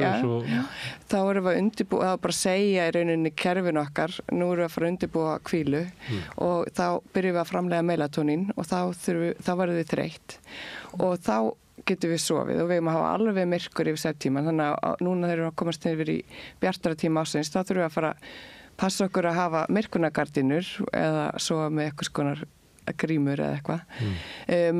Að því að það er bara mikilvægt til þess að hafa þarna stöðuga dægursveiflu, sko. Þá er bara að gefa líkaminn til kynna, nú ætla ég að vakna, nú er ég að fara að hvíla mig og með því að fá þetta og fá góðan svefn svefnin hefur svo gífurlega mikil áhrif á heilsun okkar almennt. Sko. En þú ert að lýsa hvernig þetta ætti að vera. En segjum að ég búi í íbúð sem eldhúsið 25 metra inn eða eitthvað og ég var eitthvað rugl í ljósinu og íbúðina, kemur ekki sólarljósi kemur ekki inn í íbúðina. Hvaða áhrif þá á heilsu mína? Sko, þarna þarf það að fara að vinna með raflýsingu en dagsljósið er bara alltaf best og það er þannig að ég myndi bara mæla með að þú færir bara allt sem þú getur nálægt glugganum og haldið þið bara það. Ég er að spyrja sko hvað gerist ef að ég gerir þetta ekki? Hvað áhrif hefur það heilsu mína ef að ég hef ekki gott aðgengi að dagsbirtu? Ef þú ert ruglast svefnin minn og ég byrja að vakna oftar og næ ekki endurnýjun sem svefnin á að vera og byrja að tappa minni þetta hefur áhrif á svefnin okkar. Svona alvarlegt eins og ég er að fara að lýsa? Ég hef ekki lesið rannsóknir sem nákvæmlega sína fram á þetta en þetta hefur áhrif á dægursveiflunar okkar og rauninni getum raskað virkilega ef við erum með alveg eins og þessir í rauninni rannsóknir sem hafa sýnt með skjánótkun og svona hvernig þá ertu með sko mjög stutta bylgjulengdir í augunum á þér fram eftir kvöldi og það er þá að tefja tíma sem þú getur sofnað þannig að þetta hefur allt áhrif en þú veist, nákvæmlega þetta ég hef ekki lýsið rannsóknum nákvæmlega sem þú ert að tala Það er vita að segja þetta því að við erum náttúrulega ólík persónulega og bregðumst ólíkt við sem ég geta að drukja kaffi rétt að fara að sofa og það er ekki og það er röndugöldum Akkurat, já en svona, þetta er svona á heildina litið En þú nefndir Guðmund Hannesson sem barðist fyrir, er svona hluti af bara alþjóðlegri bylgju sem kom svolítið seintinga að hafa aðgengi að hreinu vatni og góðu lofti og þá voru að hreinsa borgirnar, að hafa skolp og fleira en ljós myndirðu segja að það væri svona í þessu kaliberi eins og að hafa aðgengi að hreinu vatni Ég held það, alveg hygglust og að við séum bara að bregðast þar að Guðmundur Hannesson, okkar tíma sem er kannski þið eru bara að benda okkur á það að borgin okkar sé ekki heilnæm ef við höldum þessar línu áfram Já, það er líka svo margt sko til dæmis líka húsahæðir það er rannsóknir sína það ef þú fyrir ofan 3. hæð þá ferðu sjaldnar út Þú ert okkur 7. hæð, þá getur ekki fylgst með börnunum þínum, ekki kallað í matinn fram til götunum. Það þess vegna þurfa gluggarnir að vera líka, sko. Maður hafa yfirsýn yfir... Það svo ólíklega vildið til að börnum fyrir út að leika. Það nú smá í svona. Sko. Það er minkað, sko. Það er bara færri börn úti til þess að fara að hitta. Og líka þau eru ofvernduð. Kannski að því að það er verra að venda barn í það sem að byggðin þétt? Já, ég hugsa það. Þú varst aldrei keyrður í skólan? Nei. Þú áttir heima í Álfheimunum, var ekki í Ljósheimunum? Nei, ég átti heima í Ljósheimunum. Já, í háublokkunum þar? Já, bæði á 5. hæð og í kjallara, í sömu blokkinni. En hérna, segðu mér, er þetta ekki þessi 8. hæða? En ég átti líka heima út á Seljavegi, út á Tjarnarstíg og við fluttum, röktustum byggðirnar eins og leigjendur gera. Og skiptum oft skóla og mamma endaði í verkamannabústöðum upp í Breiðholti og það var hennar bara lífsbjörg að losna út af leigumarkaðnum og fá bara hægt og bítandi að jafna sig efnahagslega eftir sín áföll. Ég man eftir þessar blokkir þarna í Ljósheimunum, manni fannst þær alveg gríðarlega háar. Alveg svakalega. Svo kom Ljósheimablokkin á 12 hæðir og 4 hæðum herra. En þessi Ljósheimablokki þær er ekki 8 hæðir eða 7 hæðir. Það er bara eins og verið að byggja núna. Bara á Vestuvinn og þetta er bara venjuleg hæð. En þá er það byggt svoleiðis og svo var bara risa túnflutur. Já, einmitt, og það voru norður og suður. Já, fyrst sólinar á mótnana og svo húsið grund og fyrst sítið sólina líka. Já, það er mjög mjóar, mjög mjóar fyrir hvað verið að byggja í dag. Já, einmitt. Þarna var verið að hugsa út frá ljósinu. Það er ekki tilvíðan að liggja svona þessar blokki, norður og suður. En að þið talið svolítið þetta og þú ert að tala hvernig byggði var byggð sem við þekkjum, að öðrum megin við götuna þá eru húsin upp við götuna, hinum megin er garðurinn upp við götuna. Þetta er í Þingholtunum eða Skólavörðuhæðinni frekar og í Melónum.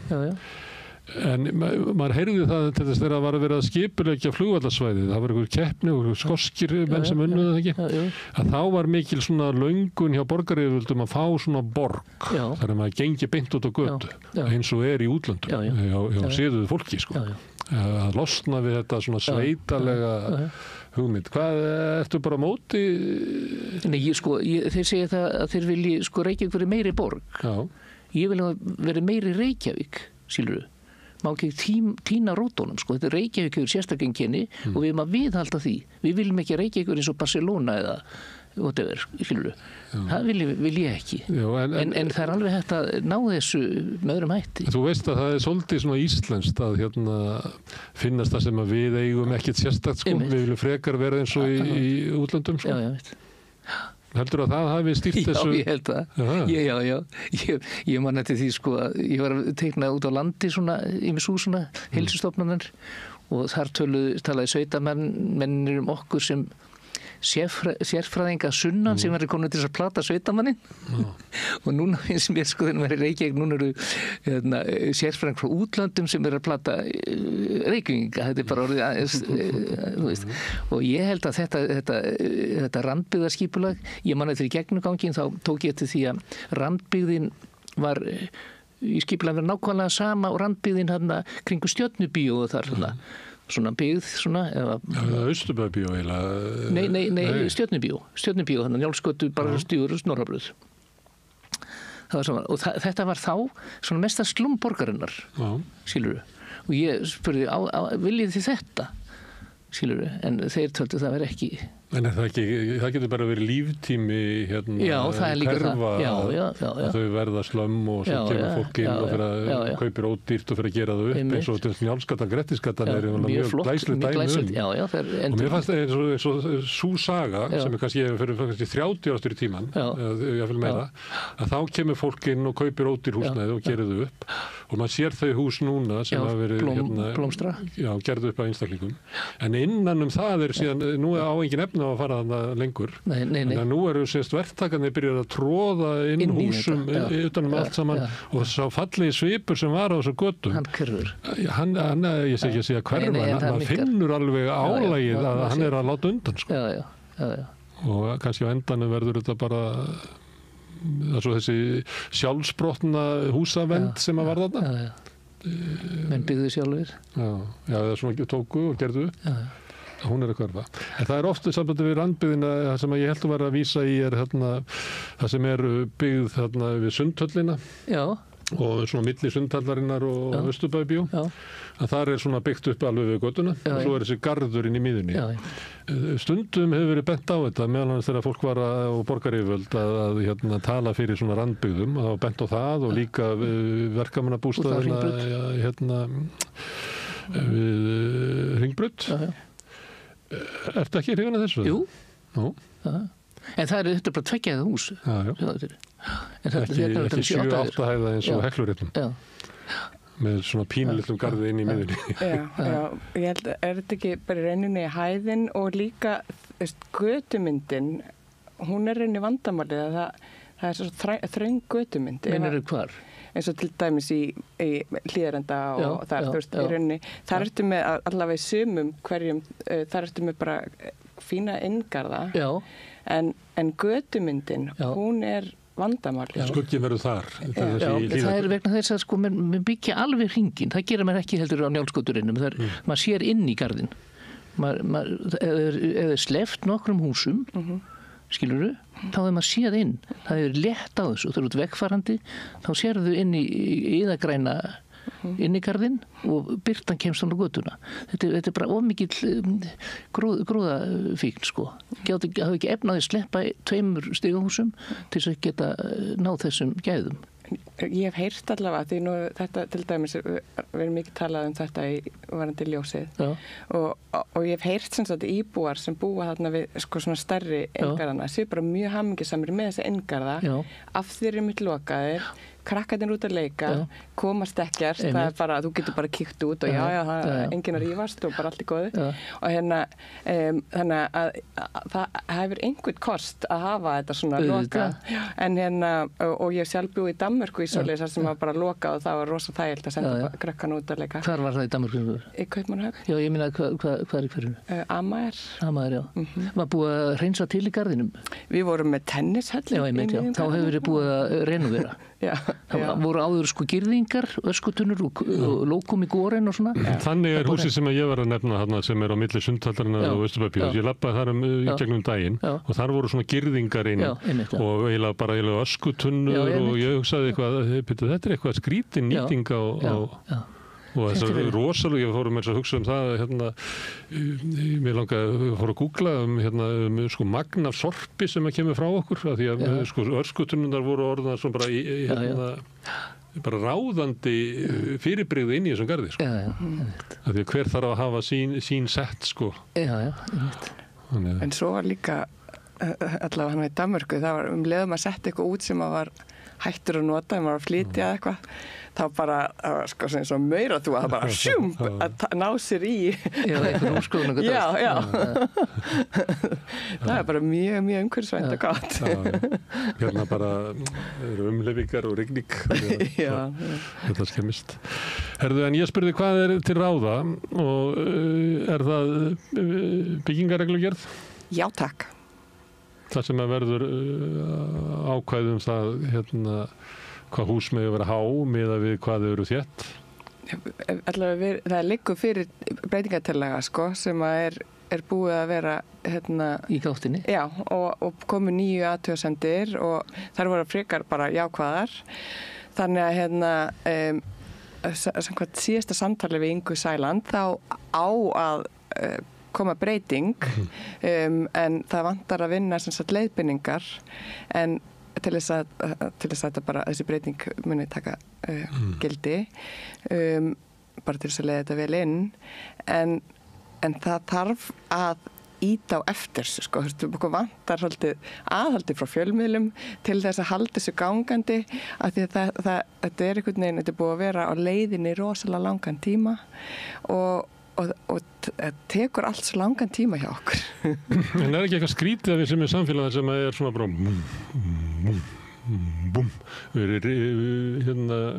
ríður verktakið sér áfram og þetta áviðu meira, ég meina verslanir okkar, þær eru út á Granda og í Skeifunni og það er þú ert að tala Vesturbæinn þú býrð á Tómasarhaga, ekki? Að það er ekki mikil þjónusta í hverfinu. Nei, Já, það melabúðin. Melabúðin sem eiginlega bara eins og svona félagsmiðstöð. Já, maður hittir alltaf nágranna sína. Sem að sýnir umverulega sko hvaða gildi eitthvað svona fyrirbrigði hefur að þeirra lukkast vel. Já, maður þekkir þá sem til melabúðina, svo fer maður út á Granda, það þekkir maður engan. Nei. Það markhópurinn svo stór. Þar ertu með bara flæmi af bílastæðum. Og einhverja skemmur og þú ferð inn og þarf til að vera á bíl til að versla þegar þú verslar svo mikið einhvern veginn og það bara fólk aðlaga sig einhvern veginn að þessu kerfi og að sumuleyti verður þetta sko og það voru mistök að leyfa matvöruverslanir á Hafnarsvæðinu. Ég held að verið þegar Vilhjálmur Þótt Viljánsson var borgarstjóri eða skipulagstjóri, sko þá tæmdist sko verslanirnar við Dunaðan, það voru verslanir þar og við Hjarðarhagan og við Nesvegin og Garðarsbúði Furumel, þær dóu bara og þá þurftum við alltaf að fara að keyra sko 3 kílómetra hvora átt til þess að kaupa í matinn. Þetta náttúrulega í París sem þú þekki vel, það þekki maður konurnar með svona vagna. Ég fekk mér svoleiðis þegar ég bjó í París. Var ekki, já. Labba svona og kaupir inn og kaupir osti og austarkaupmannum, kjöt fyrir sláturarannum. Og þú getur gengið til heimilislæknisins. Gengið til heimilislæknisins, og þá það ekki þannig, það ekki 18 heimilislæknar á einhverju hæð, sko, það bara einn heimilislæknir á efri hæðinni fyrir ofan apótekið. Og svo getur gengið í apótekið. Þú er búin að missa, þú hefur labbað líklega í Vesturbæra apótek, nú það bara Kaffi Vest. Ég veit ekki, og ekkert pósthús, sko. Og ekkert pósthús, sem að maður án og kannski minna er þetta í. Já, ekki bóki. En það er líka félagslegi þátturinn að maður hitti nágranna sína. Maður heilsar þeim að labba Tómasarhagann og svo heilsaði maður á móti, svo veit þú átti það eins og bakari hjá þér bara á horninu. Já, einmitt. Já, Átni í Átnabúð. Það er farið. Já, það er farið, já. Hvor er það ekki farið? Já, en það er nú bröð er þarna rétt hjá Kaffi Vest. Já, Kaffi Vest, og svo er Björnsbakari út á það. Ég labba oft þangað, sko. Já. En þessi breyting, að hún er bara breyttir viðskiptahættir sem að þröngva upp á okkur eða við styðjum, bara breytta lífshætti. Það er opnust stefna búið til 15 mínútna hverfi, að menna ekki að hlappa því alla þjónustu. Það er hvergi verið að gera það hér. Nei, það er hvergi verið að gera það. En þegar það er, það ámar ekki að leyfa matvörubúðir sem er fyrir á hverjum einstegi sem er ekki í göngufæri. Það á bara ekki að leyfa það. Já, en að þið nefndu þarna Valskverfið, þarna Hlíðarenda. Þar voru fréttir það að gengi illa að neðstu hæðinni átti að vera þjónusta. Og það gengur bara illa komin út. Líklega er eitthvað svona naglastúdíó og síðan kom svona krambúðar sem að einhverjir feðgar reka. Sem að er svona, ef þú gleymir mjólkin í búð. En það er ekki mikil þjónusta þannig. Samt er hún sko klofin frá öllu annari byggð bara með sko hraðbrautum sko. Ég myndi ekki eitthvað vilja fara inn í það búð. Lýsingin þar er hræðileg. Hafið þið séð þetta? Svo mikil? Já, bara sko virkilega kalt og mikið. Ég fæ ofbyrtu bara að fara fram hjá þarna sko. Það er ekki mjög aðlægandi. En það hefur ekki tekist þótt að segja í skipulaginu og myndunum, arkitektamyndunum að þá eru lífleg verslun og þjónusta en hún er það bara ekki. Nei.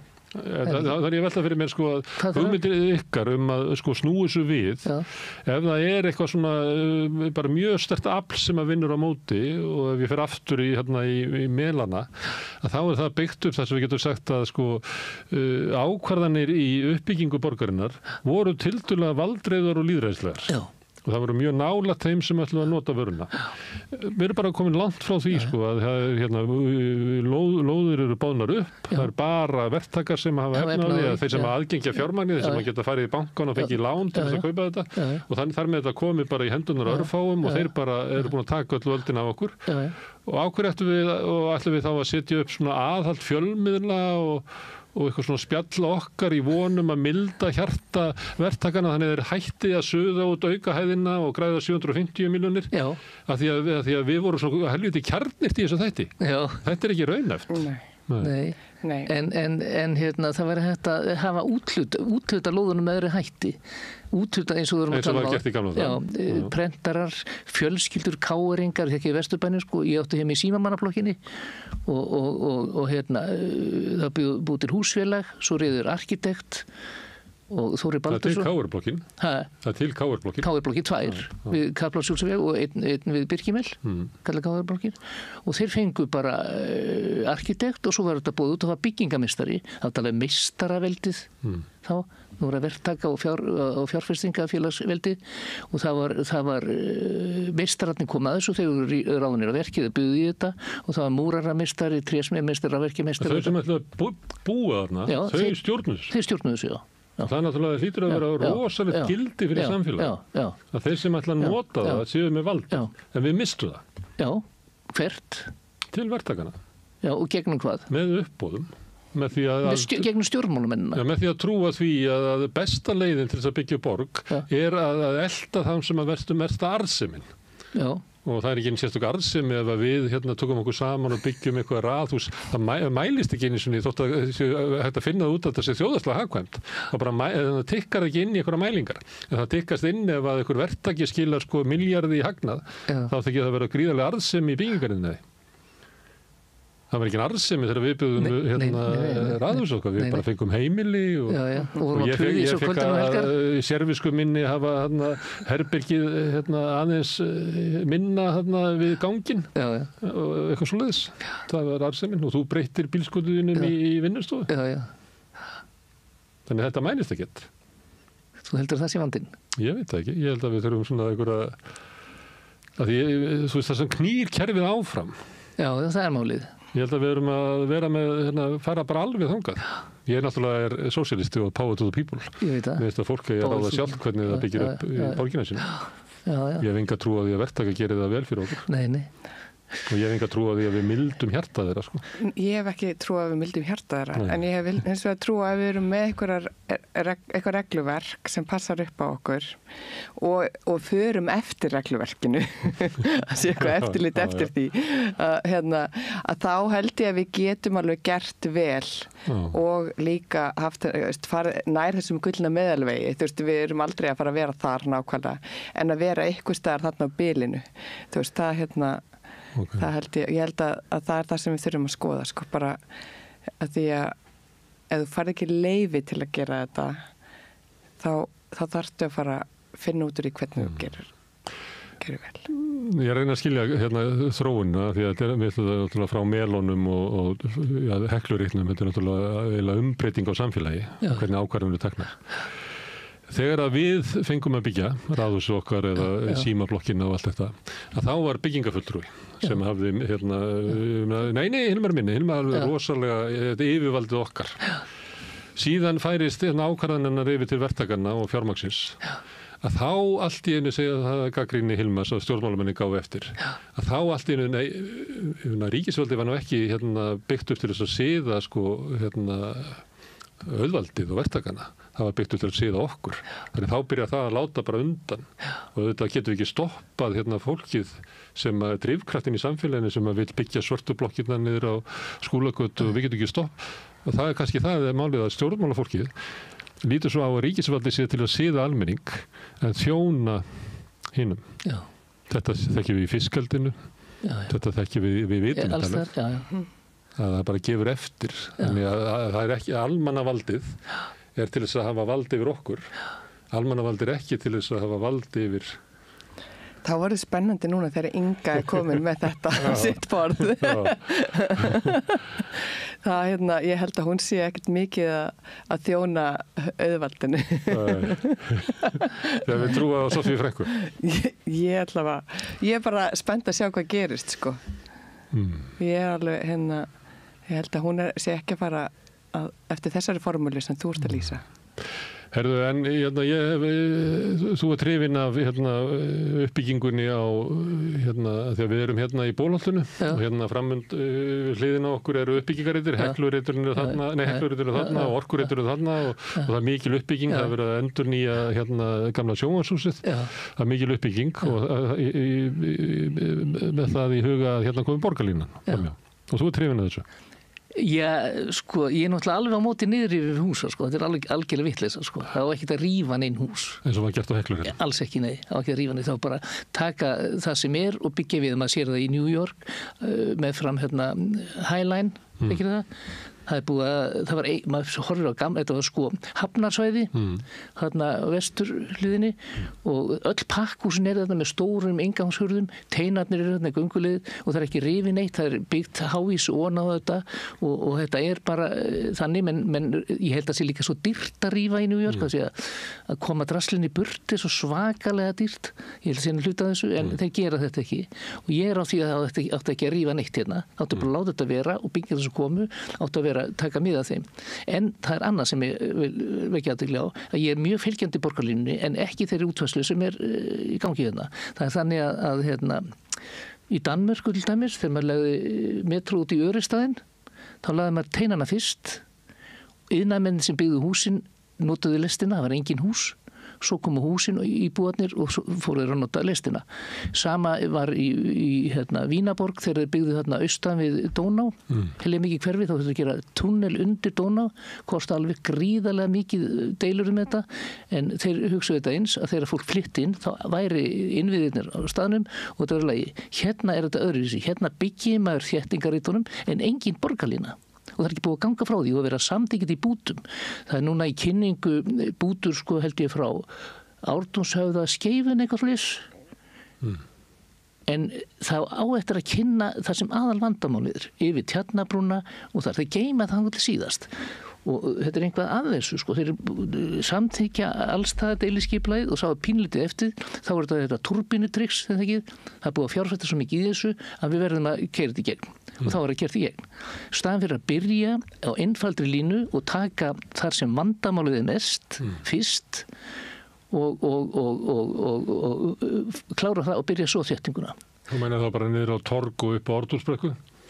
Nei, vandamálið er frá Hlemmi í Háskóla Íslands. Þeir býðu í Hverfisgötuna eins og ég sagði það. Og fara niður þar. Og þegar strætóarnir eru að hittast. Ég held að sé bara svona 5 staðir á Hverfisgötuna sem geta hittst, en svo þröng. Þannig að maður velti fyrir sig býtu allar að koma á borgarlínu að ganga í báðráttir hann. Það er bara ekki hægt, sko. Ég getur bara sagt ykkur það. Þetta er það sem ég er að kalla þetta, að maður að taka þá staði í borgarlínu sem erfiðleikarnir eru mestir. Hitt leysist það sjálfum sér. Og ég heldur reyndar að borgarlínan ætti að fara, sko ekki Sæbrautar heldur Skúlagötuna, þú veist. Fara niður frá Hlemm, niður Snorrabrautina og svo Skúlagötuna og svo Kalkásveginn og þannig. Ekki þvælast niður Hverfisgötuna. Þetta munar ekki miklu, sko, munar kannski 200 metrum. Mér finnst það bara leið.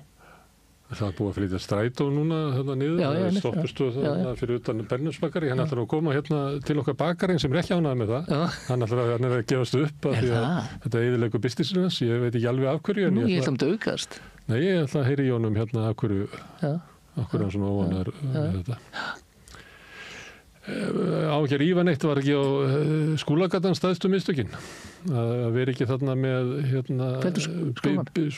þetta miðaldaþorp sem að Sláturfélagið var, ég vann þar eins og ný og það var eins og miðaldaþorp, það var ótrúlega skemmtilegur svona furðuleg þyrping húsa með svona inngarði og ég sakna þess, ég held að þetta hefur verið stórkostlegt svona menninga. Svona grjótaþorp, stórt grjótaþorp. Alveg stórkostlegt.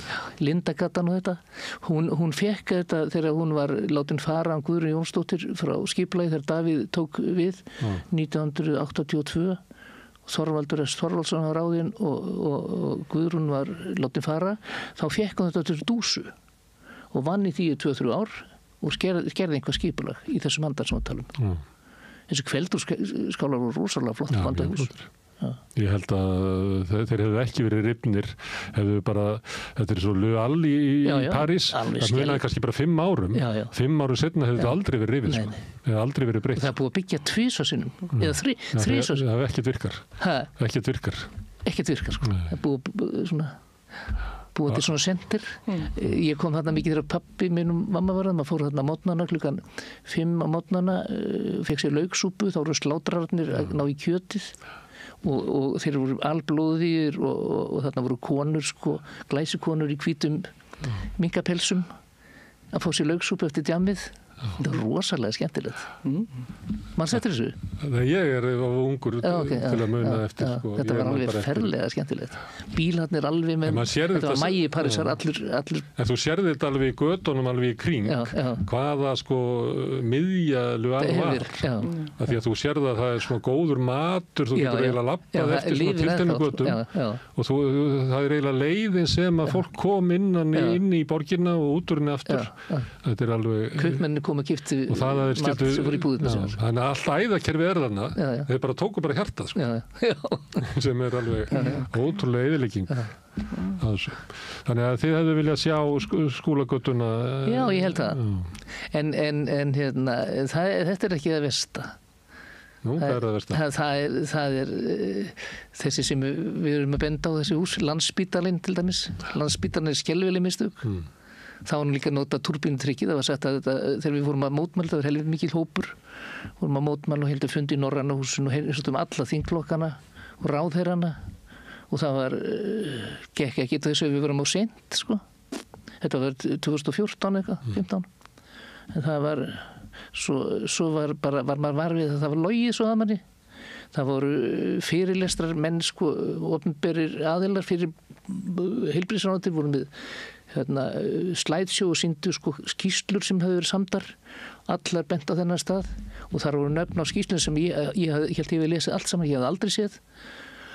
Og ég baði þessar skýrslur og þeir ætlaði að senda mér en það sendið aldrei ítrekka aftur sem það voru ekki til, sko.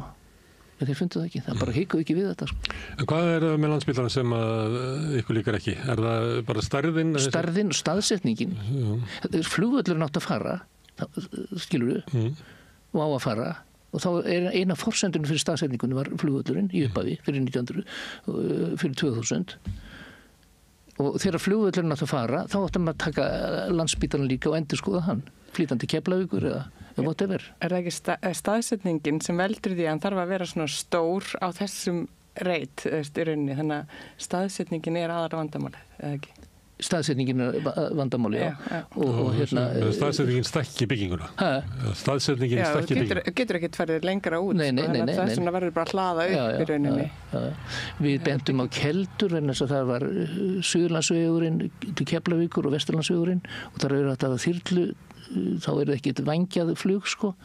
En það var ekki það að ræða, sko. Það er svona stærðir að þegar maður kemur eftir Skúla eða Sjávarbrautinni og horfir til þessu Hörpu. Já. Þá er hún í svona, hún er svolítið stór. Já. Og ég á að vera svona rosalega nasti. Fyrst er að ég svona sá þetta svona þegar hún var risin alveg upp. Þá man ég eftir mynd þar sem að sko Hitler og kollegið þinn Albert Speer eru að horfa á Germaníu. Já. Það sem eru búin að tróða henni inn í Berlín. Já. Og það er akkurat sama sko eitthvað svona sami fáránleikin í það sem eru settar inn svona stórar byggingar sem eiga að vera svo glæsilegar en það eru inni í borg sem að bara eiginlega berið ekki þannig að það sem á að vera glæsilegt verður eiginlega svona þú veist eins og svona heimskulega montið ég finnst þegar Harpa komandinn vera bara eitthvað byrju þetta bara passar ekki þarna inn, það getur verið fín bygging, sko. Já, ég lít nú þannig að, sko, sumar mega byggingar vera kenniliti, Hallgrímskirkja, Harpa og svona mega vera Alþingishúsið og svona. Það mega vera hafa sérstöðu og mega vera svona, já, kenniliti. Mér finnst það í lagi, en vissulega stóðunum, mér finnst það flott bara þarna. Já. En ekki stærðin og síðan náttúrulega síðan eru allt hverfið þannig kring miðast við hana miðast við hana en ekki byggðina sem er síðan innan. Já, það er nefnilega málið. Það er sko það sem er sunna við Tryggvagötu er allt annað heldur en það er bara allt annar vefur, borgarvefur, það er bara annað. Þannig að þið myndu vilja sjá þá byggð sem er Höfðatorgið og Austurhöfnin eða hvað það heitir. Já, Austurhöfnin. Það er svona lægra og hóvarara í takt við það sem er í gósinni. Og meira brotið niður í sko svona 6-8 metra byggingar svipað er Laugaveginum og þar. Ekki svona eins og til dæmis hvað er HM. Já, sem er það er sko, ég mælti það er 150 metrar göngu allt sama búðin. Þetta sér, þú fær ekki þess að labba þarna. Þú búið að labba svona eins og í Kringlunum eða Vestmannaeyjum, það er svona 7-8 metrar, þá kemur ný búð. Þá dregur þið einhvað áfram. En þú ferð þarna inn í þetta sund þarna, þá er sama ein búð öðrum megin, önnur búð hinum megin og þetta bara virkar ekki, það verður aldrei göngugata. Eins og maður sér oft til þess eins og í Midtown í New York, var það sérstaklega þegar maður kom þarna fyrst, þá var þetta svona, það var alveg dautt af því að maður gekk alveg fram hjá heilli blokk sem var bara alltaf það sama sko. Ég hefði alveg elskað ef við hefðum haft dagsljósakröfur þegar þetta hverju var að byggjast upp. Það hefði haft áhrif á þéttingu og hæð þarna. Í aðalskipulaginu þá var talað að þetta vera 5 hæðir og efstæðin sumstæð sem sérstaklega stæði á mætti vera indregin og svo í aðalskipulaginu 2010 til 2030 stendur að salarhæðin til þess að hafa eitthvað viðmið þá var það 3,5.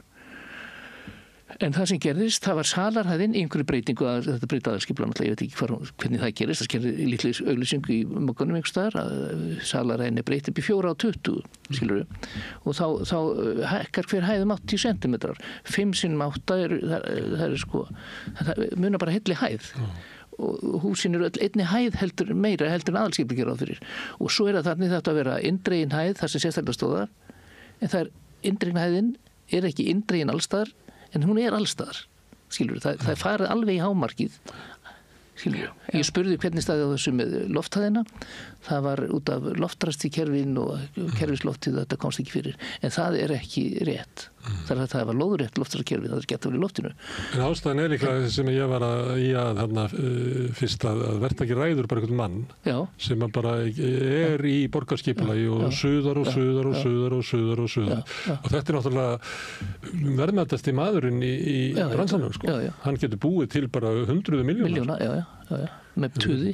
Þið komið hérna úr svona þið þekki það að arkitektúr hérna kannski svona næstu eins og fjölmiðlar sem öllum almenningi finnst gaman að tala illum alltaf óanað með þetta og þetta er mikið gagnrýnt allt saman og oft það þannig í slíku stéttum að fólk verið í svona fáranlega varnarstöðu og bara neitar að hlusta á alla gagnrýni og þetta allt saman einhverjar ofsóknir og eitthvað fleira og ég býst við að sé svolítið svoleiðis í gagnrýnum á arkitekta kannski sérstaklega þá sem eru svona módernista megin í lífinu. Óttust þið ekki að koma og raunverulega vera að taka undir svona gagnrýni á arkitektúr og skipulag? Nei, en ég get alveg sagt að ég byrjaði nú að blogga, ég skrifaði í Moggan í 2-3 ár og þá var ég voðalega svona skeitað yfir þetta, svona, fór voða vanlega, vikulega. Svo fyrir ég að blogga var ég svolítið grimmaraður en aðeins eldri en ég var að hugsa þetta því að einhver spyrja sömu spurningu að ég hef alltaf fagnað gagnrýni vegna þess að mér gagnrýni bara í lagi. Ég hef aldrei skilað einasta verki sem ég hef verið fullkomlega ánægð með. Ég hef búin að byggja 500.000 fermetrar, við tók það saman sko aldrei verið ánægður, ekki einu sinni með ég fengi nokkra fyrstu velunartillögur alltaf fundið einhvað að þeim. Og þið frekar óánægðri með að ferja velun? Nei, þetta var bara það sem ég náði á þessu tíma og gæti ekki gert betur en ég finn hvað að og menn að spyrja mig og sagt að spyrja hvað finnst þér Grafarvogskirkju, hvað að henni, ég veit það en ég ætla ekki að segja ykkur það og svona, og mér finnst að menni að vera menn til að taka þessu bara, þetta bara út af rithöfundur þú bara tekur í gagnrýninni bara vel. Þetta eitt en ég sko annað kannski hérna því að það kannski ég segi ekki Sigmundur Davíð, en svona við sjáum þetta kannski í svona útkverfum Bandaríkjanna, sem svona hugmyndur það hvernig gott heimili og það bara einhvern staðnað hugmynd sem við byrjaði að byggja einhvers staðar í Queens og síðan hefur verið dreift út það sem hefur verið að byggja raunverulega ekki þetta ekki heldur sko staðarmynd eða neitt, heldur þetta einhver bara svona útópísk hugmynd úr hérna frá kannski 7. áratugnum að allt átt að vera svo gott og rólegt og fólk vil fá svoleiðshús sem þú veist, ekki beint arkitektúr, heldur eitthvað svona þeir ekki hræddir að þeir vera að gagnrýna það sem nýja sem gert, að þá komi upp svona eitthvað svona svolítið svona gamaldags kitsuð hugmyndum hvað notalegt. sko ef ég tala fyrir mig þá þú veist, þá ég ekki arkitekt, þannig að ég er svona kannski ósanngjarnt að ég sé að segja eitthvað svona slæmt arkitektur og ég telur mig í rauninni ekkit vera að segja eitthvað slæmt arkitektur af því að það sem arkitektur að gera, þeir að vinna vinnuna sína eins og þeir að gera því þeir að uppfylla þær kröfur sem til staðar og það sem ég í rauninni að setja út á að við séum ekki með kröfur til þess að passa upp á fólkið sem að mun koma til með að velja í byggingunum. Þannig að það í rauninni svona mitt ástæðan fyrir að ég hoppa með á þannan vagn. Þar af því ég sé að hérna mikil áhersla á fólkið og heilsu og líðan þeirra í þessu umhverfi sem við erum að skapa og út af því að við erum byrjað að byggja svona þétt og mikið, þá er þetta komið út í óefni hjá okkur og ég veit alveg að þetta er ekkit arkitektunum að kenna eins og við tölum það kerfið okkar bilað og við þurfum að fara að taka okkur betur saman sko, til þess að geta fengið tækifæri til að gera óslega vel. Það var svona eftirlit til þess að berga okkur frá svona iðnaðarselti í matnum. Þetta er bara þannig. En þú ert arkitekt og ég náttúrulega að vísa kannski að Karl Bretaprins sem núna kongur sé ekki svona dæmi með sig viður, þú kannast að því að arkitektar hefðu gert meiri skaða í London heldur en loftarásir Hitlers. Já, það sagði þetta. Og fekk bátfyrir, en það er alveg tilfelli. Ég kem ekki til Parísar og þeir bönnuðu að byggja hávís utan við periferíuna 1970. Það kom þetta Montparnasse-turnin og svo nokkra Grenelle vil hérna á Eiffelturninum. Svo hættu þeir þessu og fer ekkert upp. En þetta höfðu Lundúnar búar ekki vita á og það er búið að skemma borgina, hún bara algjörlega ónýtt og það er nú kannski síðustu svona 30 árin þar sem að þessi sko stóru turnar eru byrjað að tróða sér allstað og þetta er alveg rétt hjá Prins Charles ég hafa svo bók þarna London, Visions of London held ég með akvarellmyndum eftir hana svona, þetta er helviti fín bók og hún var mikið, ég keypti hana fyrir svona 40 ára síðan menn við erum sína kollegum mínu og það fannst þetta bara fratt hans sjónarmið það var svona, en þetta er svona, en það er líka eitt sem að ég er aðeins komið inn á að þóknun til arkitekta er of lítil. Þeir hafa ekki tíma til að hugsa þeir menn eru að teikna fyrir verktakana og verktakar vilja það sama, það er svona hjarðeðileg, svona trend svona, og þetta með eldhúsin inni sem er svona og þetta er svona, fólk vil hafa þetta, konan vinnur úti núna, hún vil vera með fólkinu, kallinn og eldar og þau vaska saman og þetta er svona fjölskyldu svona, og þeir eru með þetta sama og hafa ekki efna á því að hugsa arkitekturnar af því að þóknunin hún er svona einhverjum helmingur eða þriðja því sem að fasteignasalinn tekur. Ef fasteignasalinn tekur selur íbúð sem kostar 100 milljónir þá tekur hann 2%, það er 2 milljónir. Það gerir svona samning við 1,6%, eitthvað svona, 1,6 milljónir. En mér skilst arkitekta þeir sé að hanna blokkinnar og taki 600.000 krónur fyrir hverja íbúð. Og þeir teikna íbúðina einu sinni, en fasteignasalinn hann selur hann á 8 til 10 ára fresti. Þannig að ég held að þetta sé málið. Og þegar við skriðum þetta þá er þetta stuðningsyfirlýsing líka til stjálfarstarfandi arkitekta og embatismanna, þetta er stuðningslýsing fyrir alla sem koma bygginga innanum, finnst mér. En þeir upplifa þetta ekki þannig. Maður les það, ég er að fá skammir sko, eins og segja þetta sér tónt og velsa. Herðu, en þið standið að undirskriftalista sem að má finna inn á Ísland.is, það heitir Byggjum betur, ákallum breytt viðhorf til skipulags og hönnunar byggðar. Og ég ætla að leyfa mig bara að lesa, þetta er nú stuttur kafli sem að fylgir og sem að fólk er að skrifa undir. Það er við undirrituð krefjumst tafarlausa aðgerða til að stöðva núverandi þróun borgar og bæja hérlendis. Það er skipulagning og uppbyggingu hverfa og húsa sem fyrst og fremst eru mótuð af hagsmunu fjármagnsins fremur en almanna heill.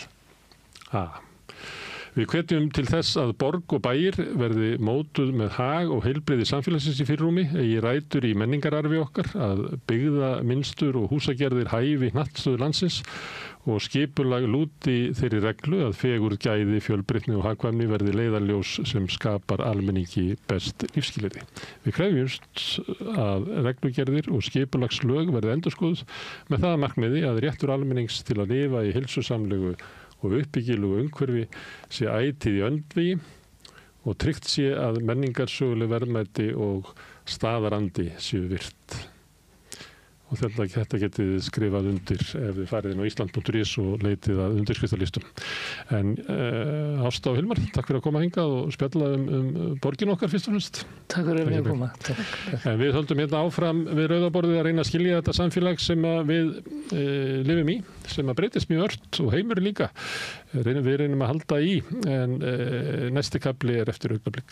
Þarftan að tala borgarfulltrúa. Borgarfulltrúar Sósíalistaflokksins eru með viðtalstíma alla mánudaga klukkan 13:30 til 14:30. Það þarf ekkert að bóka tíma, endilega kíkja við í Bólholt 6, 105 Reykjavík.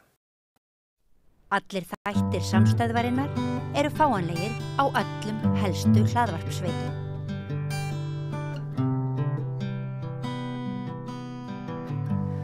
Komið þið sæl og verið velkomin að Rauðaborðinu í bókaspjall. Ég heiti Oddný Eir og með mér Vigdís Grímsdóttir. Komið sæl. Og undir lok þáttarins, eða svona seinni hluta þáttarins, þá kemur beint frá flugvellinum Eiríkur Örn Norðdal, rithöfundur og skáld, og ætlar að segja okkur frá nýjustu ljóðabókinni sinni og lesa upp úr. Hún er nú, hún kemur út bráðum, hún er enn óútgefin. En til okkar í fyrri hluta þáttar er komin Guðrún Steinþórsdóttir sem er bókmenntafræðingur og kennari, ritstjóri og bara almenn bókakona má segja. Og hérna hefur skrifað mjög magnaðar greinar sem eru á dálítið sérstöku sviði bókmenntafræði sem maður kannski hefur ekki alveg lesið áður. Þú ert svona eins og milli bókmenntafræði og læknisfræði og hefur verið að kenna líka í læknisfræðinni og læknanemar uppljómast mjög af þinni kennslu. Þar hefur maður heyrt og þannig að þetta er við þurfum að spyrja þig út úr. Þetta er svo margt dularfullt þarna þegar þú ert að ræða lesandan og hvernig hans ferli er og þannig. En við verðum að vera dálítið markvissar því þetta er dálítið til dæmis mjög þykk bók. Þessi raunveruleiki hugans er ævintýri. Og við skulum bara segja það eins og er að undirtitillin er valdarsögur Vigdísar Grímsdóttur, einkenni þeirra og viðtökur. Og er mjög margt spennandi eins og ímyndaðir vinir og sjálfsblekkingar og valdatöfl og alls konar. Já. Verður þú nokkuð feimin þótt þetta sé svona... Já, ég verður svolítið feimin. En mér slík allt í lagi þó ég verður svolítið feimin. Ég á alveg rétt á því. Jú. En ég hef volið aðalega ánað með þessa bók, Guðrún er rosa góði penni og það er gott fyrir alla að lesa þessa bók. Jafnvel þó þeir hafa aldrei neitt flett í einustu bók eftir mig. Þá komast þau nær bara skáldskapnum með því að lesa þessa bók. Já, þetta er rosalega spennandi bók. En áður en við byrjum að tala meira hvað hún hefur gert fyrir læknastéttina og læknastéttin fyrir hana og svona. Það langar mig til þess að þú segir aðeins frá þér, Bara, hvað kemur til að manneskja tilengar sér bókmenntur og lifi lífi sínu jafnvel í gegnum þær að einhverju leyti. Viltu segja okkur það? Já, bara byrja að segja takk fyrir að bjóða mér í þáttinn. Gaman að vera með ykkur. Og já, ég bara eins og mjög margir hef alltaf lesið mikið alveg frá því ég var barn og bara hafði mjög mikið áhuga á bókum.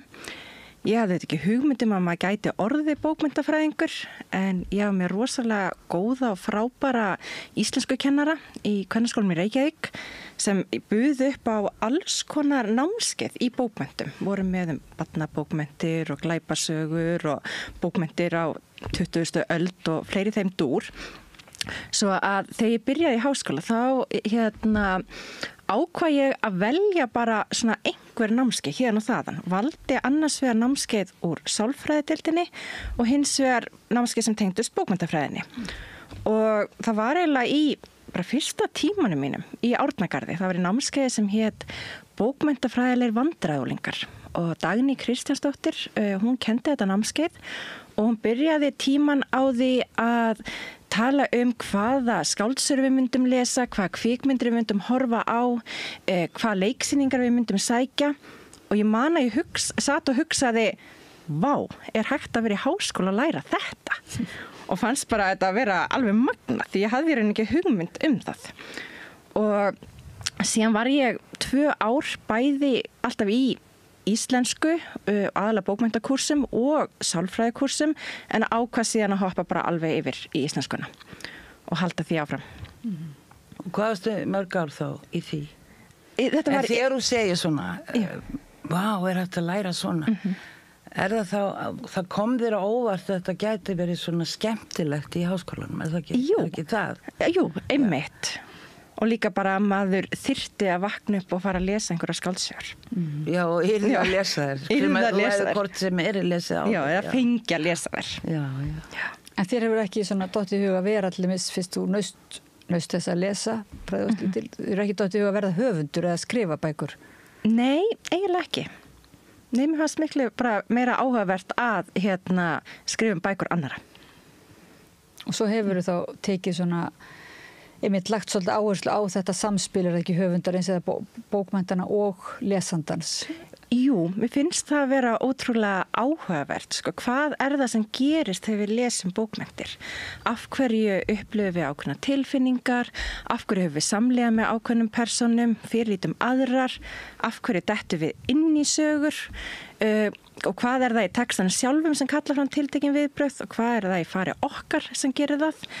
Og þetta er eitthvað sem hefur verið að fara að skoða eins meira og meira svona síðustu áratíu og það svona kannski kemur þessi hugmynd fram að skáldskapurinn sé að einhverju leiti samvinnu smíð höfundar og lesanda. Það að segja að höfundurinn auðvitað kemur með orðin, bygginguna, persónuna en svo kemur lesandinn með ímyndunaraflið sitt og lífgar söguna við. Og að því að lesendur eru svo ótrúlega ólíkir og hafa svo ólíka þekkingu og reynslu að þá geta þær upplega bækur og gjör ólíkan hátt. Og mér finnst það líka svo spennandi. En þú ert samt með þetta, ekki samt, en þú ert með þessa hugmyndum, ég skrifa hérna fannst mér eins og að það væri eitthvað sem byggðist upp, einhvers konar svona, eitthvað hugform, einhver rammi sem inn í höfði lesandans smám saman, sem eiginlega mótaði þá viðtökur nýsveg þegar einhver fer að lesa bók að þá fer hún svona inn í þetta rými einhvers konar og það kallar það ekki einhvers konar skynrými eða... Jú, eða skemu. Það eru svona ákveðin þekkingarformgerðir sem við höfum í kollinum á okkur og í rauninni er bara öll okkar svona þekking og reynsla sem bara mótast að því að vera til og umgangast fólk, lesa bókmenntir, horfa á kvikmyndir og og þegar við lesum bók þá erum við að nota í rauninni skemun okkar en við smíðum líka svokölluð hugarlíkun út frá frásögninni og þá er það í rauninni þar hugmyndir sem við höfum til dæmis persónur, sögusviðið, atburðarásina og þessi hugarlíkun þau eru síbreytileg vegna þess að eftir því sem við fáum frekari upplýsingar úr bókinni því meira mótast hugmyndir okkar þessi hugarlíkun. En þarna þetta kemur líka þekking okkar og reynsla til sögunar. En ef það er alltaf samskonar frásagnarmáti eins og maður stundum hefur áhyggjur af barnaefni sem stundum svona einhverjar teiknimyndir, mann finnst að vera dálítið svipaðir alltaf, það er alltaf einhvern veginn fyrirsjáanleg framvita allavega í frásögninni. Já. Svona amerískar kannski er ég að kvart eitthvað yfir svoleiðis, þú veist svona mikið af einhverjum amerískum teiknimyndum. Er það ekki þá dálítið leiðilegt að það bara fari alltaf ofan í sama formið, þá breytist ekki þetta líkan þarna? Bæði og, því að sumir finnst bara mjög gott að vita að hverju ganga og sækjast í vissar formgerðir eins og við sjáum með greinabókmenntir. Að lesa ástarsögur sem hafa ákveðna byggingu eða lesa fantasíur sem við vita að muni enda vel eða glæpasögur þar sem ekki mér ljós hver sá hann seki en svo er það líka þegar við kannski höldum að við séum að ganga að einhverju ákveðni greinabókmenntir og síðan bara allt inni kemur eitthvað sem er tvist og gjörbreytir öllu. Þá getur það líka orðið eitthvað sem við tölum gæði við bókina. En svo hlýtur þetta að vera vola misjant eftir hver les. Algjörlega. Það hljóta að vera til milljón formgerðir. Algjörlega. Og sem við göngum inn í. Það ég kannski þarf að eyða þetta alltaf miklum tími í að losa mig við mína fordómafullu formgerð. Mér er rosa gaman að lesa glæpasögur ef það eru vel gerðar og skrifaðar eins og margar sem kom út hér. Af því ég veit að ef ég er ekki búin að átta mig á hver drap hvern á blaðsíðu 10 þá held ég áfram. Það er ein og ég fæ allt sem ég vil út úr því. Já. Að lesa svona, sem ekki segja þetta séu formúlur, aðri segja þetta séu eitthvað annað, en fyrir mig þetta bara einhvers konar fullnægja á þessu sviði. Og svo maður fyrir að læra að þekkja höfunda. Til dæmis Oddný, hún myndi ekki skrifa glæpasögu. Og ef hún gæfi út bók, sem hún hefði fengið gervigreindin, hefði kannski skrifað fyrir hana, sko. Og það stæði Oddný Eir Ævarsdóttir og ég læsi fyrstu 10 síðurnar og ég sæði það á annari síðu að hún væri að ljúga. Þetta væri ekkit eftir Oddnýju, sko. Þannig að hver og einn hlýtur að eiga sinn heim í formgerðun. Og það hlýtur að vera gaman. Já, það er þetta gaman. Það að meina hver og einn höfundur, en líka hver og einn lesandi. Að því auðvitað höfundar eru lesandur. Já, og svo náttúrulega líka þetta leika með formgerðina eins og þú hefur nú svolítið gert, eins og í bókinu Frá ljós til ljós. Það var, ég gerði einmitt eina rannsókn sem ég fekk konur til þess að lesa þá bók og það sem mér fannst svo ótrúlega áhugavert var að sumar töluðu hana sem bara undurfallegt ævintýri, bara ofboðslega falleg ástarsaga og allt var svo fallegt, meira að segja það sem var ljótt í bókinni, það var svo fallegt. En svo var líka þáttakandi sem sagði, þetta er bara eins og hryllingssaga. Og það er líka svo skemmt og þá fyrir maður að velta fyrir sig býtu af hverju getur sama sagan verið gullfallega ástarsaga eða bara hræðileg hrollvekja og þá einmitt kemur nú í ljós hvernig þú svona leikur svolítið á lesandan með því að nýta þér orðræðu ástarinnar og tala mikið ástina og drauma og ævintýri og svo kannski alls konar undir niðri. Já, alls konar tabu og ljótt. Skrifa svona eins og undir róstöld eða eitthvað. Já, kannski kannski undir rós, kannski ekki. Nei, og svo er þetta líka sko hvernig eins og þessi þáttakendur þau bara einhvern veginn gengust inn í ástarsögu formgerðina og kannski bara ákvað, já, þetta er ástarsaga og þá kannski sáu þau ekki vísbendingar sem voru gefnar eitthvað annað. Já, því að textin stjórnar þetta líka viðbröðum okkar, hvernig við bregðumst við. Sannarlega var þetta sko algjörlega öfug ástarsaga, sem þetta engin ástarsaga heldur. Saga allt valdbending og allt þetta. En það er þetta formin nota það. Hlýjan, ástúðin, elskulegheitin og þessi yfirborðsmennska sem alltaf er sko, í þessu lífi.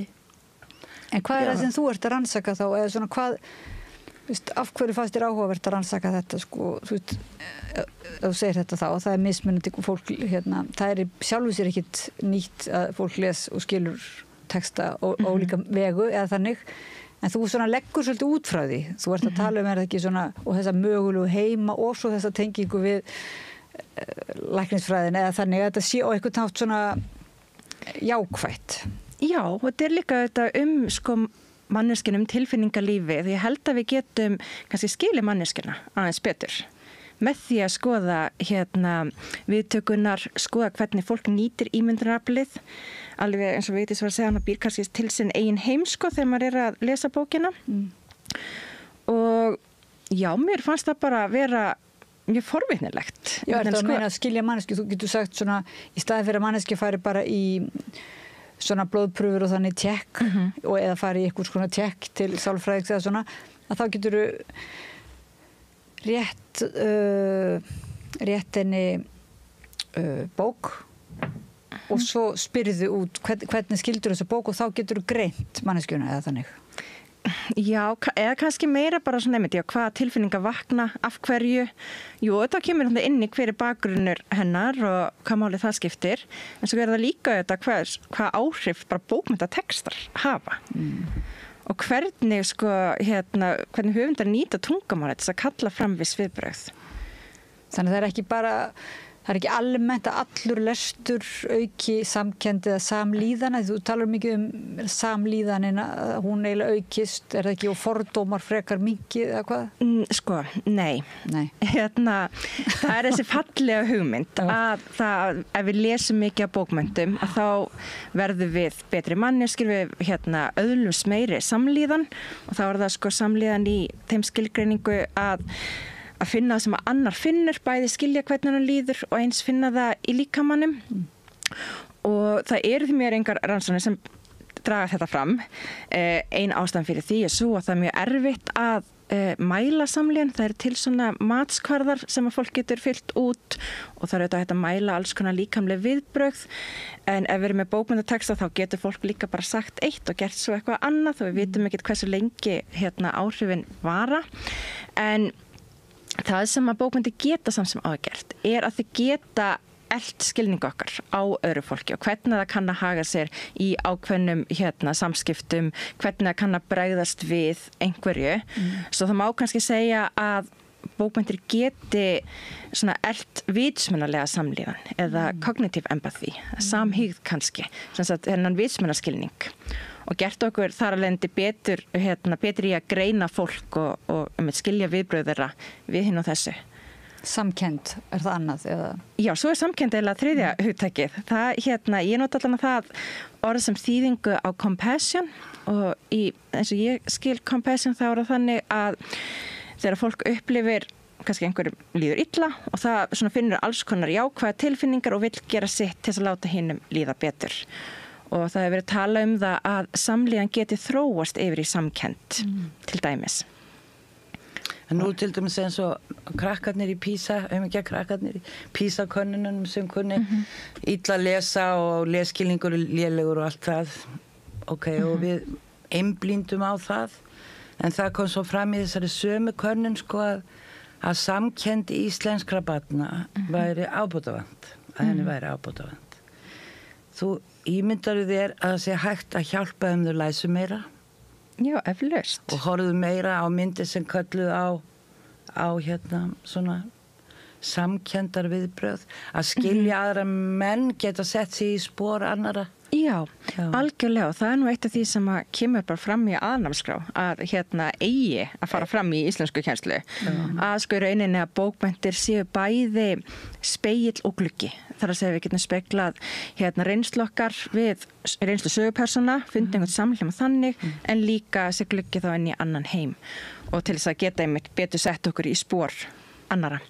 Í gegnum skáldskapinn. Já, því þú ert að segja að þetta einhverjulega samræða sem á sér stað, þetta mjög svona virkt, þetta ekki afþreying, lestur ekki bara afþreying, þannig að þetta eitthvað mjög svona skapandi ferli sem að lesandinn í. Þannig að heilin alveg á fullu að taka þátt í þessari framvindu. Algjörlega. Bara mikil hugavirkni og nota ímyndunaraflið. Þannig að það einhver leiti getur við gert ráð fyrir að sé þroskandi. Já. En er það þá að því að svo talar þess að ekki mögulegu heima, eða sem hún líka heit, þarna það ekki svolítið munur þá á einmitt verkum eða textum, svona ertu með eitthvað þannig ef þú ættir að sitja inn í aðalnámskrá, hvers konar bækur það væri, eins og segði það mjög mismunandi. Já. En eitthvað samt sem þú svona myndir það margbreytileikir þá sem skiptir mjög miklu máli eða sé þá margbreytilegar? Ég bara alls konar bókmyndir, myndi ég segja. Og líka eftir áhuga sviði nemandana. Það skiptir líka máli. Svo myndist þetta samtal eða samræð á milli, þessi sköpun á milli höfundarins og lesandans. Þá þarf nú lesandinn að hafa eitthvað svona með að gera hvað hann velur og hún sé kynnt fleirinni. Það heldur sér nauðsynlegt. Algjörlega. Að það getur líka verið hindrun að þeir sagt að lesa einhverja ákveðna bækur að þá kannski bara langaði ekki til þess að lesa þær. Þá áttu kannski erfiðara með að detta ofan í þær en ef þú velur þær sjálfur. Það er bara þannig, ég hef verið spurðað þegar ég var kennigamla dag, Ertu að kenna okkur að hata þennan höfund? Fólki líka ekki það sem ég valdi og ég gerði bara feil, ég var nýbyrjuð að kenna og svona, þetta var allt í lagi, ég gæti breytti, ég fekk hjálp með þessari spurningu. Auðvitað áttu þau að velja, við vorum með bókasafn, fullt af bókum og íslenskum höfundum og erlendum, auðvitað áttu þau að velja, en ekki ég, að því ég ætlaði ekki að fara kenna þeim að hata, ég ætla ekki að segja hvað. Það er alveg freistandi. Það líka ekki, En þetta svona. En þú notaðir þessa aðferð, þessa samhygðar eða samkenndar eða hvað menn vilja nú kalla það, í læknisfræðinni. Mér finnst það ekki eins skrítið eins og mér þótti áður við komum hérna inn við rauðaborðið, að því ég vissi ekki að þú hefði verið svona mikið í sálfræði. Þannig að þetta kemur svona allt kannski kemur, einmitt útskýrðu annars var ég búin að fletta þar upp í gervugreindinu og hún nefndi það og þú hefur hefðu mikla sálfræði þekkingu. En þetta sem kallast að því að það talað hagfræðinga, en þú ert að tala hérna hugfræðinga. Já. Það sem bara, hugfræðingar eru úr ýmsum greinum? Já, þetta eins og, já, cognitive science, eða hugræn fræði. Og það eiginlega svona, þetta svona yfirheiti, einmitt sem tengir saman sálfræði, mannfræði, bókmenntafræði, málfræði, taugafræði og svona sem hafa það kannski sama sem stefnarinn að skilja mitt manneskina aðeins betur. Já, taugafræðin líka. Já, taugafræðin líka. Já. Og hún tengist mikið samlíðunar rannsóknum. Já. Hvað er að gerast í kollinu? Segðu okkur aðeins frá þessu, þú veist að kenna læknunum. Þegar að kenna læknunum, já. Það var bara svona mjög óvænt í rauninni. Það er samstarf sem er búið að vera lengi til og ég er ekki búin að vera í því frá byrjun.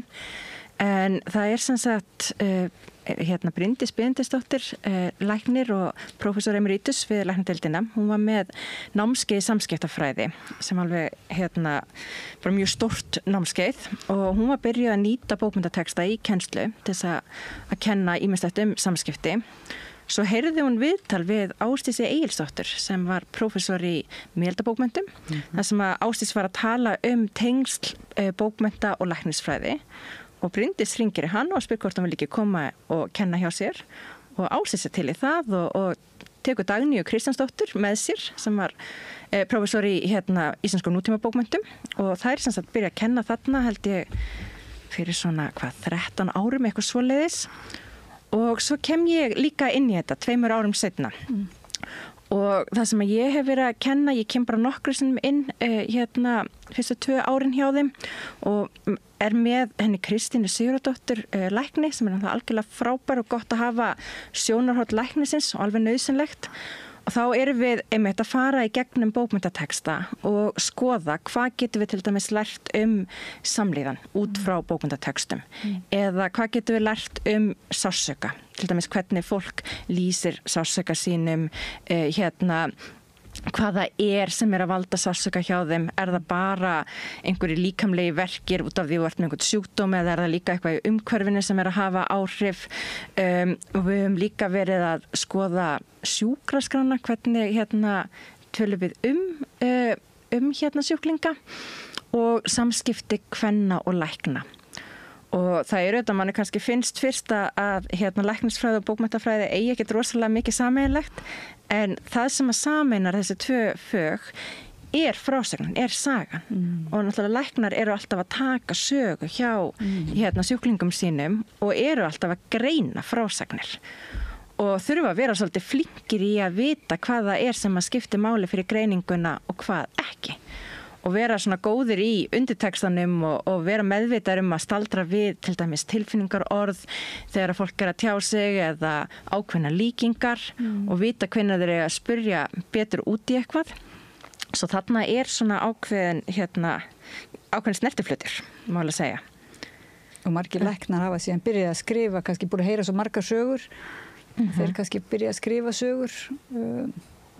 Já, algjörlega, það eru til alveg fullt af skáldlæknum einmitt og þetta hefur verið rosalega svona skemmtileg samstarf bókmenntafræðinga og lækna. Við höfum verið saman með málstofur á þingum bæði á hugvísindaþingin eins á læknadögum og læknarnir hafa komið til við höfum haldið námskeið, bara heilt námskeið sem heitir lækna hugvísindi og þá hafa læknar komið heimsó til okkar líka inn í íslensku deildina.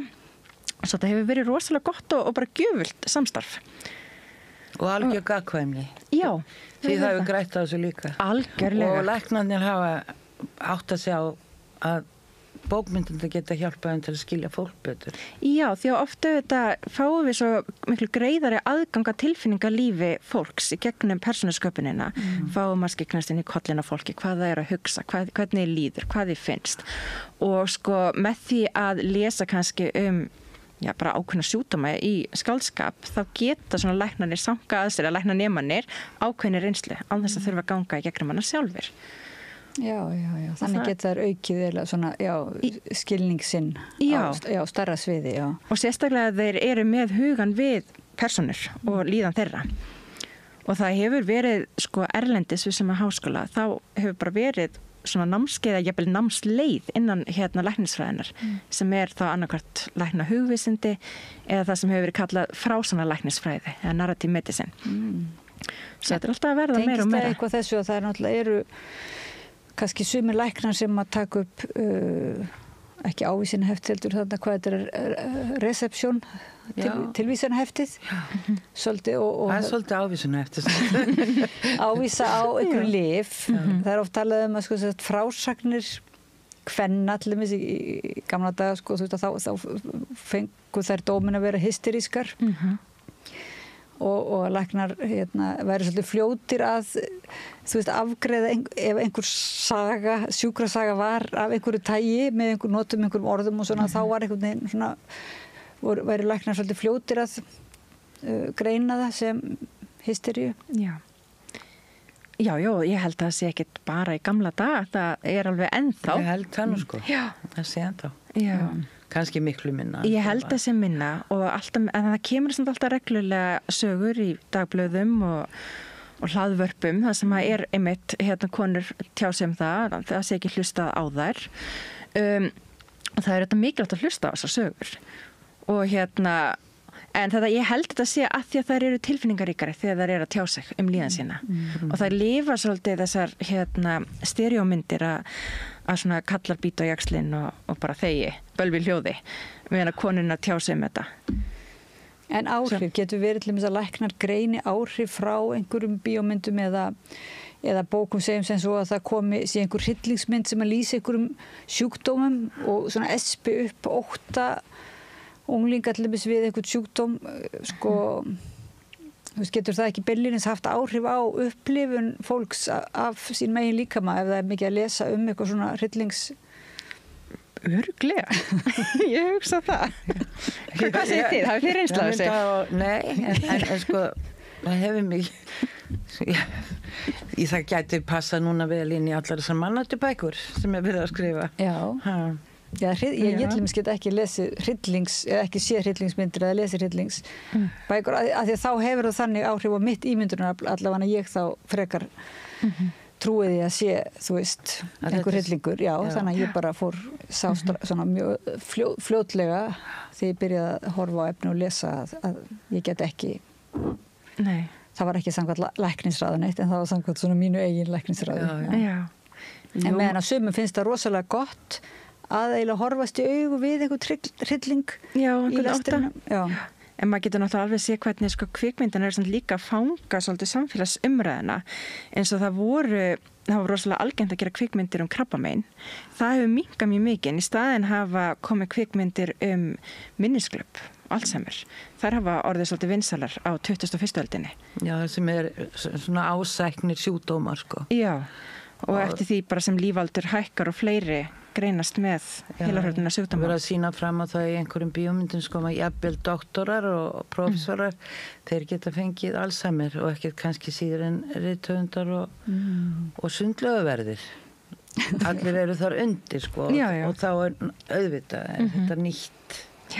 En segð mér eitt, nú ef þú hefur með aðstoð þeirra sjálfur að læknanemana hjálpa þeim til að skilja betur fólk með að lesa bókmyndir, heldur að sé hægt að nota þetta bragð í sambandi við samlíðinina í skólunum, það eru vandræði í barnaskólum, í grunnskólum heldur að sé hægt og þau eru vegna þess að eitt ræðst annan og hinn svara fyrir sig, en heldur að sé hægt að kenna öðruvísi lestur heldur en hinga til. Nú spyrir því sem sérfræðing bara.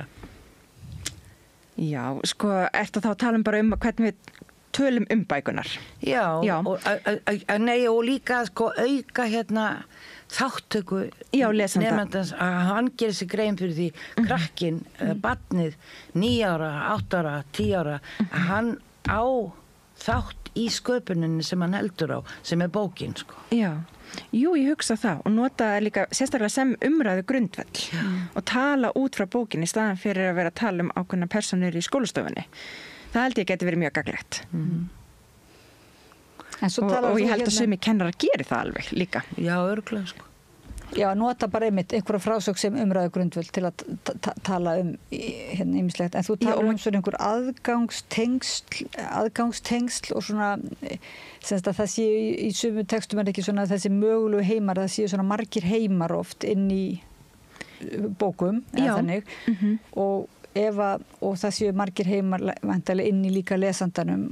En ef lesandinn á að komast inn í þessa heima, þá þarf hann að komast yfir einhvern þröskuld og þið voru að tala með láta nemendurna velja bækur. En hvernig er það að velja? Það er að lesa aftan á eða bara sjá myndina eða það er ekki bara treysta þeim fyrir valinu. Já, en farið niður á bókasafn, sko þeir eru 20, farið niður á bókasafn, komið með bækur upp frá, bara frá síðustu 10 árum, segjum það. Veljið ykkur íslenskra skaldskap og veljið ykkur hann sjálf og aðtöku hvort þið getur myndað einhver tengsl frekar en leiðinda bækurnar sem kennarinn velur sko. Já. Jú, ég held að það sé bara mjög gott ráð, gera það. Ég held að þurfi ekki að flækja það neitt sko. Nei, ok. Þannig að það gerist bara sjálfkrafa þessi að það opnist heimar. Það er bara með því að lesa að þá raunverulega opnist fleiri og fleiri svona þessi mögulegu heimar. Já, sko, ef við hugsum bara að í rauninni kannski það aðeins ólíkt af því að þessi kenningu mögulega heima, það er einmitt svo að við séum í okkar heimi sem við teljum bara vera raunverulegan, en svo eru alls konar hugsanlegir eða mögulegir heimar og þar á meðal skáldsagan getur verið dæmi mögulegan heim sem er kannski lík okkar heimi eða ekki, kannski er hún líka eitthvað fjarlæg okkur, kannski einmitt sagt frá persónu sem vaknar upp sem bjalla og þá er það náttúrulega ákveðin árekstur því það er eitthvað sem er óvænt en þá þurfum við einmitt að vera þessi aðgangstengst, þar að segja eitthvað sem að heimannir eiga sameiginlegt sem að hjálpar okkur að skilja heimi sem við erum að lesa þennan mögulega heim og það er kannski þar sem þessi aðgangstengst koma og sko því meira sem að söguheimurinn og okkar heimur eiga sameiginlegt því svona nær standa vel. Já, ég var að lesa daginn ljóðbókin Melkorku sveppina. Já. Ég vissi það ekki fyrir en ég las þessa bók og ég miðri og alls konar að ég væri sveppur. Já. Nei, að mitt tilfinningarlíf að hvaðan hefði tekist vel í bókinni að lýsa mínu tilfinningarlífi og ég er sko kona en ekki sveppur. Já. Ég hvet alla til að lesa þá bók til dæmis ef við erum að prófa aðra heima en sem er í rauninni við eigum, þessir heimar eiga svo margt sameiginlegt. Já, einmitt og kannski okkur talika sem að dregur fólk að skáldskap fá að fara inn í aðra heima upplifa eitthvað annað upplifa að vera sveppur. Það var gaman. Já, var það ekki? Þessu tilviki, sko, það var það gaman, já. Þannig að við þurfum ekkert eitthvað sérstaklega að hugsa þennan aðgang eða hún var að tala sálfræðingur, var að tala svona raunverulega sálfræði rasismans, að þú veist að það væri svo mikilvægt að fólk bara hittist, þess að ólíkt fólk og ekki bara í rasisma, heldur bara í ofbeldi í grunnskólum og einelti og þannig, það er þetta einhvern veginn að það væri einhver staður þar sem að mann gæti einhvern veginn bara átta sig á því að það er eitthvað sem mann eiga sameiginlegt svona, eða ég man ekki hvort ég hef þetta rétt eftir eða þannig. Já. En þessi svona og líka bæði það er forvitnilegt að fara inn í ókunnan heim og maður græðir á því að fara inn í einhvern ólíkan heim en eins og þú segir, það er kannski fæstir vilja alveg henda sér út í algjör óvissu eða hvað, flestir vilja hafa einhvað svona sem að minnir þú á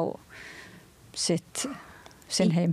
Já, kannski, en svo er það rosalega bara misjant, rosalega persónubundið bara hvernig bókmenntir sækjumst við í því á meðan að sumir sko sækja í bara mjög mikla raunsæis bókmenntir þá er alltaf aðrir sem að elska fantasíur eða dystopíur eða eitthvað í þeim dúr og það sem er að gera hluti sem geti alla jafna ekki gerst í okkar heimi.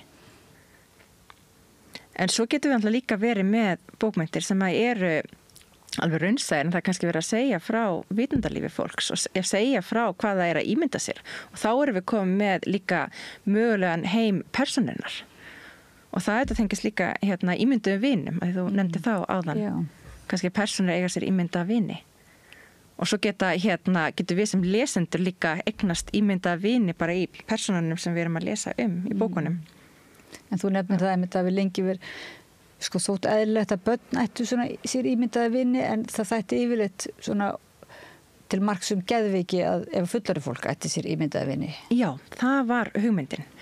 En er það ennþá hugmyndin? Nei, það er ekki ennþá hugmyndin. En meira þess að var það líka þannig.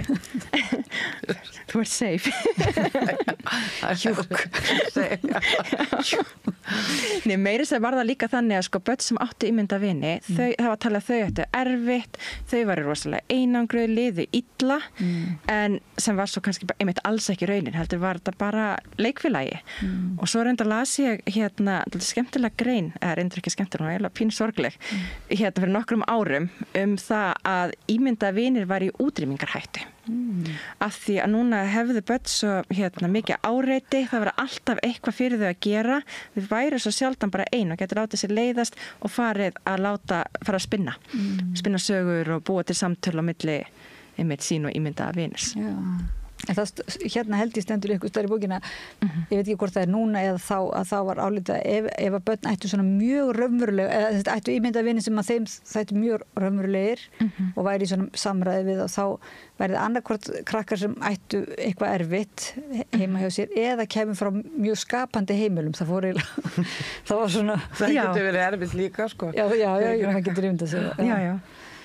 Jú, það var svolítið svona sem var að koma fram úr sálfræðirannsóknum.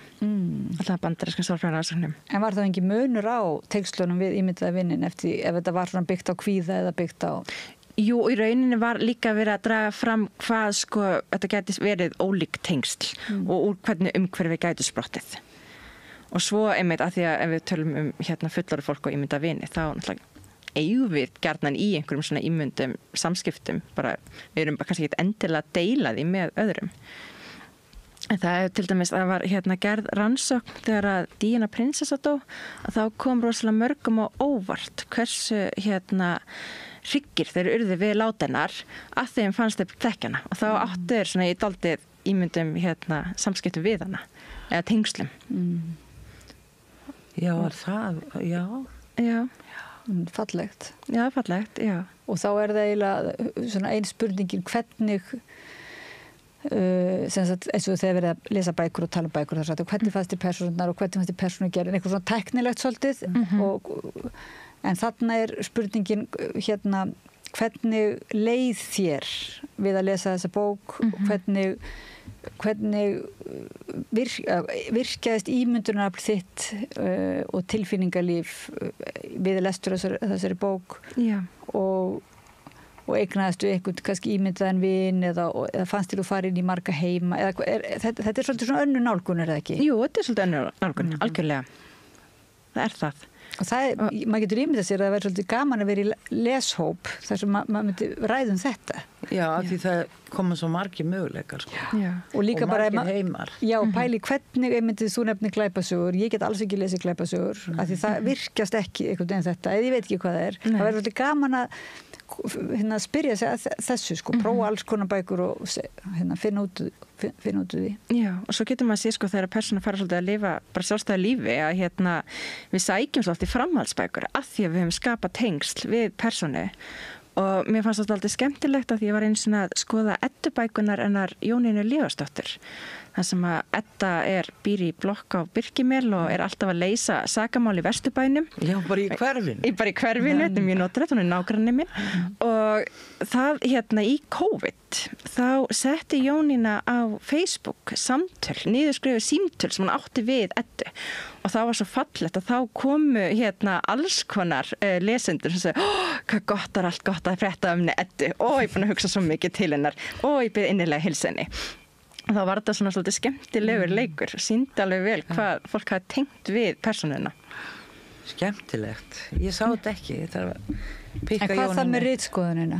Þegar það verið að ritskoða, hvað finnst ykkur um það? Þegar verið að núna taka barnabækur sem kannski margir hafa tengst, en sem eru einhvern veginn þykja ekki svona æskilegir og jafnvel út frá svona trámakenningum það ekki, að þetta sé svo svona triggeri, mikið sársöka og þannig. Já, það sem verið að stýra því einhver yfirvöld stýri því hvað við lesum. Já, þeir geta þá allavega haft eitthvað á brennuna. Nei, við megum alls ekki takmarka það. börn eiga alveg að geta lesið Láka þó að hann hafi einhvern tíma verið vondur og verið góður og það sé ævintýralegt og vitlaust að hann verið góður. Þú veist, börn ekki hálfvitar, þau eru klár, þau vita nákvæmlega hvað er gott að lesa og hvað er ekki gott. Nákvæmlega eins og þeim finnst gaman að horfa á Blæju 1 og 2 og svo 3. er best, sko, sem eru teiknimyndirnar í sjónvarpið. Börn, við þurfum að treysta börnum til þess að þau geti treyst okkur, sko. Já, en getum við ekki líka þá rætt það bara? Nota tækifæri, ef það er rosalegi fordómar í bókunum. Já, eins og 10 litli neðrastrákar. Jú, það er þetta að ræða það, en svona var þetta þá líka þetta að tengja fortíð, nútíð og framtíð með því að lesa þessa bækur sem sumi vilja henda og banna, sko. Já, ég held að það er mjög mikilvægt að hafa til þess að geta rætt þessa staðalímynd. Já. Og já, það held ég. En nú vinnur þú sem ritstjóri líka, eða hefur oft verið að ritstýra bókum. Þú ert þá væntanlega ekki með þetta sjónarhorn svona, hvað getur verið sálfræðilega vont fyrir börn eða lesendur að Sko, ég hef reyndað að hugsa svolítið það því ég hef líka verið að kenna í framhaldsskóla og þar hef ég reglulega heyrt talað að kennarar hafi fengið kvartanir frá nemendum og foreldrum bækur sem að þeim finnst ekki að eigi að vera til kennslu og til dæmis bækur eins og Salka Valka, Sjálfstætt fólk, smásögur eins og frá sunnudagskvöldi, mánudagsmorguns eftir Ástu Sigurðar, Í draumi manns eftir Söfu Jakobs, en líka nýra efni eins og Mánasteinn eftir Sjón og Blóðberg, alltaf kannski nýjasta dæmið. Já, einmitt. Og það er allir gangur á því hvað kennarar hafa gert. Sumir hafa bara tekið samtalið og útskýrt af hverju eru við að kenna þessar bækur á meðan aðrir hafa tekið þær úr kennslu og ég bara hvílt þær eða bara tekið þær algjörlega að borðinu og reynt að komast þannig í veg fyrir einhvers konar árekstra og náttúrulega eins og þú segir, þú nefndir svona, það getur við triggerandi og það er eitthvað sem hefur kannski komið meira og meira fram að þetta geti einmitt haft svo vakið upp svo óþægilegar tilfinningar og óþægileg viðbrögð og það sé ekki réttlætanlegt að vera að láta nemendur lesa slíka bókmenntir og það er algjörlega sjónarhorn og einmitt það hefur verið að tala að setja þá svona kveiki viðvörun eða trigger warning en svo er þetta aldrei athyglisvert, það var gerð frekar stór rannsókn í Harvard þetta var bara komið með niðurstöðnar í fyrra eða hitt í fyrra að það var athugað, það var bara öllum skólastigum, bara grunnskóla, framhaldsskóla og háskólastigi var beðið þessar viðvaranir, en þá kemur í ljós að það er valda frekar kvíða en að sefa kvíðan. Viðvaranirnar? Já, vegna þess að fólk fólk alltaf hugsa hvenær kemur þetta og hvað er það, hvernig verður lýsingin, eða þá að voru önnur viðbrögð að fólk var rosalega spennt. Þetta var orkað eins og segur, bara ég verða að lesa þessa bók. Bönnu yngri en 14 ára. Já. Komdu með mér mamma á myndina, hún er bönnu fyrir 14 ára. Já. Einmitt. Ég hefði haldið að það væri frekar hvatninga en hitt. Já, en það sem er líka svo óunulegt og maður sér það sko í Bandaríkjunum að í fyrra þá voru bannaðar 10.000 bækur, þess að haldið utanum lista yfir bækur sem að hefur verið reynt að banna og það var náði hámarki fyrir 10.000 bækur og aðalega bækur sem að fjölluðu hinsegin málefni eða ofbeldi gegn konum og börnum. Toni Morrison til dæmis, hún er bönnuð. Já, hún er bönnuð. Þetta er náttúrulega hræðilegt og hafi menn verið í einhverjum vandræði með að hvort að nefna fasisma í sambandi við alltaf þessa hluti, þá er þetta leiðin þangað allavega. Já. Að bara alveg, og fleiri höfundar sko sem hafi fengið Nóbelsverðlaun þeir eru. Mís og menn var bönnuð til dæmis. Þetta er bara alveg hræðilegt sko.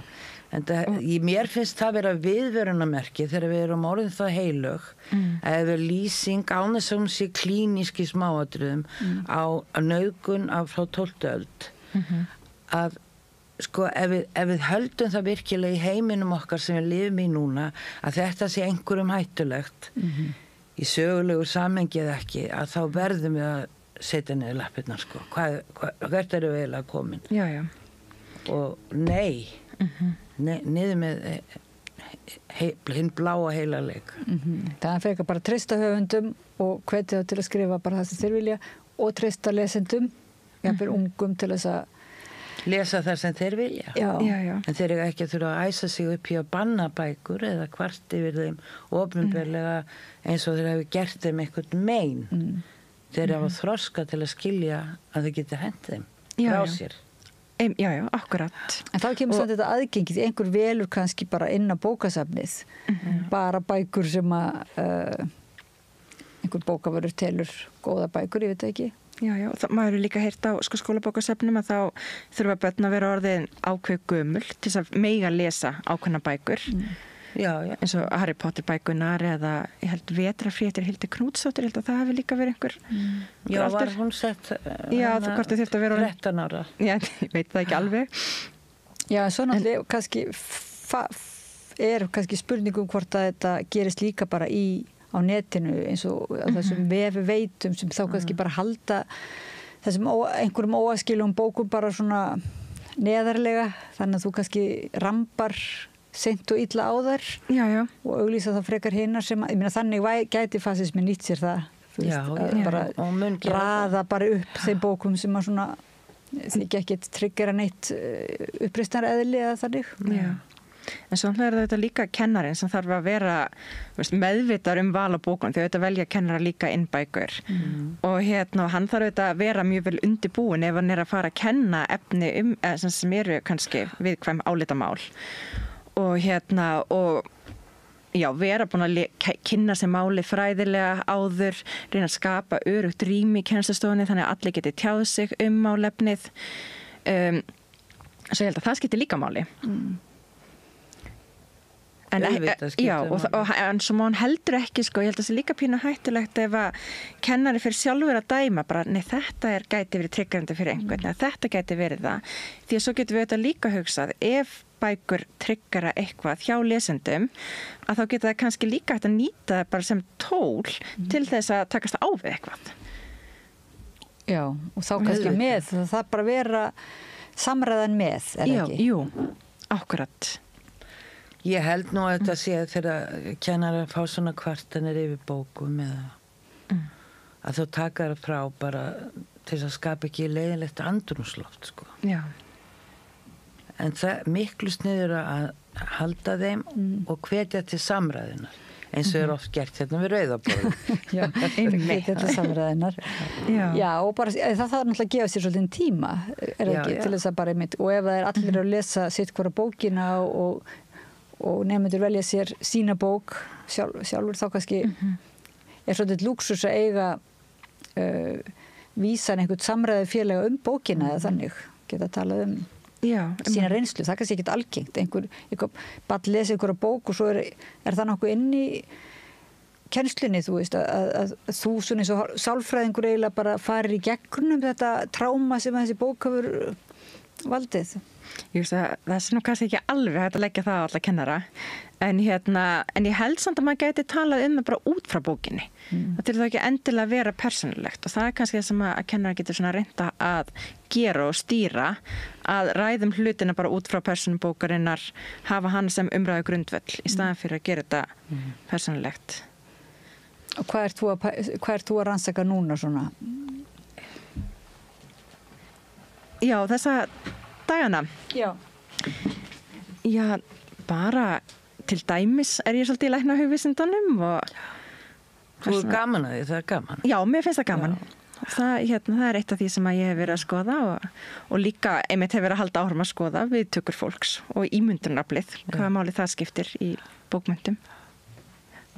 Ég held að skiptir bara jafn miklu máli í bókmyndum og til dæmis í pólitík. Já. Ímyndunaraflið. Hvert eru við komnar? Á hvaða blaðsíðu ert þú, Oddný? Við erum komin, ég var að vita hvort að Eiríkur væri kominn úr flugvélni. Hann er rétt ókominn, þannig að við megum aðeins spjalla meira. Það er svolítið freistandi svo sem að biðja að þótt að þetta Vigdís vil ekki að við séum að tala hana en má ég samt bara spyrja þig, af hverju valdiru bækurnar hennar til þess að rannsaka þetta samband lesenda við texta? Já. Ég var aðeins byrjuð að skoða svona tilfinningarleg viðbrögð við bókmyndateksta og fannst það að vera mjög áhugavert og svo bara var ég svo ofbóðslega hrifin af verku Vigdísar. Hún var bara búin að vera einn af mínum uppáhaldshöfundum frá því ég var í menntaskóla. Og mér langaði til þess að skrifa bækurnar hennar og vissi að ég yrði ekki leið á þeim, af því ég vissi að þetta yrði langt verkefni. Og svo náttúrulega þær þannig að þær kalla fram svo sterk og mikil tilfinningarleg viðbrögð. Ég hugsa að þetta væri mjög góðar bækur í svona rannsókn. Og það reyndist vera? Já, það reyndist algjörlega vera. Það er rosalega, þú kvótar hann einhver mjög mikil og ólík tilfinningaviðbrögð við verkonum. Já. En þú lýsir nú einhvers staðar held í einhverju grein sem ég get ekki haft eftir, þú lýsir því að það er eitthvað við textan sjálfan sem gerir það verkum að hann býður upp á svona mikið. Hvernig getur lýst svona ólík viðbrögð og svona miklar tilfinningar? Er það bara því það er svo miklar sem sagt eitthvað svona það er kannski umfyllunarefnið, persónusköpunin og svo stíllinn hefur líka mjög mikil áhrif og getur alveg átt þátt í að kalla fram viss viðbrögð. Getur þú nota tækifæri að spyrja þig? Af hverju það svona upplaðar fyrir tilfinninga, úrvinnslu þá eða tilfinningatjáningu? Fyrir Guðrúnu. Já, fyrir Guðrúnu allavega. Sko, þegar ég hef lesið bækur Vigdísar hafi engin áhrif á mig. fyrir en ég svona 7. gerð, sko. Þegar ég búin að skrifa þar. Þá verð ég svo fegin að vera búið með þar. En ekki að það sé nokk tíma leiðilegt. Aldrei. Og þú þarft ekki svona trigger warning, svona kveikju limmið eða eitthvað, svona, þú lest ekki þín eigin bók og fer bara allt í hún að gráta. Nei, mér langar að prófa það. Hvort það er möguleiki fyrir mig að lesa eitthvað sem ég held að ég hafi skrifað sjálf. Hvað segir annars um gervigreindina, Guðrún? Já, hún er svolítið ókvikjandi. Haldið hún muni skrifa góða bækur?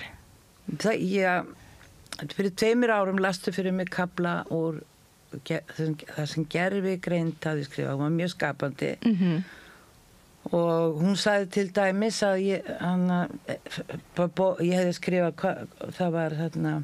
Þú skrifar það sem djöflegan rís. Það sem djöflegan rís og ég var að lána með hana. Já, og Íslandsklukkuna. Og Íslandsklukkuna. Ég var dálítið glöð þegar gervigreindin sagði að ég hefði skrifað Íslandsklukkuna því að ég var svo hrædd að fólk hefði ekki fattað það. Einmitt, komin tími til. Og alltaf að setja það, ég minna Einar Karlsson, hann farið djöflegin og þú veist, ég auðvitað skrifaði ég þessar bækur. En það 2 ár síðan. Já, og svo skrifaru líka bók sem hefur ekki farið hátt. Já, býtu, hvað hétur hún aftur? 70 ár í ruglinu. 70 ár í ruglinu. Og þetta er bara, það gefur fyrir 2 árum, gefur gervigrindi þetta. Jæja, í dag er hún orðin algjörlega, hún er mötuð einhverjum rosalegum heimildum. Já. Því að ég hef gátt eitthvað báðum, þá hef ég látið hann að segja mér eitthvað sem ég held að ég vissi ekki og það hefur hún gert og það sem meira er að hún fer ekki með fleipur. Nei. Sem hún gerði heldur ekki, þú veist. Nei, áður. Í dag er það bara að vita það allir sem að vilja vita að auðvitað skrifaði ég Íslandsklukkuna og er ána með það. Mjög vel heppni hjá þér. Já.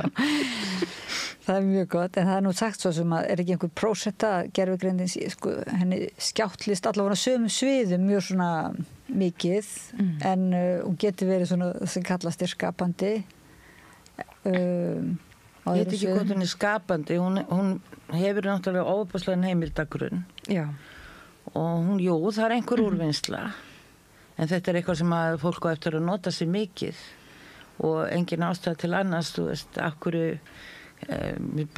getur þú sagt mér hvers vegna margir telja Trump vera fasista og það kemur bara svara við því og þú getur svo nota þín eigin gervigreind eða vitsmuni til þess að greina það rétta.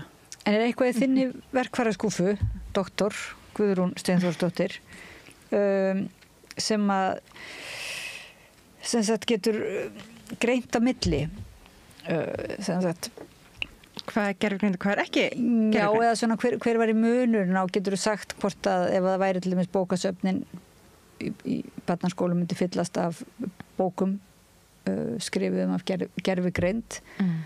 Ritgerðum? Já, ritgerðum, já, eða svona í þessum bókum, sko, bókmentum sem að krakkar læsa þá. Heldur þú að þetta sem þú ert að rannsaka, þessi tilfinninga tjáninga, tilfinninga þroski jafnvel, eða ég veit ekki að það, þetta svona, hvað kallaði þetta ekki einhvern veginn skynsvið? Jú, einmitt. Bókmenntana eða svo leiðis? Ég held að myndi alltaf vant einhvern neista. Eitthvað svona, ég held að hérna gervigreining getur aldrei orðið góður rithöfundur. Nei. Haldið þið það? Ég veit það ekki. Nei. Maður hélt hérna fyrir 2 árum að hún gæti ekki vita neitt með viti. Nei. Ef hún var í spurð. En það er náttúrulega bara lesendir 2 árum setna hefur hún bætt sjálfur rosa. Já, ég baði hann einhvern tíma yrkja ljóðum hundin minn og það var rosalega væmið. Það er hræðilega vond ljóð. En ég hef endur ekki gert það aftur, sko. Nei, þetta er aldrei síðan hún baðst. Já, þetta er kannski að prófa það aftur núna. En þegar gervigreindi getur kannski náð sko þessari formúlu sem úr að segja sem okkur finnst þægileg og það getur gefið okkur eitthvað ramma svona sem að við getum þá mátað okkar ramma við eða okkar heim svona, þetta líkan hana eða skema sem að við svona þannig það kannski bara fyrst og hún getur meiri sig að koma eitthvað óvænt svona inn í það, nógu óvænt til að við lesum eiginlega alltaf aftur sömum bókina en aðeins öðruvísi svona. Þannig að kannski getum við bara að fara að panta bækur, bara skrifaðu aðra bók þessa persónu. Já, bara aðeins öðruvísi. Já. Látt hana lenda í þessu og hinnu. Já. Til dæmis. Þá er einmitt svolítið spennandi að vita hvenar bara hættum við sem lesendur að bara að finna munin. Já, hvenær hættum við að finna munin en hvenær líka er það eitthvað í okkur sem segir bara, nei, ég les þetta og það kviknar ekkert mitt ímyndunar fyrir ekki á flug eða neitt og ég held að þetta sé framtíðin sem segir okkur þetta. Einn dagur í einu er alveg nóg. Ég held að við getum ekki svarað þessu. Eða ímyndið okkur hvað verður eftir 10 ár. En eigum við það heldur ekki svaraði? Er það bara jú, við meðum reyna það og skrifa það hjá okkur hvert svarið var við spurningunni. Jú, nei, ég meina, eigum við ekkert að beita okkur gegn því að gervigreindi bara tæki við að verði gefnar fleiri og fleiri bækur? Jú, við erum að skrifa meira sko sjálf. Já. Með smá aðstóð kannski frá gervigreindinni, það er alltaf. Svona lýstu fyrir mér Hornafirði í 15 stiga frosti. Eitthvað svona. Ég veit að höfundar nota gervigreind. Hafið þið prófað það? Þegar þið eru að skrifa? Nei. Nei, ég hef ekki prófað. En ég á það eftir. Við eigum allt eftir. En við þurfum ekki að lúta neitt í gervigreind. Nei. Ef við tökum hana, þá er þetta þess að nýta hana og gera okkur betri, held ég. Betri manneskjur. Við erum ekki trætt við þessa gervigreind, sko. Nei, þú ert ekki trætt. Þú ert ekki trætt við vondar bókmyndir eða bókmyndir sem að... Ég get ekki sagt hvað er vond bók. En ég kýs að tala bara góðar. Já, en það er nú eitthvað sem að þegar að þú hefur nú reitstýrt líka eða svona lesið yfir marga bækur og það er eitthvað svona sem að þú segir sé ekki gott. Já, nú hef ég þetta. Ef mér finnst ekki eitthvað gott, þá segir ég... Það er greinilegt hver hefur verið hér eða ekki. Það er gervigreindin komin inn í miðjuna og í lokin. Nei, ég segi svona. Við erum að taka svo bara þetta er spennandi. Okay. Að sjá hvernig það fer. Og maður ekki að vera eitthvað að hugsa fasismann og... Jú, líka. Það er spennandi að reyna að stoppa hann. Það þurfi ekki endilega að tengja þarna á milli. Nei, þetta er svolítið nefnilega erfitt. Ef við ætlum að fara að stjórna því og eitthvað svona, þá megum við ekki fara að vera eins og fasistarnir. En þegar við erum að reyna að bæja fasistornum frá eða eitthvað þannig, þetta er svolítið svona snúið. Já, línudans. Það er aldrei gaman þegar lífið er spennandi og snúið. Já. En hvað finnst þér íslenskar bókmyndir í dag? Hvernig finnst þér sú spurning svona lokum? Mér finnst bara, það er svo margt að gerast, margt gott að koma út. Mér skaman hvað, ljóðið er sterkt, rosalega margar flotta ljóðabækur. Já, finnst þér ekki rosalega sterkt ljóðið? Ég held að það sé líka miklu meira lesið heldur en kannski fyrir 5 árum. Ég hugsa það.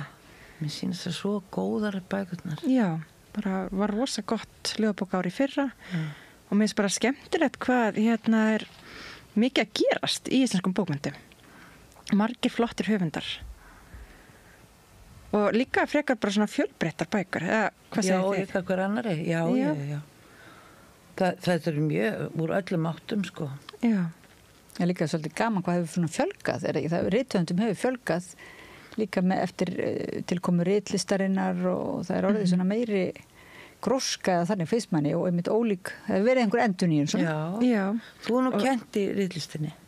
Já, riðlistinni hafa komið einhversa námskeið hjá mér. Ég hef ekki verið kannski beint í riðlistinni. Nei, þau komu á námskeið sem þú hefur þá kent í háskólanum, ok. Já. Og það er skemmtilegt. Það er æðislegt. Það er alltaf bara frábært og líka svo gaman að fá sko þá sem að skrifa því þau hafa annað sjónarhorn á skáldskapinn heldur en kannski þeir sem að skrifa skáldskapinn. Svo myndast oft svo skemmtileg samræða og samtal.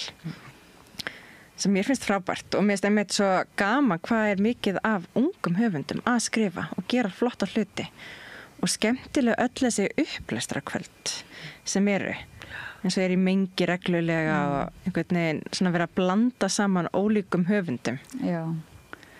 Performansin bara sjálfur upplæsturinn orðin dálítið atrið aftur og einmitt samveran í upplæsturinum og þannig. Já, akkurat. Svona sem viðbragð kannski við allir þessu notkun. En má nokkuð spyrja, ekki of þungt að spyrja hver munun á því, þú segir að því svo skemmtilega ólíkt þeir sem að skrifa sjálfur, hvernig þeir svona skilja eða tala bókmyndir og svo hinir sem eru bókmyndafræðingar, var það?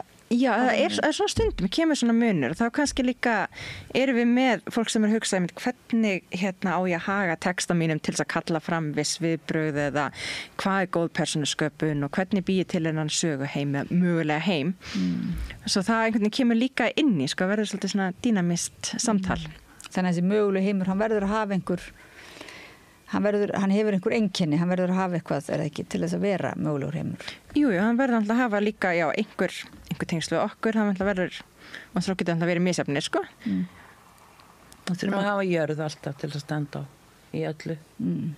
Mér langar svo að spyrja því svona að lokum, ég veit ekki hvort það sé margar spurningar eftir á þér, en ein hjá mér er komið að því. Ég er búin að vera svo frek líka í spurningum. Já, frek, já. Ef þú færi núna á Eyðeyju, þú veist, þetta er gömul spurning og þurftir að vera þar og særi ekki fram að þú kemist í land í bráð. Hvað myndir þú skrifa? Þú hélst ég ætla að spyrja hvað bók. Já, nei. En hvað myndir þú skrifa? Þú hefðir tækifæri til að hafa með þér eitthvað til að skrifa. Hvað myndir þú skrifa? Örugglega bara íslenskar nútímabækur eftir konur. Ég hugsa það. Konur? Já, hvað er það? Já. Hvað er það á fæljumni? Ert að skrifa það? Ég er alltaf svolítið að skrifa það, já. En ekki þarf ég skrifa líka alveg bækur til bara að kalla á öllum kynjum, sko. En ég hef verið meira í kvennabókmyndum samt. Svo ég hugsa ég myndi, það er svona fyrsta svarið. Já. Þú fengir ekki að hafa með neina gerðugrind, enga tölvu eða neitt. En þú myndir skrifa bækur til konur og nota þá náttúruna. Eða kannski myndi ég bara skrifa dagbók. Já, það ekki? Já. Þú myndir ekki að gera það. Það var nú mjög spennandi. Lokum hana. Má ekki vera bara með 2 bækur, bæði að skrifa nútímabókmyndir, íslenskar nútímabækur. Því maður þannig fyrir svo marga bækur ef maður að skrifa eitthvað, svo það er kannski bara best að skrifa dagbók. Og svo dagbók. Já. En varstu búin að koma upp í hugan að þér einhver bók að þú hélst þú náttúrulega að spyrja hvaða bók myndir þú taka með þér á Eyðeyju? Var það eitthvað bók sem kom í hugan? Nei, ok. Það gerði hana blanko. Já, það var alltaf erfið spurning. Já, þá tekur þú bara stílabækurnar og fyllir það. Er það ekki bara fint? Hvað myndir þið skrifa? Ég myndi skrifa, nokkru seinni ég sett það svo sömu Eyju sem þú ert búin að vera á. Þá myndi ég skrifa öll sporin þín á þessari Eyju sem ég fyndi í sandinum, í moldinni og ef ég fyndi fingraför á trjágrein eða laufi, það er mín dagbók. Hvað myndi þú svo skrifa? Þá myndi ég skrifa þig að leita að hennar fingraförum. Já. Þá sjáum við það. Látum loka okkur inni. Ef að fara í frímínútur og sækja að hvort hann er ekki kominn, hvort að flugvélin ekki lent frá Ísafirði. Eiríkur Örn Norðdal ætlar að koma til okkar en við erum búin að vera að tala við Guðrúnu Steinþórsdóttur, bókmyndafræðing og kennara, ritstjóra og rithöfund og bókakonu bara almennt.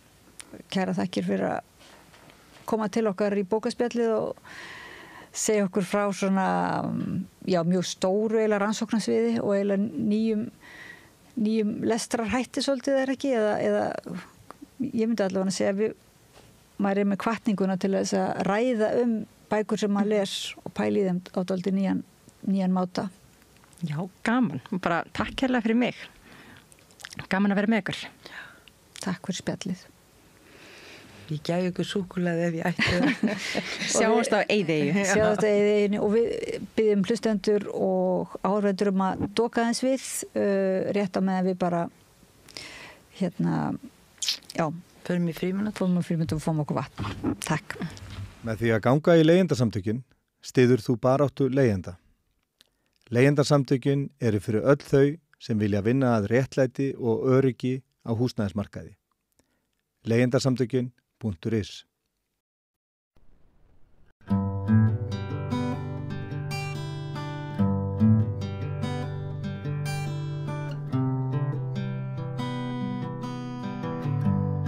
Verið velkomin aftur að Rauðaborðinu eftir örstuttu frímínútur og hingað til okkar Vigdísar Grímsdóttur komin engin annar en Eiríkur Örn Norðdal. Vertu velkomin. Það gæti verið, og ykkur. Og við eiginlega báðum þig að koma til að segja okkur frá ljóðabókinni sem að koma út eftir nokkra daga og þú ert með eina eintakið í Ég fekk að stela þessu upp á forlagi í dag. Það eru hinn eru í uppskurði, skilst mér, í prentsmiðinni og þau ætta koma lagar á morgun í búður á þriðjudaginn. Getur þú sýnt Hvar í hvaða mynd er það? Svo fólk vita hvað 5 ljóð heitir hún. Það heitir 5 ljóð og inniheldur 5 ljóð af svona sem að heyra svona svolítið saman. Þau eru öllum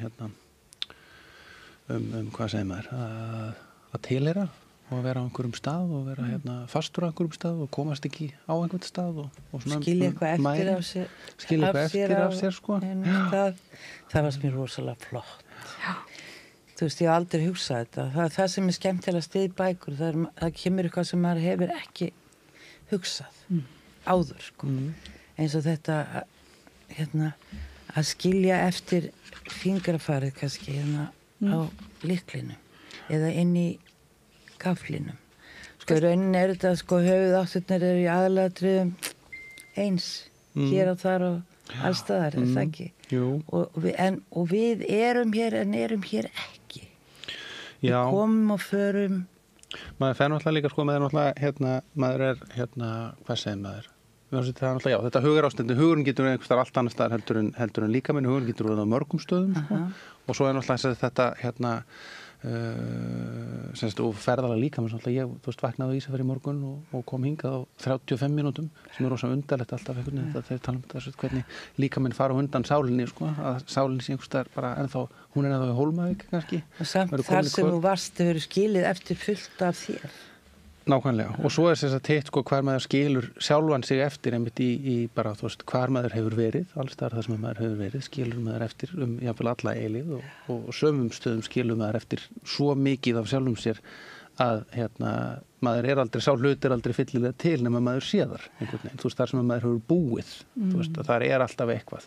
Og svo er fólk í lífi manns sem það getur verið með einhvern hluta af manni sem það fer sig og svo kannski ef sonur minn fór til Portugal í fyrra til Porto, þangað sem ég hef aldrei komið en þá var ég samt var ég með honum. En hvað með bækurnar, hugsaðir það? Fyrir utan það síðan sko. Þegar sumir höfundar segjast líka við finna bara líkamlega fyrir því þegar verið að lesa bækurnar einhvern veginn þegar einhver er bara eins og bara séu komin einhverjum öðru eins og þeir séu orðin andsetnir eða þannig sko. Og svo fjarlægast er mann líka sko í gegnum þýðingarstundum þegar það gerist sko þegar maður er þýddur í öðrum löndum sérstaklega á tungumálum sem maður skilur ekki og ég tala nú ekki það er rosalega skringileg upplifun þegar maður er þýddur á sem við gerst tvisar, ég verið þýddur á úkraínsku og þýddur á grísku og þá er ég með eintök af bókunum mínum þegar ég get ekki svona lesið letrið og það eitthvað svo skrítið við að hérna einhver, þú veist, hlut af mér þar sem ég get ekki einu svona stauta mig gegnum letrið þannig að maður í einhverjum skilningi hættur að skilja sjálfan sig á einhvern mjög undarlegan máta. Og náttúrulega treystaði líka þýðingin, að þýðandinn hafi bara skilað rétt. Já, ég meina, enga veginn gengi úr skuggum það líka. Nei, maður verður bara að horfa í augun á manneskinu og hugsa bara hérna, já. Ég verður að treysta þér, sko. En nú ertu þýddur yfir að þú varst að það var nú bara eiginlega svona frekar nýleg tíðindi að þú ert tilnefndur til bókmenntaverðlauna Norðurlandaráðs fyrir bókina Náttúrulögmálin, til hamingju með það. Það kann ekki alveg verið. Og það hefur nú í för með sér, er það ekki bara tilnefningin, er það ekki að þýðingar Jú, það fylgir henni automatist ein þýðing yfir á Norðurlandamál og svo hefur hún alltaf yfirleitt einhvers konar hvað sem auka áhrif, hún allavega ítir við einhverjum forlögum, ekki bara Norðurlöndunum. Það skrifaði líka bækurnar áður en valið sko. Og menn eru dómar og svona að velja sína uppáhaldsbók. Já. Og það nú svona meira og meira held ég farið að vera betur og betri struktúr fyrir því að þetta sé gert á öllum Norðurlöndunum að raun og veru þá fáið með einhvers konar dóm í Danmörku þó bókin kom út af sænsku og norsku og finnsku og þannig að verður einhver umfjöllun og umfjöllun, ég man í Ríkisútvarpinu var Jórunn Sigurðardóttir svo duglega að hún var fjallað alltaf bækurnar sem voru allar bækurnar og það var svo eiginlega maður kynntist bara fullt af höfundum þannig. Já, hún hætt því? Já, hún hætt. En hefur enginn tekið við þessu? Jó ekkert að þessu? Í bara bækur? Það getur verið sko. Það sé eitthvað að sinna því. Þetta syndi þetta hættir því að þetta tengdi mann við aðra höfundum sem mann hugsanlega kaus að lesa eftir umfjöllunum. Já, algjörlega. Þetta nú greiðlega mjög svona ánægulegt þessi tilnefning, það ekki? Þetta algjört stöðun, bara frábær félagskapur. Ég þekki nú svolítið af höfundunum líka þessum erlendu í gegnum eitthvað flakk og svo sem ég verið að segja við viti í sáðan, það var nú Armeló sem að Þórdís Helgadóttir sem hinn íslenski höfundurinn, það var nú uppáhaldsbóki mín 2023 sko, þannig að ég bara talsvert gaman af því að vera í hópi með henni og hinnum líka. Þannig að þú berð virðingu fyrir þessum svona verðlaunum. Já, ég held að þetta sé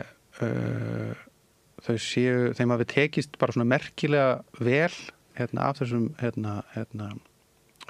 norrænu verðlaunum að halda sér svona utan við sko markaðs glingrið allt saman sko og það ekki alveg það bara ekki alveg sjálft og þá ekki að hugsa ég rosa mikið með annan fótinn alltaf í Svíþjóð af því að konan mín sænsk og ég fylgist mjög vel með þar og þar það mjög áberandi í sem miklu meiri verðlaunaflóra að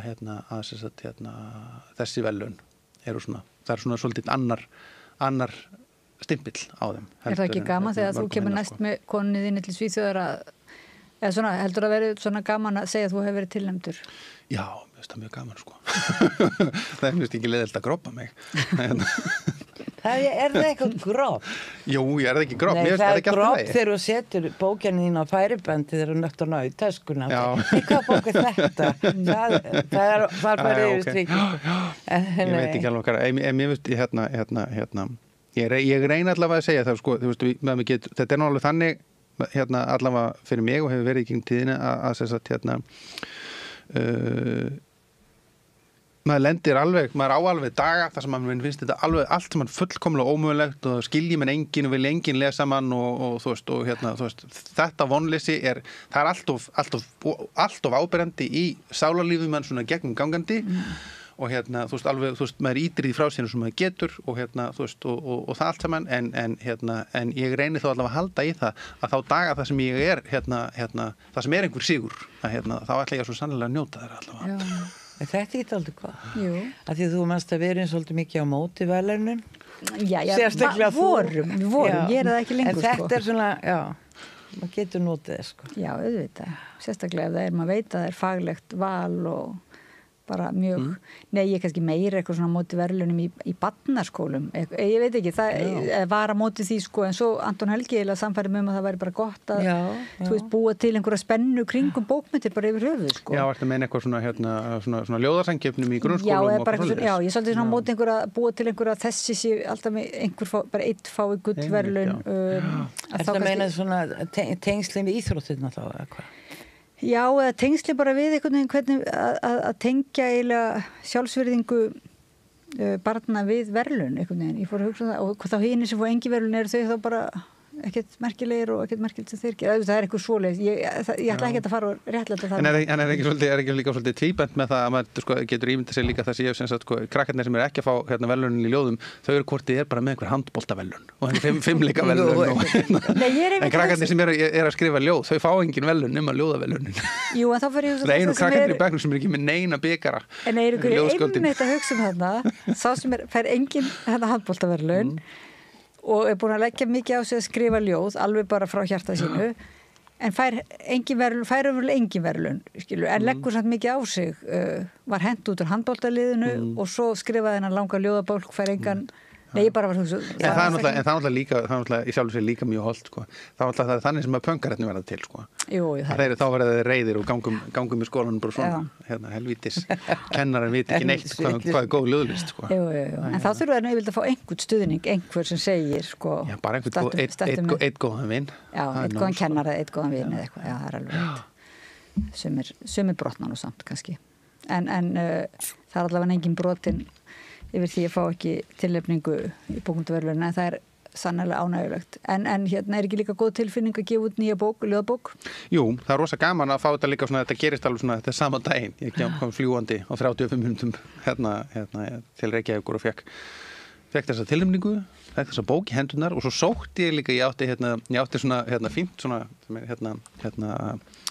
svona ramma með því ég fekk fyrir 2 árum rúmlega fekk ég tilnefningu til barnabókaverðlauna Reykjavíkurborgar sem ég átti og ég vissi ekki svona af því, ég fann þetta bara fann upp á forlagi, sá upp á hillu bara eitthvað, ég hef ekki þetta, stendur sem nafnum með þetta og ég fekk tilnefningu, þó hún sé 2 ára gömul, þá fekk ég loksins tilnefningu til barnabókaverðlauna Reykjavíkurborgar. Hún líka mjög vinalegt af Reykjavíkurborgar tilnefna Ísfirðing til barnabókaverðlauna Reykjavíkurborgar. Ég er ekki viss Ísfirðingar myndu tilnefna Reykjavík til barnabókaverðlauna Ísfirðingar.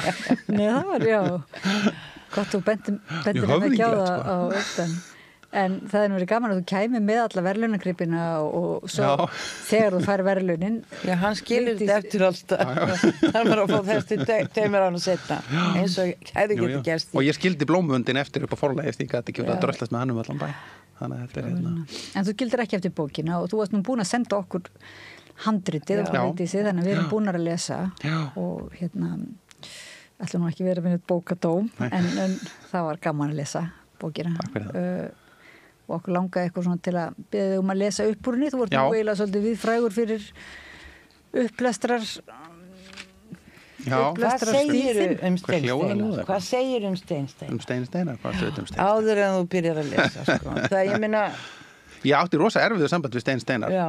Ég alltaf ég las hann þegar ég var unglingur og varð, þú veist, ástfanginn og það allt saman. Og svo sem sagt varð hann, held ég fyrir mér, varð hann rosa mikið að svona tákngervingi hvað getur við sagt? Það var nú kannski aldrei gegn Steini en mér fannst þess að allir sem væri að skrifa ljóð á Íslandi væri einhvern veginn að herma eftir Steini og það væri einhvern veginn að öll ljóðlist væri orðin og þegar nú ætla ég að tala um eitthvað sem ég upplýði sko fyrir 25 árum síðan nánast sko og og þess vegna held ég að mér var, þú veist, ég fór að fyrstu bókunum mínu var ég alltaf eitthvað endurvinna Steinar einhverju svona framúrstefnu útgáfum og einhverju svona pönki með það og það snerist rosa mikið eitthvað svona líka, þú veist, að hýja öllum sem væri að skrifa eins og Steinar en svo er þetta, þú veist, en svo er þetta alltaf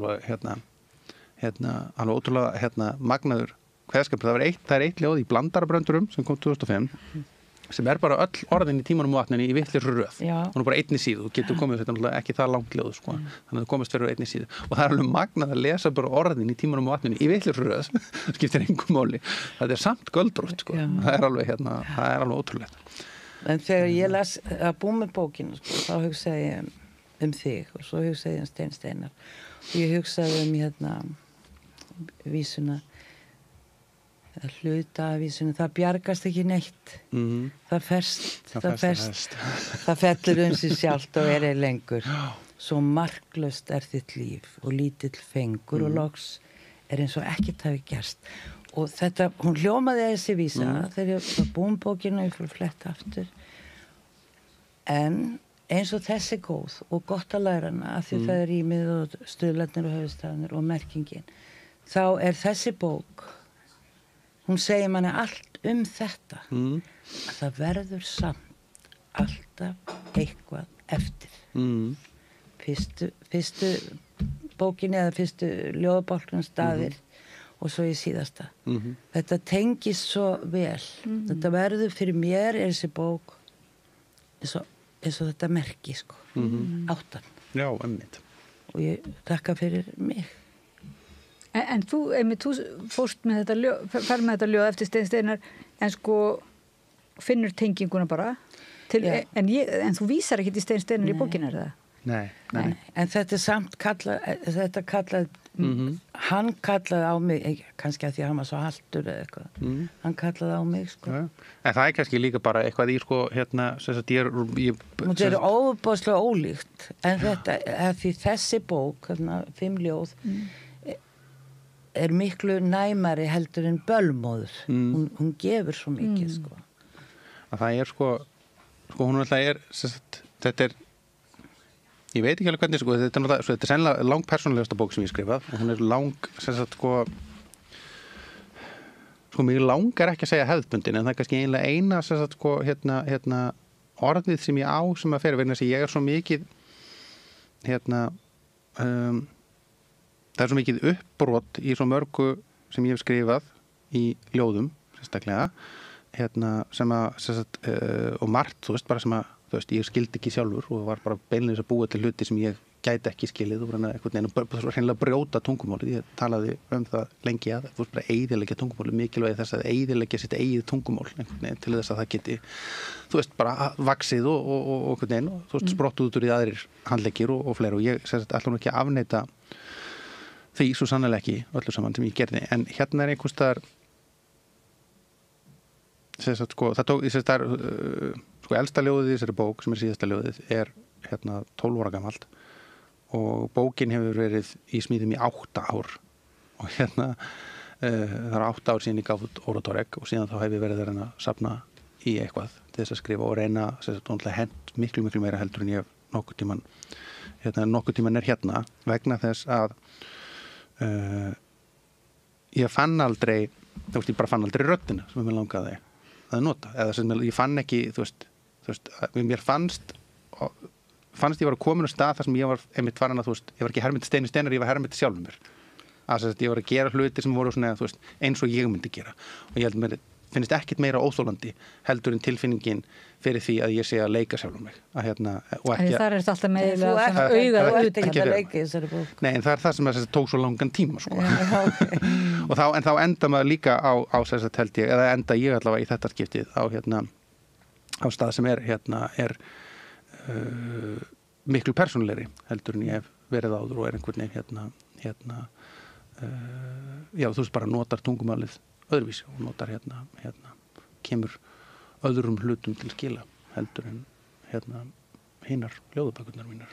Já, hún kemur manni einmitt svolítið á óvart sko, hvað hún er svona, já, má ekki bara segja persónlega eða svona mikil svona nánd einhvern veginn. Það finnur fyrir mikil nánd sko annarkvort nánd þín nánd við þig eða við lesandan eða við einhvern allavega, maður veit. Já, lokaljóðið er náttúrulega það er sko ort til dóttur mínar og var ort við mjög bara sárar og erfiðar aðstæður. Það er ljóð hvað segir maður staðið og þetta tilheyra og hvar maður og þetta er þú veist eilíf átök í mér og mínu lífi þú veist sem snúast þú veist snúast bara til dæmis Ísafjörð þú veist sem er staður sem ég fór frá mjög reiður og vildi alltaf aldrei koma aftur, þetta verið skítaples og er svo fastur við einhvern veginn og elska og þrái og get ekki verið og svo er ég giftur sænskri konu sem vill verið í Svíþjóð og svo get ég stundum ekki verið í Svíþjóð og alveg vera vitlaus á Svíþjóð og skilur þú veist og það eru þú veist þetta sem sagt þessi þú veist þetta er ekki bölmóður þú veist og ég reyni að sjá fegurðina í þessu öllu saman en þú veist en það er alveg líka þú veist sorg og harmur eða einhver þú veist þannig átök sem að liggja baki miklu þá ég veit ekki hvort að ljóðin beinlíns fjalli það þau eiga sitt eigið svið líka sko, ekki beinar málanir af mínu tilfinningarlífi, þú þurfum að spretti það einhvers sko. Þau kalla fram svona þessi hughrif sko.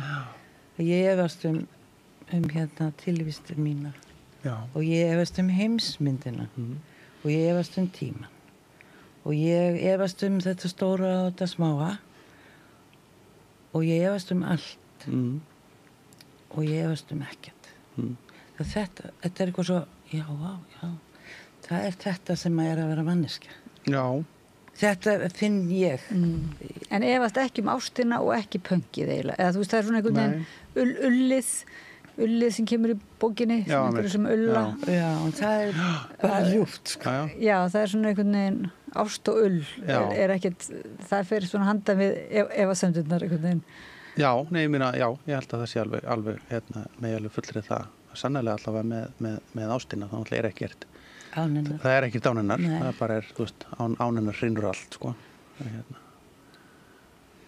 Þannig að þú ert eiginlega bara orðin svona Ég búin rómantískur tilfinninga höfundur Síðast að ég heiti á Ísafirði þá varstu komin í marga kirkjukóra og leikfélög og það var svona Ég var ekki komin í kirkjukórin en ég var að syngja í fiðlarunum og þækinu í kór og meira sem eitt lítið sóló það var mjög gaman Já, þannig að þú ert svona orðin stjórn litla leikklúbsins og stjórn tónlistarfélagsins og svo fullt af hljómsveitum og út allt sko Og þér fannst þetta gera það gott að vera í þessu samfélagi og bara Það rosalega gott að vera í leikhóp ég hef ekki gert það náttúrulega ekki staðið á sviði þannig við fórum í þjóðleikhúsið og allt og það er líka vegna þess að sko það er eitt sem svo gaman að vera í svona stórum hópi sem að ég veit ekki hvað við vorum mörg 40, 50, 60 mann sem vorum að setja þetta upp með öllum meðtöldum það sem að maður sko sem höfundur maður svo vanur að vera, maður er alfa og omega, ég ákveð hvað stendur í þessari bók og ég ákveð hvernig,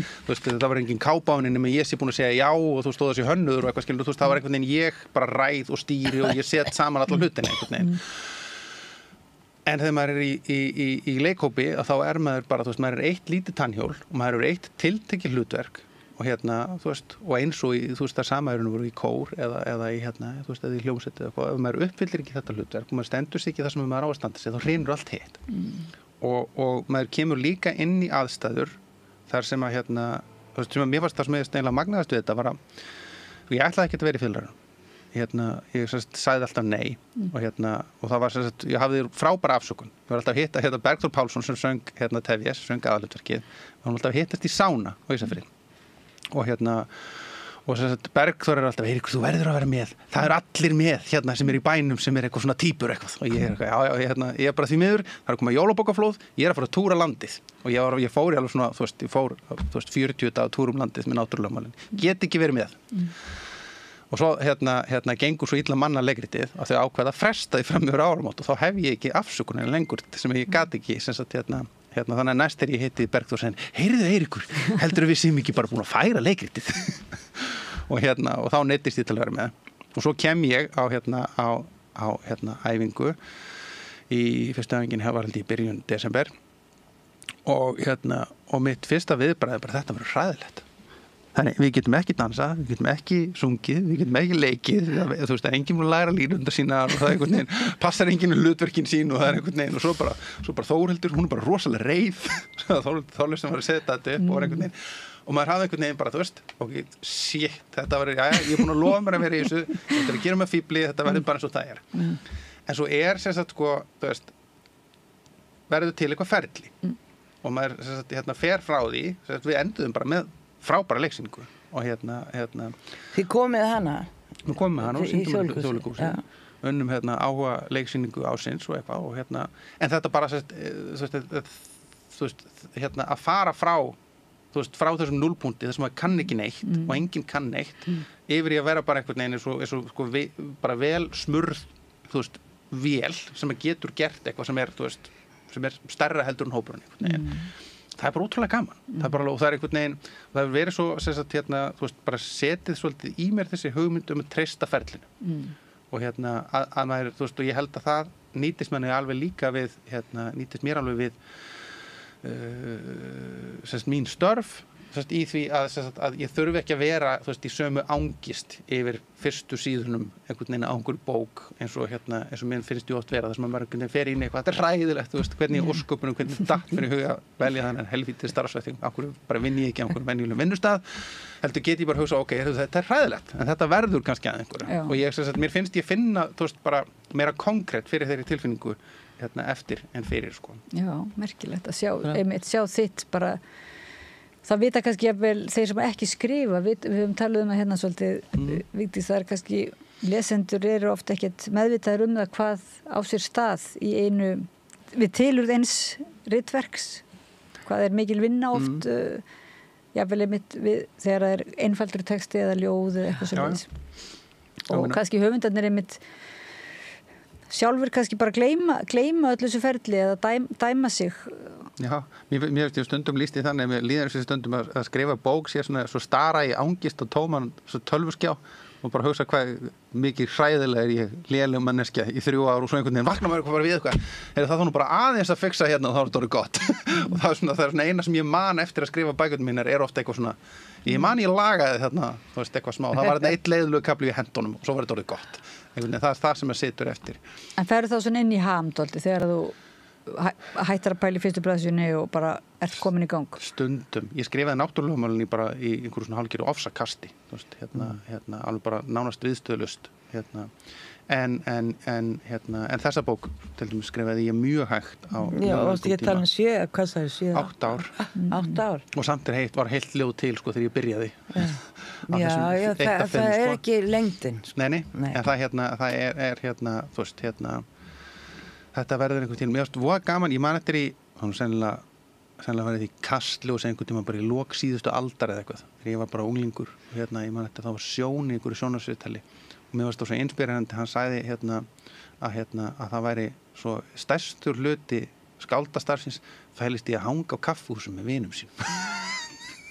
Það er bara svona vinnutíminn væri bara... Það er náttúrulega mjög skapandi dæmi. Mér finnst það mjög frelsandi tilhugsun að þessi einhvern veginn ég geti hugsa ég er í vinnunni, ég er einhvern veginn bara, þú veist, mennist það þú veist, auðvitað er það rosa mikið einhvern veginn að sækja sér einblástur í eitthvað annað og svo bara upplifa hluti, þú veist, þetta fælum að vera hluti af samfélagi og vera innan stóran hópa fólki og þekkja ólíkt fólk og það allt saman. En þú, sko, lýsir ekki, það er náttúrulega frábær kaffihús á Ísafirði, en þú ert svona meira inspíreraður af sjoppunum í þessari bókar, ekki? Jú, það er sko, það er sérstaklega stærsta, lengsta ljóðið í bókinni, heitir Borgir og er sérstaklega Númer 2 og er upprunalega sko, það var samið, það var reyndar ekki í þessari mynd, það var í annari mynd, það var með fullt af erindum sem eru ekki og önnur erindi sem eru sem voru ekki þar, það var fyrir bók sem var gefin út af vegum Hamraborg Festival í Kópavogi og þar er málið þannig að Hamraborgin er ekki það ekki hana allir en á Ísafirði þá er Hamraborg sjoppa og það er sjoppa sem er búin að vera starfandi síðan á 1960 eitthvað lítið held ég og er þú veist hálfgert hjarta bæjarins í einhverjum skilning. Er það sjoppa sem er svona eins og dænir eiginlega, svona amerískur dænir? Já. Hún er þeim hlutafnenda var bætt við í seinni tíð þegar ég var, hún var minni þegar ég var krakki en þetta er svona sjoppana þar sem að þú veist, unglingar hengu og fyrir utan að reykja og sákúltúr allt saman og þetta er líka staður þú veist, þar sem að maður stundum gert grína það sé ekkert sem, þú færði það ekki í Hamraborg þá er það ekki til, þú veist, manni finnst stundum þetta er típist maður fara þarna og segja þú veist, áttu teip, skilur þú veist, og það var alltaf til teip þú veist, er til Stillas, mér vantar Stillas þú veist, húsasmiðinu lokuð og þá bara einhvern veginn fundin Stillas þú veist, kona mín fór í morgun og keipti þú veist, 5 kíló rækjusalati sem þau gerðu bækslega þegar hún að gera kaffi fyrir kennarastofuna skilur þú veist, það er svona þannig hlutir sem einhvern veginn maður sækir á og þetta er þú veist, þetta er náttúrulega, þú veist, þetta er félagsmiðstöð og þetta er samkomustaður og nú til þess er þetta veitingastað meira þess að sko vínveitingaleyfi þá er eiginlega aldrei neitt sem drekkur en það þú getur keypt bjór og rauðvín og allt þarna og þú getur keypt sko, þú veist, hljóðfæri það er fiðla upp á ukulele og gítar og strengir og trommukjöðar og þú veist, og þú veist, dót þegar leikvangabúðin er lokuð og þú veist, allt þetta sko. En það sem að en síðan það sem að sko, ég fór að hugsa og kemur nú ekki fram í ljóðinu, Hamraborg er aldrei nefnd í þessu ljóði en en það hægt að lesa það í gegnum hana. Þetta eru myndir af sem að ganga upp sem bæði Hamraborg í Kópavogi með sínum undirgöngum og pöngurum og og blindrabókasöfnum og allavega. Já, og Hamraborg á Ísafirði og svæðið þar í kring og þetta eru og svo enda líka að það gengur upp það er svona ákveðið tímaleysi í þessu, að það vísaði í mjög ólíka tíma, það vísaði í nútíman annars vegar og svo kannski mína æsku hins vegar, þannig að það er bæði reykt og veipað og það er bæði drukkið Fanta Lemon Absolut Citron í Fanta Lemon og einhverju svona monster í hálfsvita dósum. Tókstu eftir þessu veit? Já, ég tók eftir þessu, já. Þannig að það er þetta þetta tímaleysi, þetta bara rennur saman, það er ekki til og það er allt til. Já, og staðir og staðleysa líka, já. Að þetta existir allt saman, og svo eru strætisvagnarnir í kring, einhvern veginn alltaf. Þannig að Það eru ekki strætisvagnar á Ísafirði? Jú, fyrir ekki. Það er strætisvagn fyrir Það er bara einn, en En er þetta ekki til, getur valið þér, er það ekki? Komum tími á? Jú, komum tími á. Það ekki taka eins bara úr fyrsta ljóðinu, þegar við vorum að tala þetta sem maður skilur eftir. Já, það sem maður skilur eftir. Það heitir Staðir. Á þröskuldinum í forstofunni skil ég eftir bogadregna fingurnögl sem í mér sýnist vera af vísifingrinum sem ég fann á baðherbergisgólfinu. Í póstkassanum fyrir utan skil ég eftir bréf þar sem ég tilkynni komu mína, dvöl, tilvist og brottför, ekki endilega í þessari röð. Í baðkarinu skil ég eftir fótspor af berum fæti, svitan af ylinni sem skreið léttfætt yfir flísarnar með iðandi tungur í stað táa. Í munnvikum barnana skil ég eftir græna sykurleðju, þó það sé ár og dagur í næsta nammidag og það megi alls ekki sjást að ég hafi verið hér. Í loftinu skil ég eftir orð á stangli, í orðunum loft á stangli. Fjarveru samsemd, faðm vana kend og hlusta þögull meðan þau hljóðna. Í hnífaparaskúfunni skil ég eftir bil milli teinana á sparigöflunum, móðu af andardrætti á beittu hnífunum og íkvolfa spegilmynd í teskeiðunum. Í eldhúsinu skil ég kranan eftir í gangi, lífrænan úrgang í plaströslinu og geispa andrammur á viðtækið til að hefna mín á allri vondu tónlistinni. Í klósettskálinni skil ég eftir afskorið bjúga sem ég fann í ískapnum, eins og til að minna sjálfur mig á eitthvað sem ég hef gleymt hvalir myndlíkinga. Þetta er svona, það er 2 síður viðbútt. Ég lætar eftir. Já, það verður að skilja eitthvað eftir fyrir bókakomendur. Já, þú skilur eftir, en sko ekki beinu framhaldi en þá að því þú sagðir áðan þetta tilheyra og þú náttúrulega hefur skilið sjálfa þeim svolítið eftir í bókunum en líka bara í minningunum svona í bókmennaheiminum og þegar þú ert á Ísafirði og kannski saknar þess saknar þess kannski ekkert að vera ekki í svona hanga á kaffhúsu með þá einhverjum öðrum skáldum eða rithöfundum eða svoleiðis svo kemur til Reykjavíkur þetta er svolítið hlaðin spurning, ég gef mér svo margt út frá því sem þú varst að segja og svo kemur til Reykjavíkur og er þá eitthvað kaffhús eða er þá einhver staður finnst þér sem að er einhverjir kollegar, er einhverjir bókmenntaheimur svona í Reykjavík sem þú gengur að eða Sko ég á náttúrulega vini sem ég heimsæki sem eru í þessum heimi en það er náttúrulega svolítið það var mjög mikið náttúrulega þegar Nýhill var upp á sitt besta að þá vorum við náttúrulega bara stór hópur af fólki sem hittist og vorum einhvern veginn á ferli og ég man eftir þegar Nellís var á að þá að koma eftir Reykjavíkur settist í gluggan á Nellís og horfðist niður á Laugaveginn, þetta var ódýrasti bjórinn í bænum svo maður satt aldrei meir en korter áður en maður voru 5 og maður satt þarna þú veist, í 2 tíma, þá vorum voruðin 15, þú veist, og þá færðum við okkur yfir næsta bar, eða eitthvað skilur, og þú veist, og það var, það var þannig samfélag, en svo náttúrulega það bara, þú veist, erum við bara hún miðaldir fólk, þú veist, og bærin bara fullur á túristum, þú veist, þannig ég sé aldrei neitt niður í bæ, ég geng alltaf Laugaveginn þegar ég kem og það einhvern veginn eitthvað sem þú veist, sem ég gerði þá og þá hitti ég alltaf fólk, en það er orðið mjög langt síðan ég held bara nánast aldrei ég gáði fram á neitt á Laugaveginum, sko. Og svo þetta skrítið. Nei, og svo kannski nánast allir hættir að drekka, allavega þessi sem voru mjög mikið að sitja þetta í hotninu og drekka bjór. Já, sérstaklega þeir sem drukku mest eru náttúrulega alveg snarhættir að drekka, sko. Þannig að þeir eru ekki á einhverjum pöbbum, en kannski einhverjum kaffúsum, hvar ef þú ætlar að reyna að finna einhvern, já, þú bara hittir vinið þína bara. Ég bara mæli mér mót við, þú veist, ég mæli bara mót við, þú veist, Hauk Ingvars upp í, þú veist, mötuneyti Háskólans, skilur, þú veist, og við fáum okkur salat. Þannig að þú raunverulega, þú hefur einskis að sakna, sko, á Ísafirði, það er ekkert eitthvað eins og Reykjavík síðan eitt, eða bara ef þú getur verið í tengstu hitt vinið þína af og til. Ekki þannig, ég minni, ég er fullt af vinnum á Ísafirði og það er sannlega, sko, þú veist, meiri segja, þú veist, núna heimsfrægur glæpasagnahöfundur, Sátur Ema býr á Ísafirði, Helen Kóva býr á Flateyri, frábært, ljóðskáld og barnabókahöfundur, þú veist, það er fullt af fólki sem er að skrifa, og svo er, þú veist, bara, þú veist, vinnir mínir, sem er ekkert allir í bókmyndum og þeir, þú veist, það er líka, þú veist, ég þarf ekki, maður þarf ekki, það var ekki hluti af, sem sagt, sko, skilurðinu þarna hjá Sjón, það var bara að sitja á kaffihús og tala við fólk, það var ekki, þau þurfti ekki að vera skáld, sko, þeir mega alveg vera bara, smiðir, sko, það er fínt líka, sko. Nei, skáld eru smiðir, sko. Þeir fyrir utan það, sko. Já, en mér fannst eins og það væri bara, ég vil ríkulegra svona menningarlegt andrúmsloft á Ísafirði heldur en í Reykjavík. Ég upplifa það þannig, en það er kannski bara því maður er, þú veist, því maður kemur annars stað frá eða eitthvað svoleiðis og...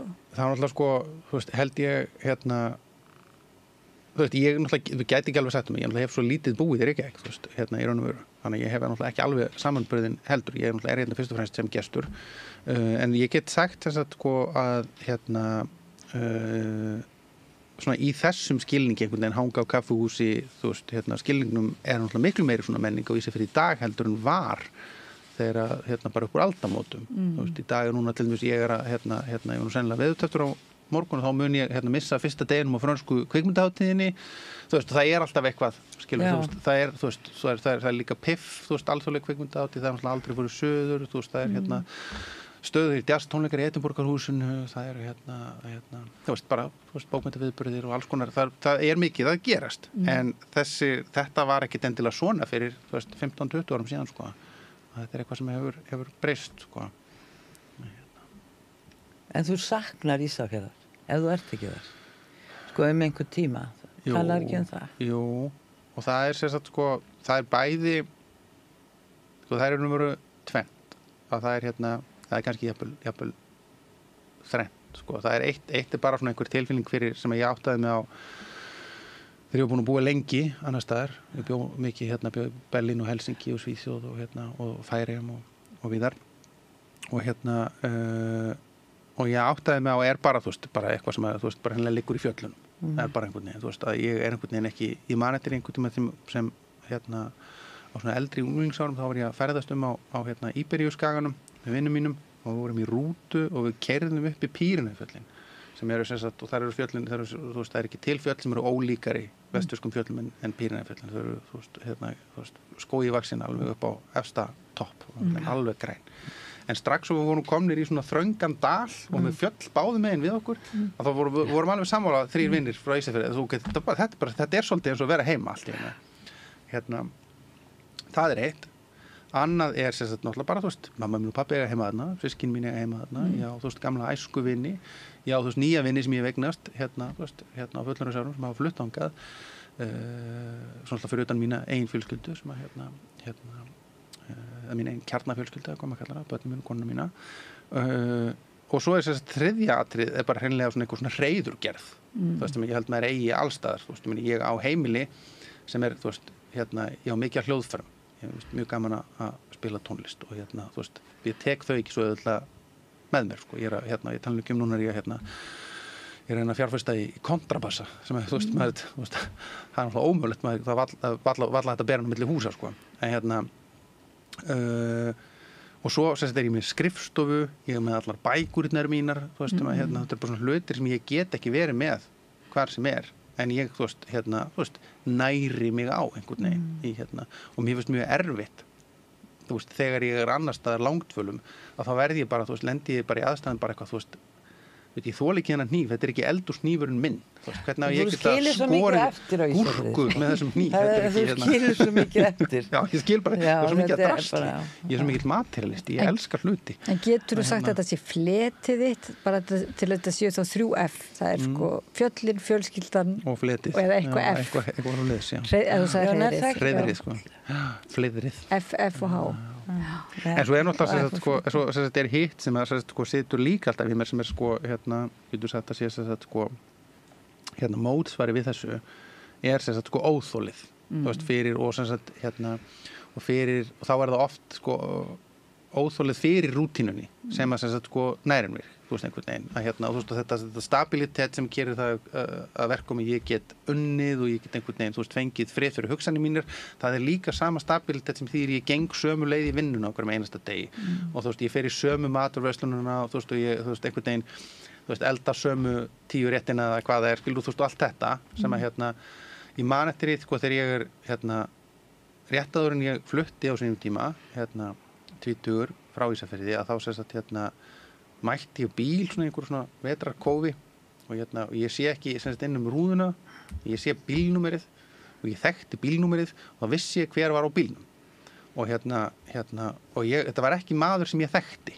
þetta var bara maður sem ég vissi hver var þetta var engin vinur minn en ég hugsaði þú veist þegar ég farin að þekkja þegar meira sér þegar ég farin að þekkja fólkið á bílnúmerunum sínum þá var ég bara búin að vera of lengi og ég var að komast út þú veist ég þarf bara að sjá eitthvað annað í heiminum þú veist, og það kemur alveg yfir mig líka, þú veist, reglulega, þessi tilfinning að ég þurfa að komast út, sko.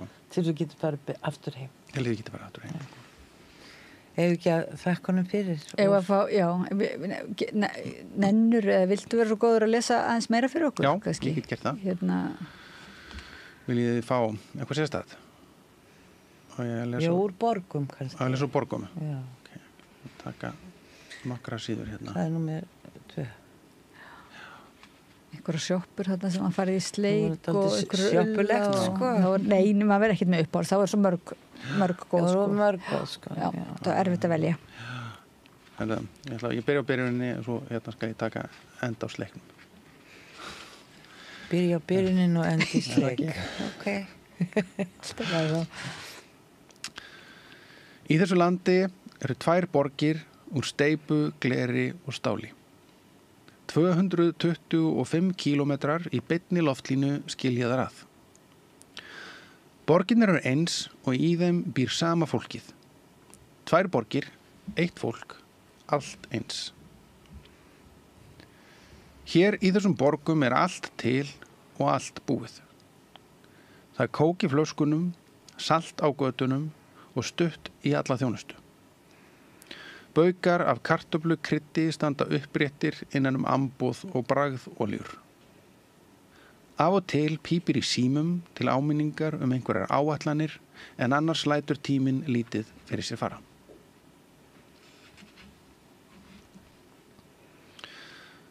Fólkið ferðast yfir borgamúrana á þess að veita því sérstaka eftirtekt. Gengur undir sjálfvirka dyraopnara, hossast á hjólastólum yfir þröskulda, notar starfsmanna innganga fer yfir á rauðu ljósi og skríður inn glugga þegar það tínir lyklunum sínum. En það veitir því enga sérstaka eftirtekt. Svona er þetta bara, svona hefur þetta alltaf verið.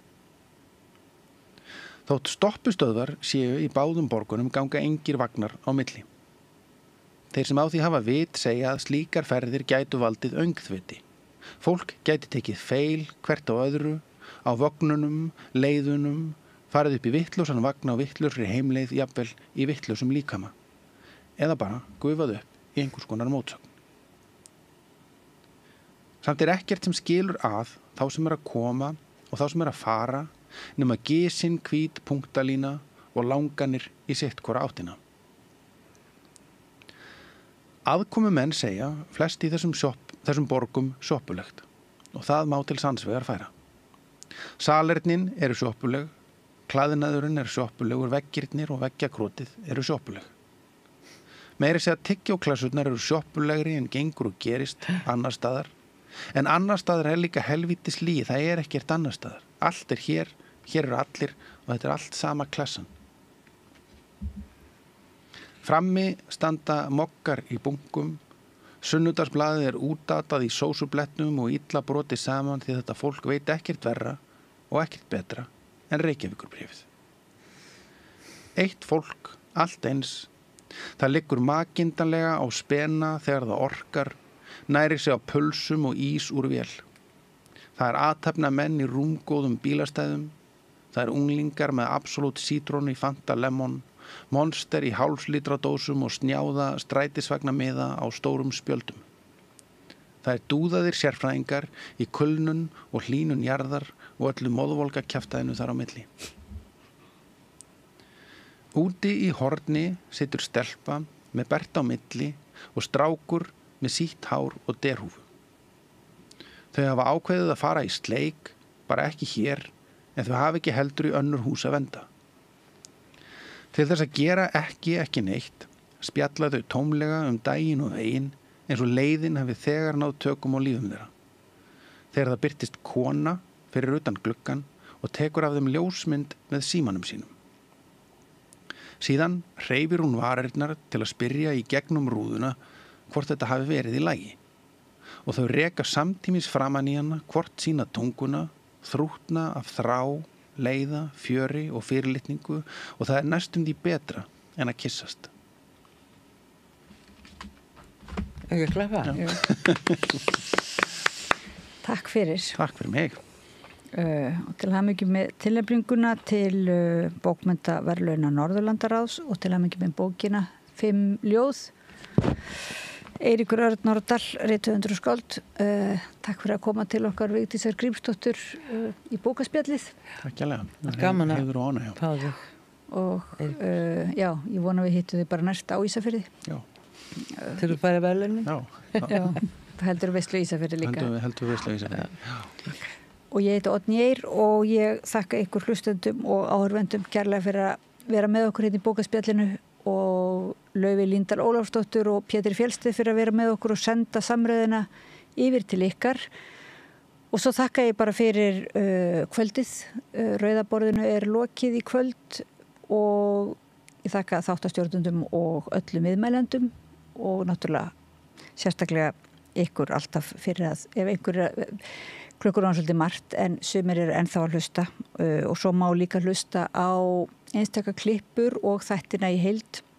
Við erum bæði með rauðaborðsþætti kvöldana í heild og svo er líka svona einstök viðtöl eru í litlum klippum eða stiklum og það má nálgast á YouTube og á samstöðin.is og svo náttúrulega hlusta sumir 89,1 í útvarpinu og hlaðvarpsveitum, öllum helstu hlaðvarpsveitum. Og svo vil ég svona loka minna ykkur á að þetta er svona dagskrárgerðin er eiginlega rekin að mestu fyrir áskriftarfé þannig að það eru hlustendur og áhorfendur sem að bara eiginlega eiga þessa stöð, samstöðina og þannig að ef að þið hafið einhver tök á að fara á ítálítinn hnapp sem heitir áskrift og borga 2500 krónur þá bara vonum við að verði bara meiri stöðuleiki í dagskrárgerðinni. Svo segi ég góða nótt og góða drauma. Segðu það á Samstöðinni. Samstöðin er í eigu hlustenda, áhorfenda og lesenda. Sláist í hópinn og gerist áskrifendur.